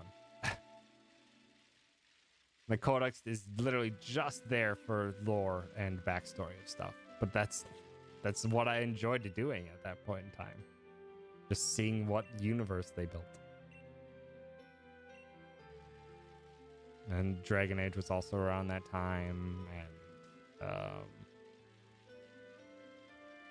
I think there was a PS3 app, I guess you could call it. You download it like a game, but it was literally just the Metal Gear franchise, like information on every single Metal Gear game and story and characters.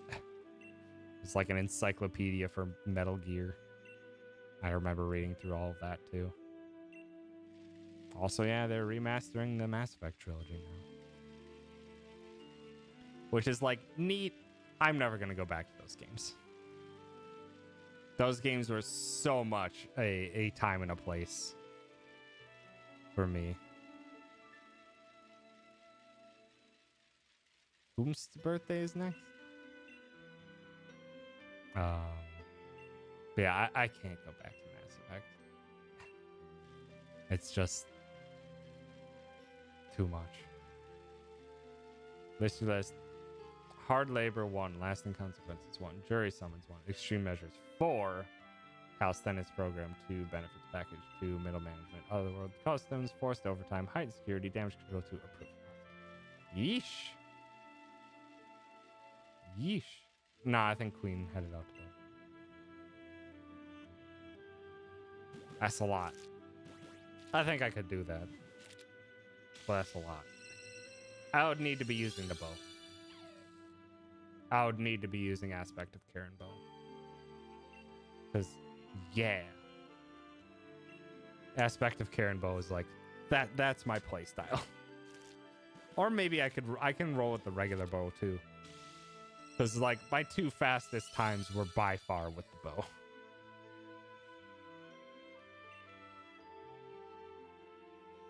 Don't have time on because I take too much damage to be going fast. That's fair. Zagfist with a plume. Yep. End up with, what is it, 15% base dodge chance with maxed Zagfists. Lambent Plume, you can probably get up to 30% dodge chance by the end of at the end. And then if you're lucky, you'll also get the Hermes upgrade that increases dodge chance. So you just end up with like over 50% dodge chance. It's just like half of your attacks will never even touch me. Even if I fail to dodge. Zoo Shield of Than's Butterfly.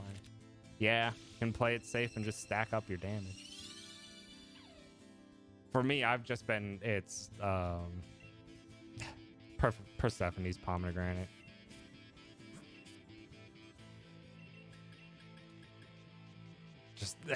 Just getting free palm upgrades throughout the entire play session is broken. You just end up with so much damage by the end of the game.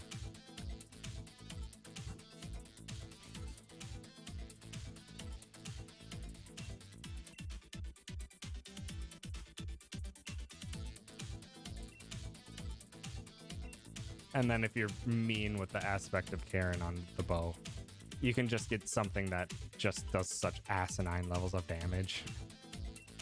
Get the Daedalus upgrades that increase your special and just start wrecking shop.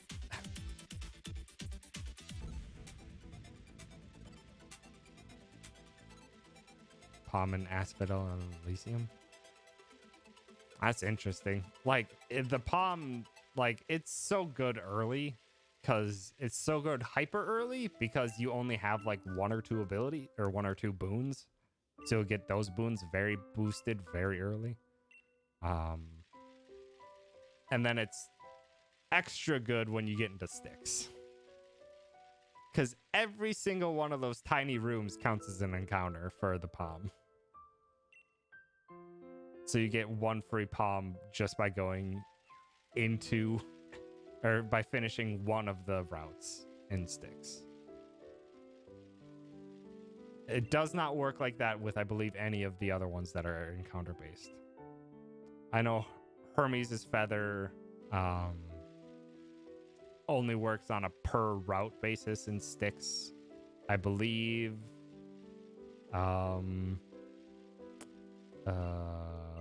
yeah, Than's Butterfly works the same. The Sigil for Styx, because Extreme Measure Hades, I gotta dodge some damage. That's very fair. That's fair if you're facing off against Extreme Hades, needing anything that will decrease the damage you're taking. I don't know, like when I get like into it, like if I want to like guarantee I have exactly the build I want, I'm going like, especially with bow, I'm probably running with honestly probably Ares attack and Aphrodite special or something similar to that. Heck, Weena, hi. What are you doing? How dare you just pop in here, toss in 300 Bible thumping crying bits? How dare you? You're popping? I think nice. I don't. Popping off or just popping?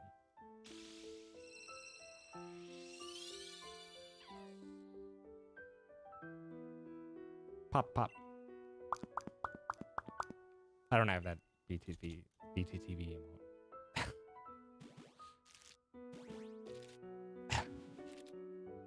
Finish both of the Finding Paradise games in 4 days? Probably.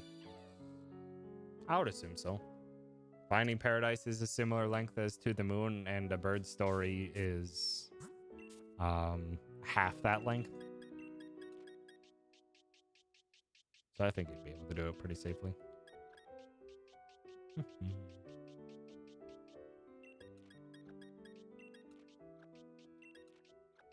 But how are you, Weena? Hope you were having a strem earlier, I believe. Or you started strem like right when I started strem. How was strem? Want to make a Nido team?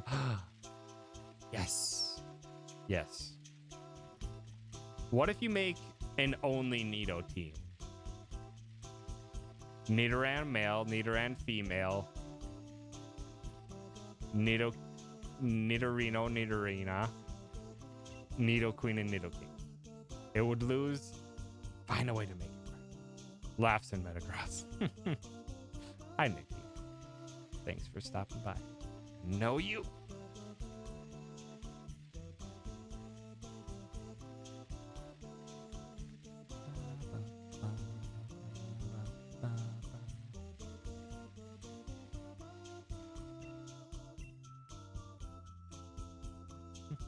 I have not I haven't put much thought into what I would want to do if I wanted to do comp now that the new DLC is out.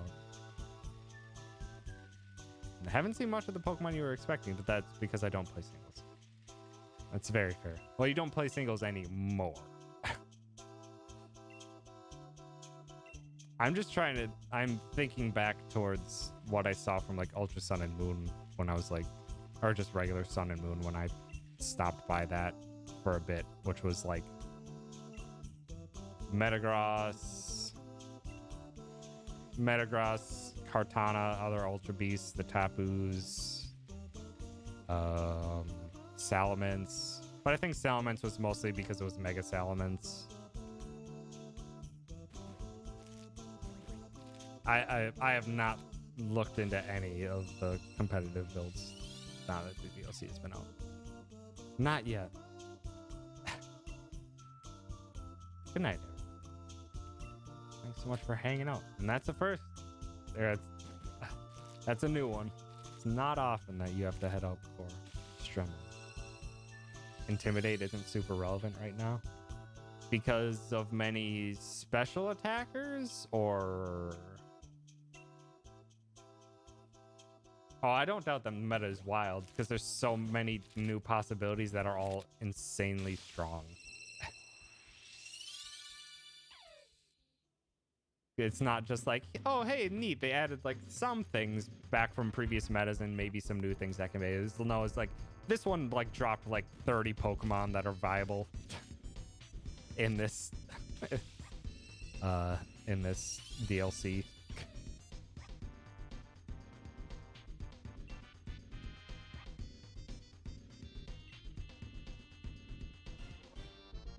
Togekiss, it's great, or isn't great. Interesting.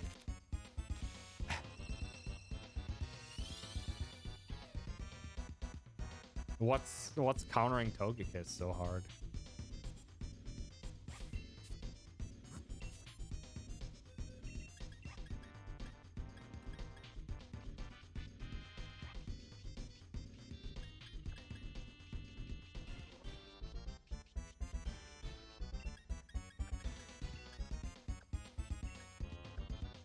I suppose if Glastrier is a thing, then that would definitely hack up their day.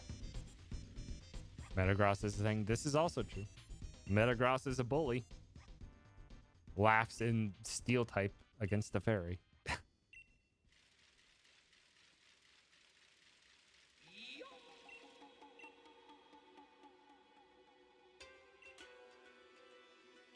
Mito team in Showdown. Do it. Do it. Figure out a way to make it work. My head was just thinking Kartana team and just have Kartana paid with or paired with an ally switcher.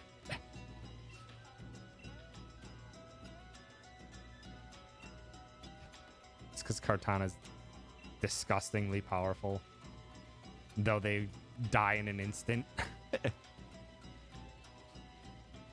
Yeah. 'Cause me and K-Mac were doing Dynamax adventures yesterday, and we ran into Kartana, and we killed it in 2 attacks. It has almost no, it has very low HP and special defense, and we had a Charmeleon and a Manectric. Manectric has overheat. Charmeleon can just, I think, just has Fire Blast or Flamethrower. So it's just like instantly before the Kartana even moved, it's just like, well, Kartana's dead. But 181 damage for, or 181 base attack for a Pokemon is asinine. Let alone if it takes down an enemy, it gains an attack boost. So it's doing 50% more damage. It's like, jeez.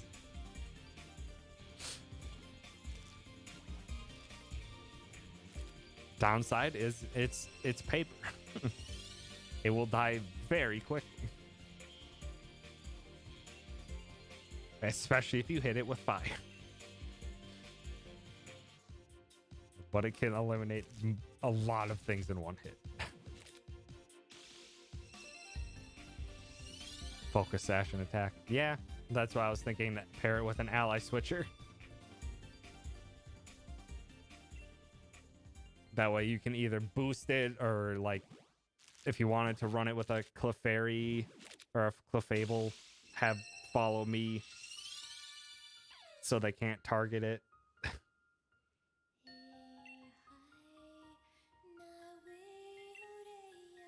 Things like that to protect it while it just shreds through them. Heat Wave, yeah. Heat Wave would destroy you. That's why you would, yeah, that's why you would need to Focus Sash. Even if they do hit you, then you'd at least be able to survive once. So you could maybe take out 2 pokes with the Kartana before it dies.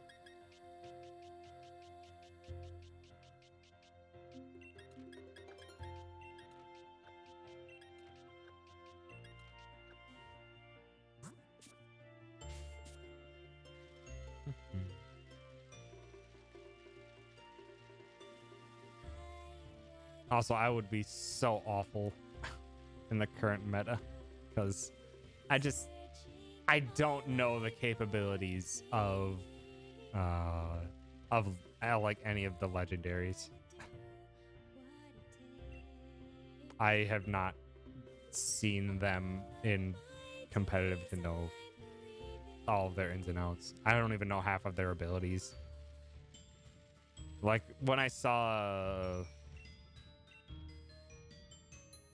Cobalion beat up Comp with a Salamence or a Salazzle, it's just like neat. But that was before Cobalion was widely available. Which again, it's still bullshit that Cobalion was allowed in competitive when the only way you could get it was from other games. You could not get it in Sword and Shield until now, but you could use it in competitive before that.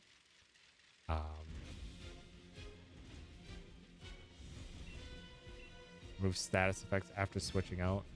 Serene Grace, no. Serene Grace is what allows you to, or it increases your odds for additional effects on your moves. I think there's an ability that heals as you, or that heals your status effect on swapping out. I can't remember what it's called though. Make a team from the Mon that you've gotten shiny requests for. I have enough strong, or I have enough powerful Pokemon that are shiny that I probably could make a team out of them, but I don't know.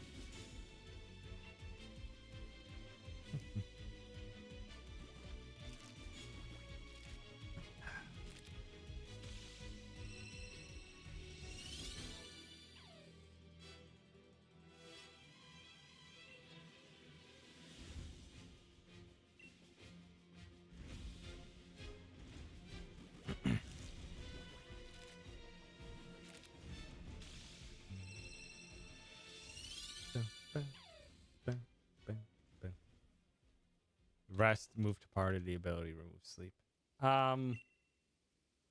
It tends to be not like, yeah, there. I mean, there's roost. Rest is a full heal, roost is a half heal. There's roost and recover that are just 50% heals that don't have any downside.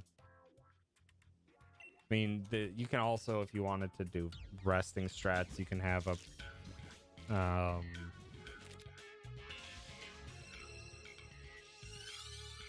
you could have a berry that heals sleep on your Pokemon, so it just heals itself right away after using rest, which isn't uncommon. Like, I've seen Snorlaxes with Lumberries before.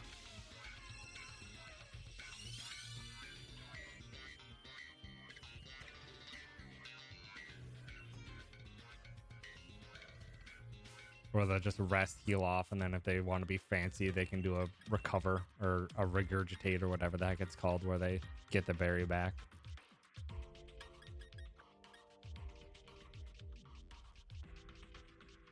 I'm not sure if self-inflicted status effects work on Synchronize. Recycle.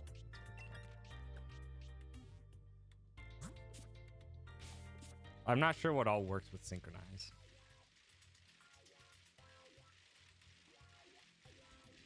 Still, one of my favorite moves is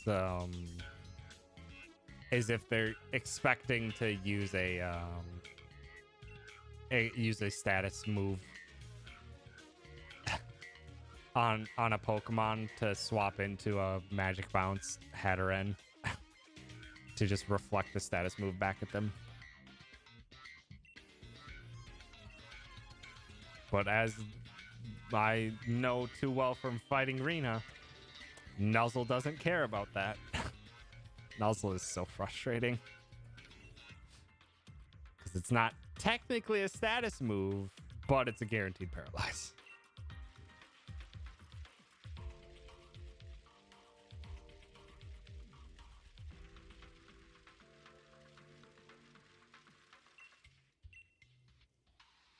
Yeah, but Zap Cannon's also a powerful move and also 50% accurate. Versus Nuzzle's a 100% accurate move that's low power but a guaranteed paralyzed. Like, it's more powerful than Thunder Wave. It's just a more useful ability than Thunder Wave.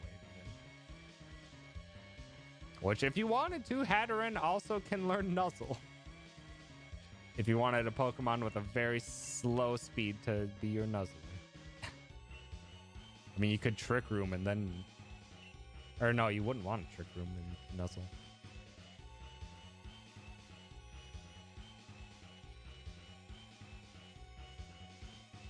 Because then you're making them higher up in the speed tier. Or in the Trick Room, they would go faster.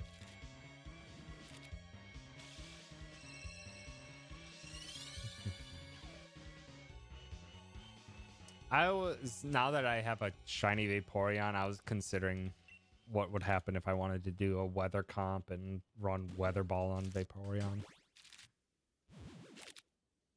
Just to be like, hey, if they even want to cancel out my weather with a different weather, then I still get a very powerful move. Regardless, it just changes type. And based on their team comp, I could be like, okay, you're probably going to try to swap to this Pokemon to get rid of my weather. Try to plan accordingly.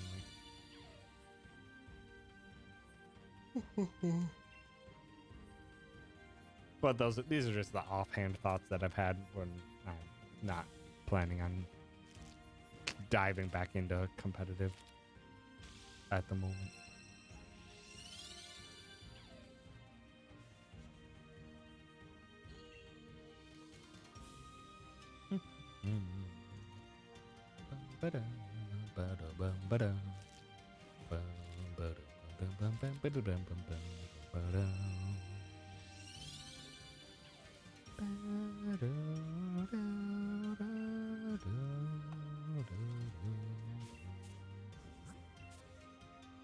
I don't have enough time to command anymore because on Twitch it just shows you underneath the stream now. If you, at least on desktop, I think just shows underneath stream. Plus, I needed space for other commands. But at the moment, it's 4:36.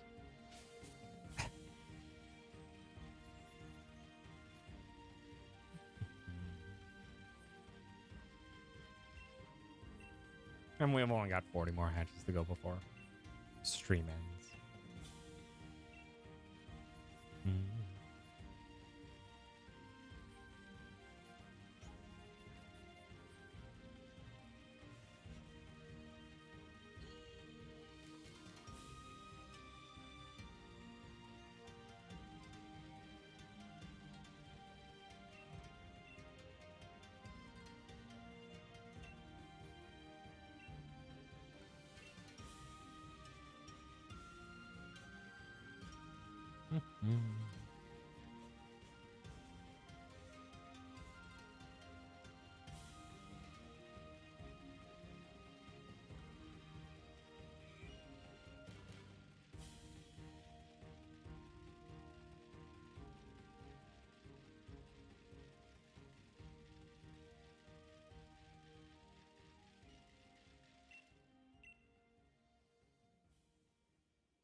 Ugh.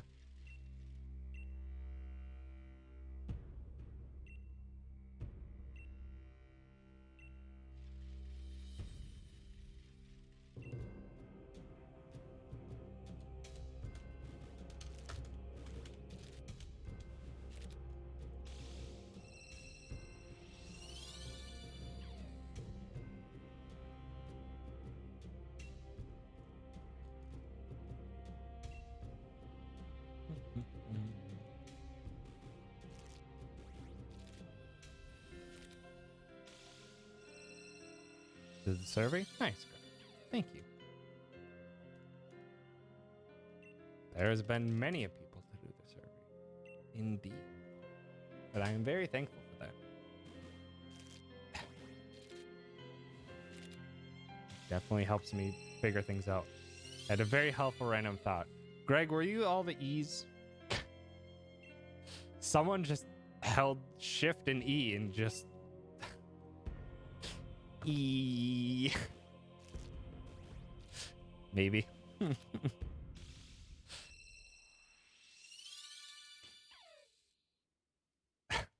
Caps lock. If you're typing only a single letter, I don't think you need to put caps lock on, especially because you can just hold it down.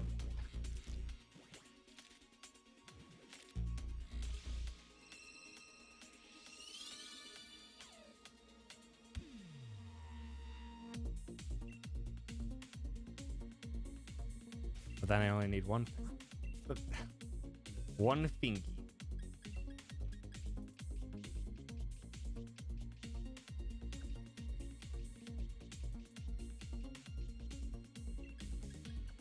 We only need 35 eggs. We have 15. 17. Looks like we'll just be able to keep getting eggs until we run into it, because we won't have to do any bridge runs until we get the last eggs. And it's looking like another shiny-less hunt. Hooray!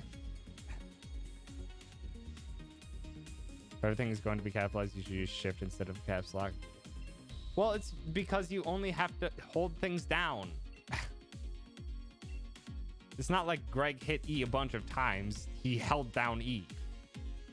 So you could just hold shift and hold down E. Versus if you were typing all caps, like full sentences, then yes, use caps lock.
So close, Grant.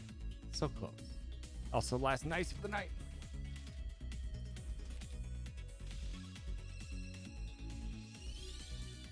Damn it. I want it.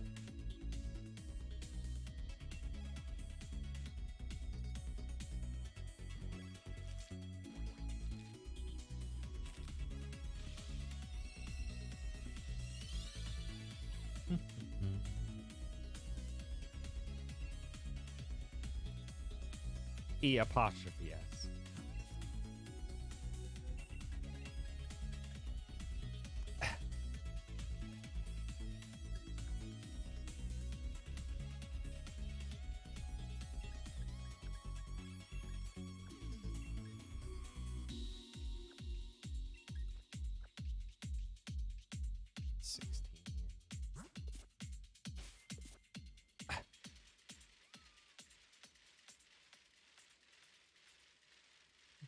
Mm.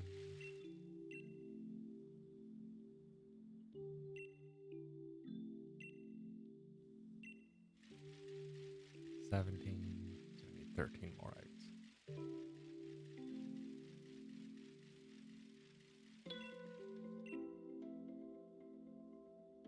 Mm-hmm. 12.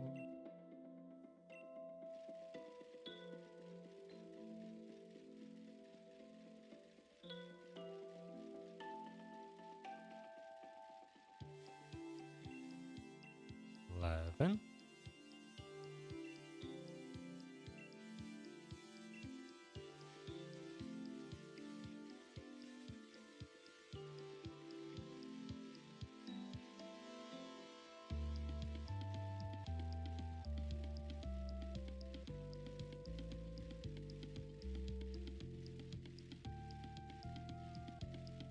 Ten.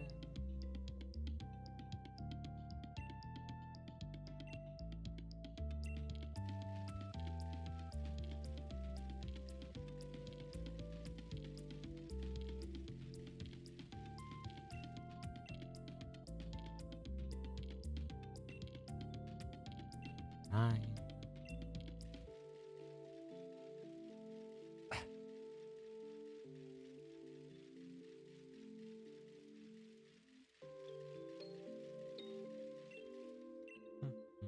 Eight.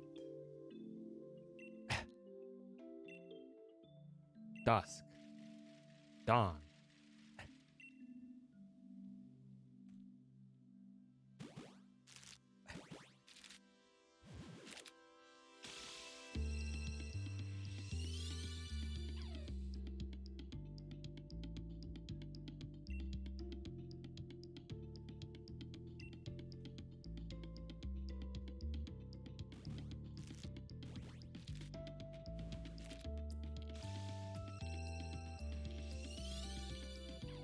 Now,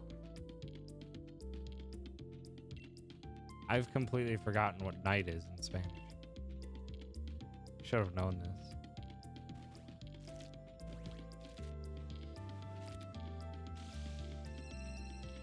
Noche. Dang it. No, impossible.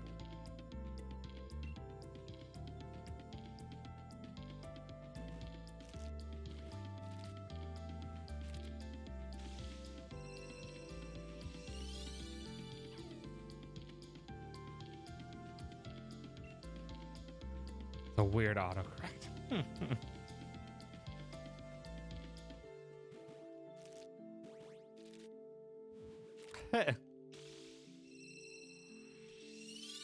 Puts me at 82%. Hooray!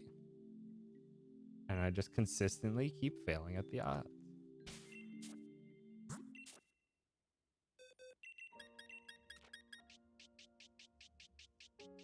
From over dashing into the pink traps with heightened security on like a clown. Heck. You hate to see it happen.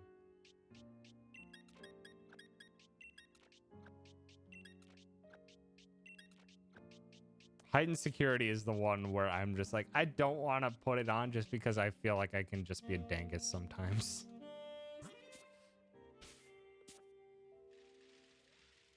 And just like stupidly get hit in traps and stand on magma for too long, especially um in the Hydra arena with extreme measures. I always end up standing on lava for too long.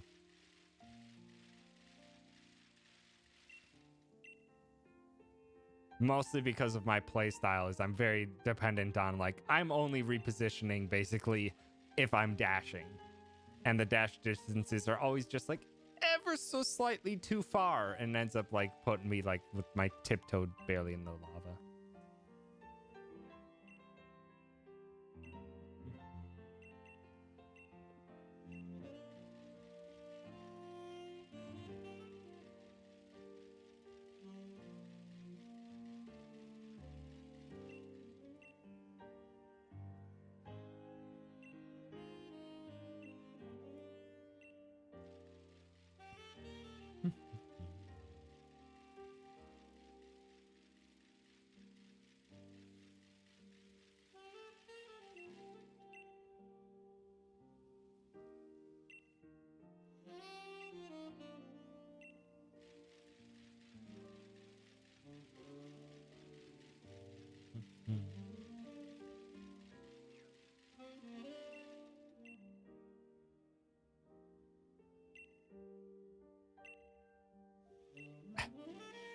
For 75% of your life? Why is that not 100% of your life?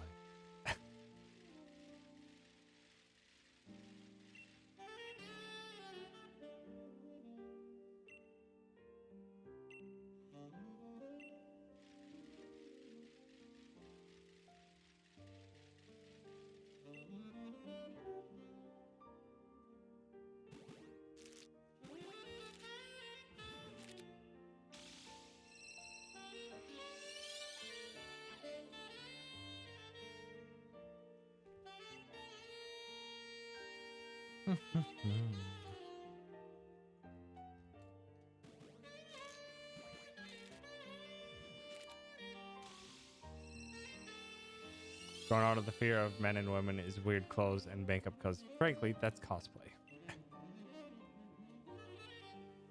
I don't know why. It's not that I am fearful of clowns. It's just like nothing about that is just like, ha, that's really funny. It's like,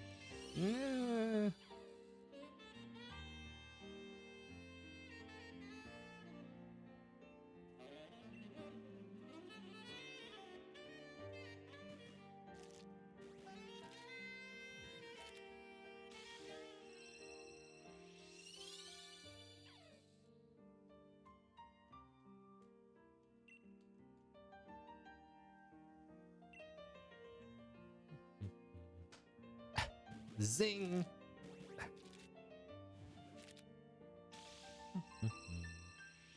Well, yeah, there's definitely been a turn in perception of clowns as time has gone by. Perrito.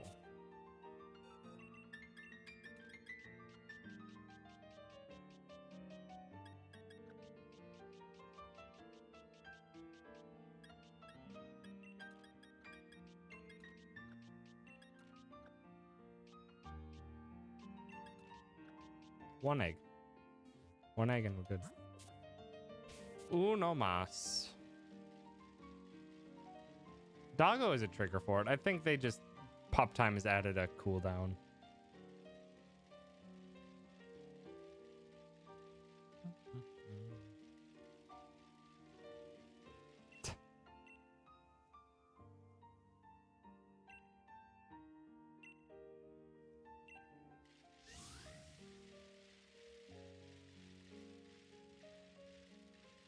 I think doggo, puppo, pupper, all of these things are trigger pup time.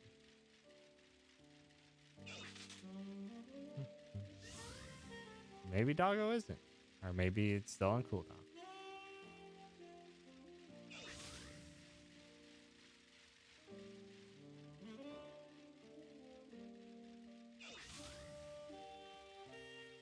No, maybe Pup Town just have a very long cooldown.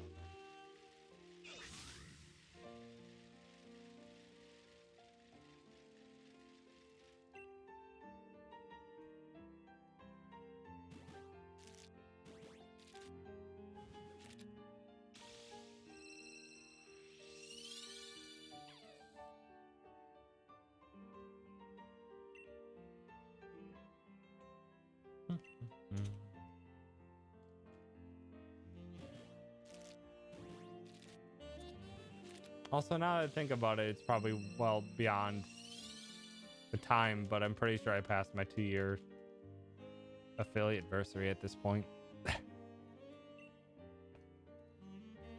Which means probably like Barry, and if Spooky was subbing every month, then they would be hitting 24 months on their sub message, which is absurd.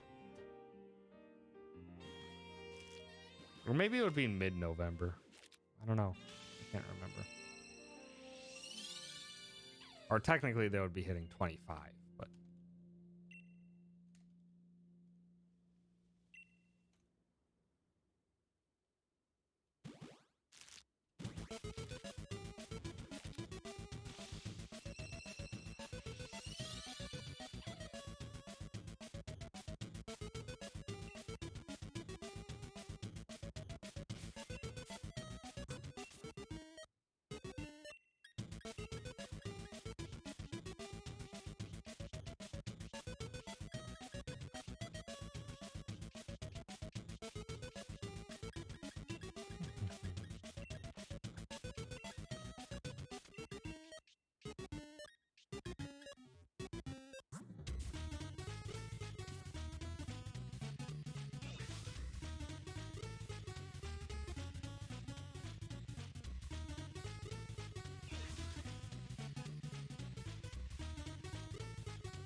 three more batches. That's all we've got.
And it can't be in JRPG unless you fight God.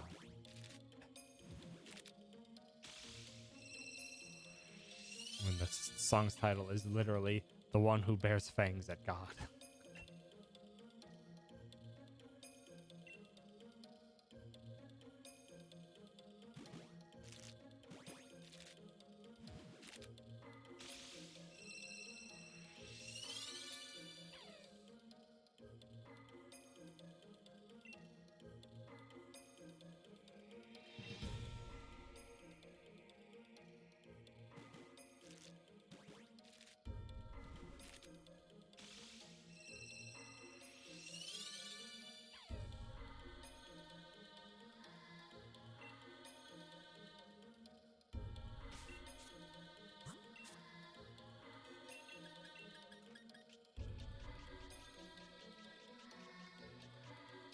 Oh, running out of space.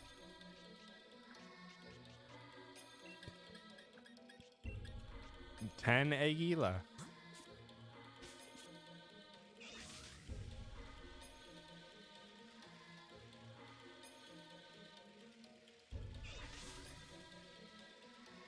Force Unleashed. I think I had the first Force Unleashed book back in the day.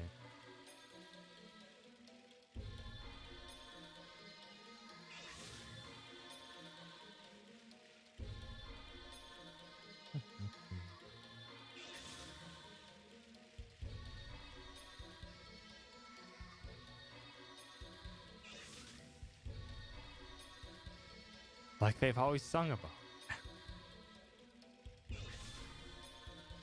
by the one-hit wonder band Europe. At least I'm pretty sure that's the people who had sang or who did the final countdown.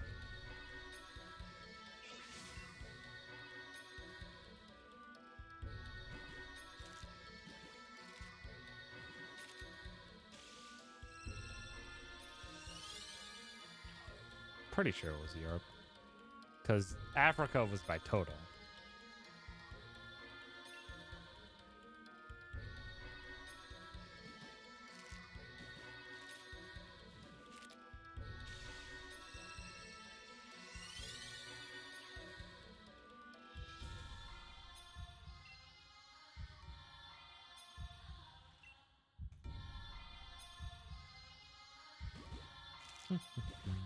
Toto as in Toto, I believe. Not Toto as in the dog from Wizard in the Oz.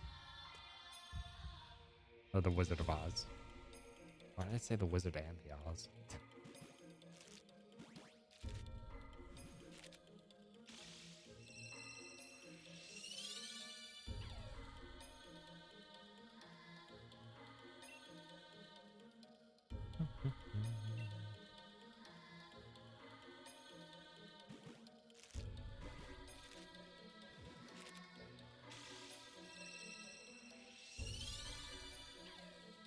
Come on.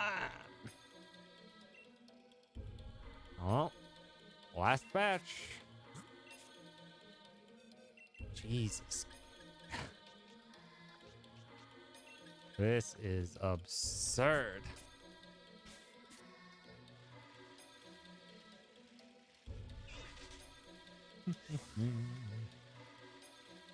This is so absurd. 2 ones in a way. Or 2 away.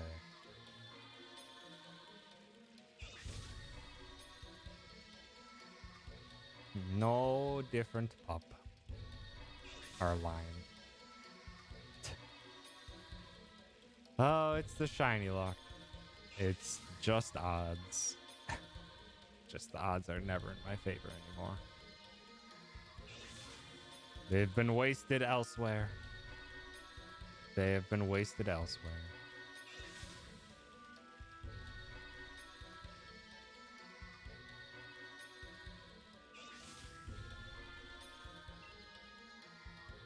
Last batch. We go.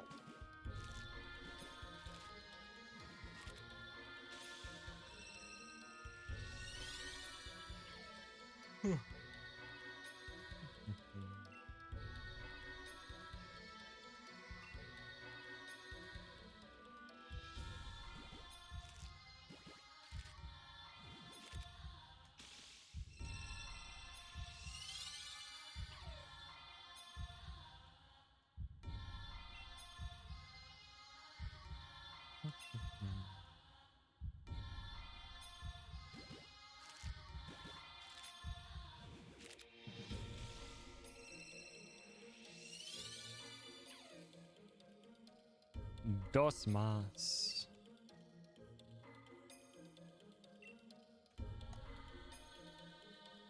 Come on.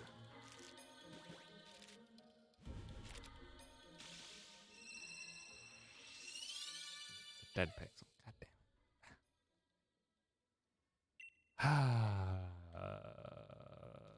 Final chance.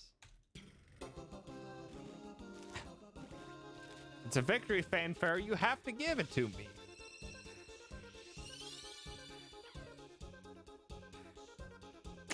Nope. Victory fanfare. You've lied to me.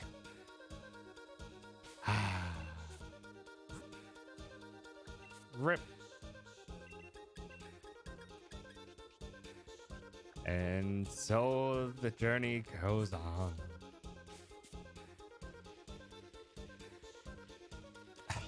God damn it.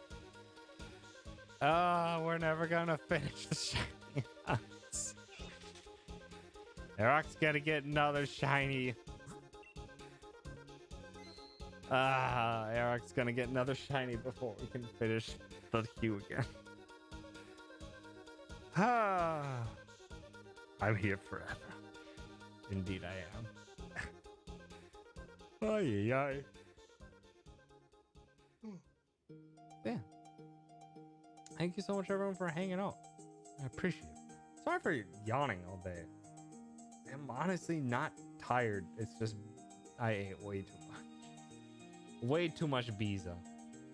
But yeah. That's gonna be it for me today. Thank you so much, everyone, for hanging out. I'll be back on Monday, and we'll be hopefully closing out that Kingdom Hearts 2 randomizer.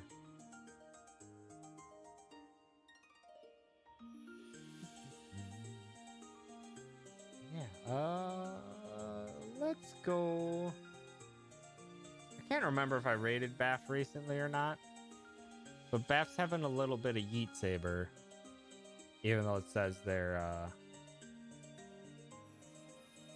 currently playing Phasmophobia, which I think is maybe just Bath didn't update their stream title.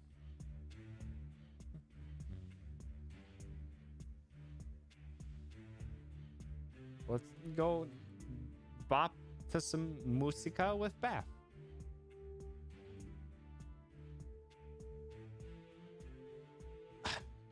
Cool down, please.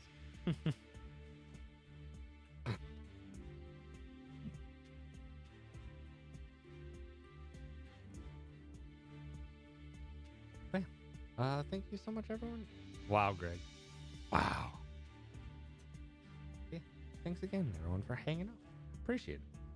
I'll be back Monday. We'll hopefully be closing out that Kingdom Hearts 2 randomizer, and then we'll see what I end up tackling next. But yeah, thanks again. Have yourselves a wonderful night, and eat some heckin' love on over to Bath. All right, goodbye. Goodbye.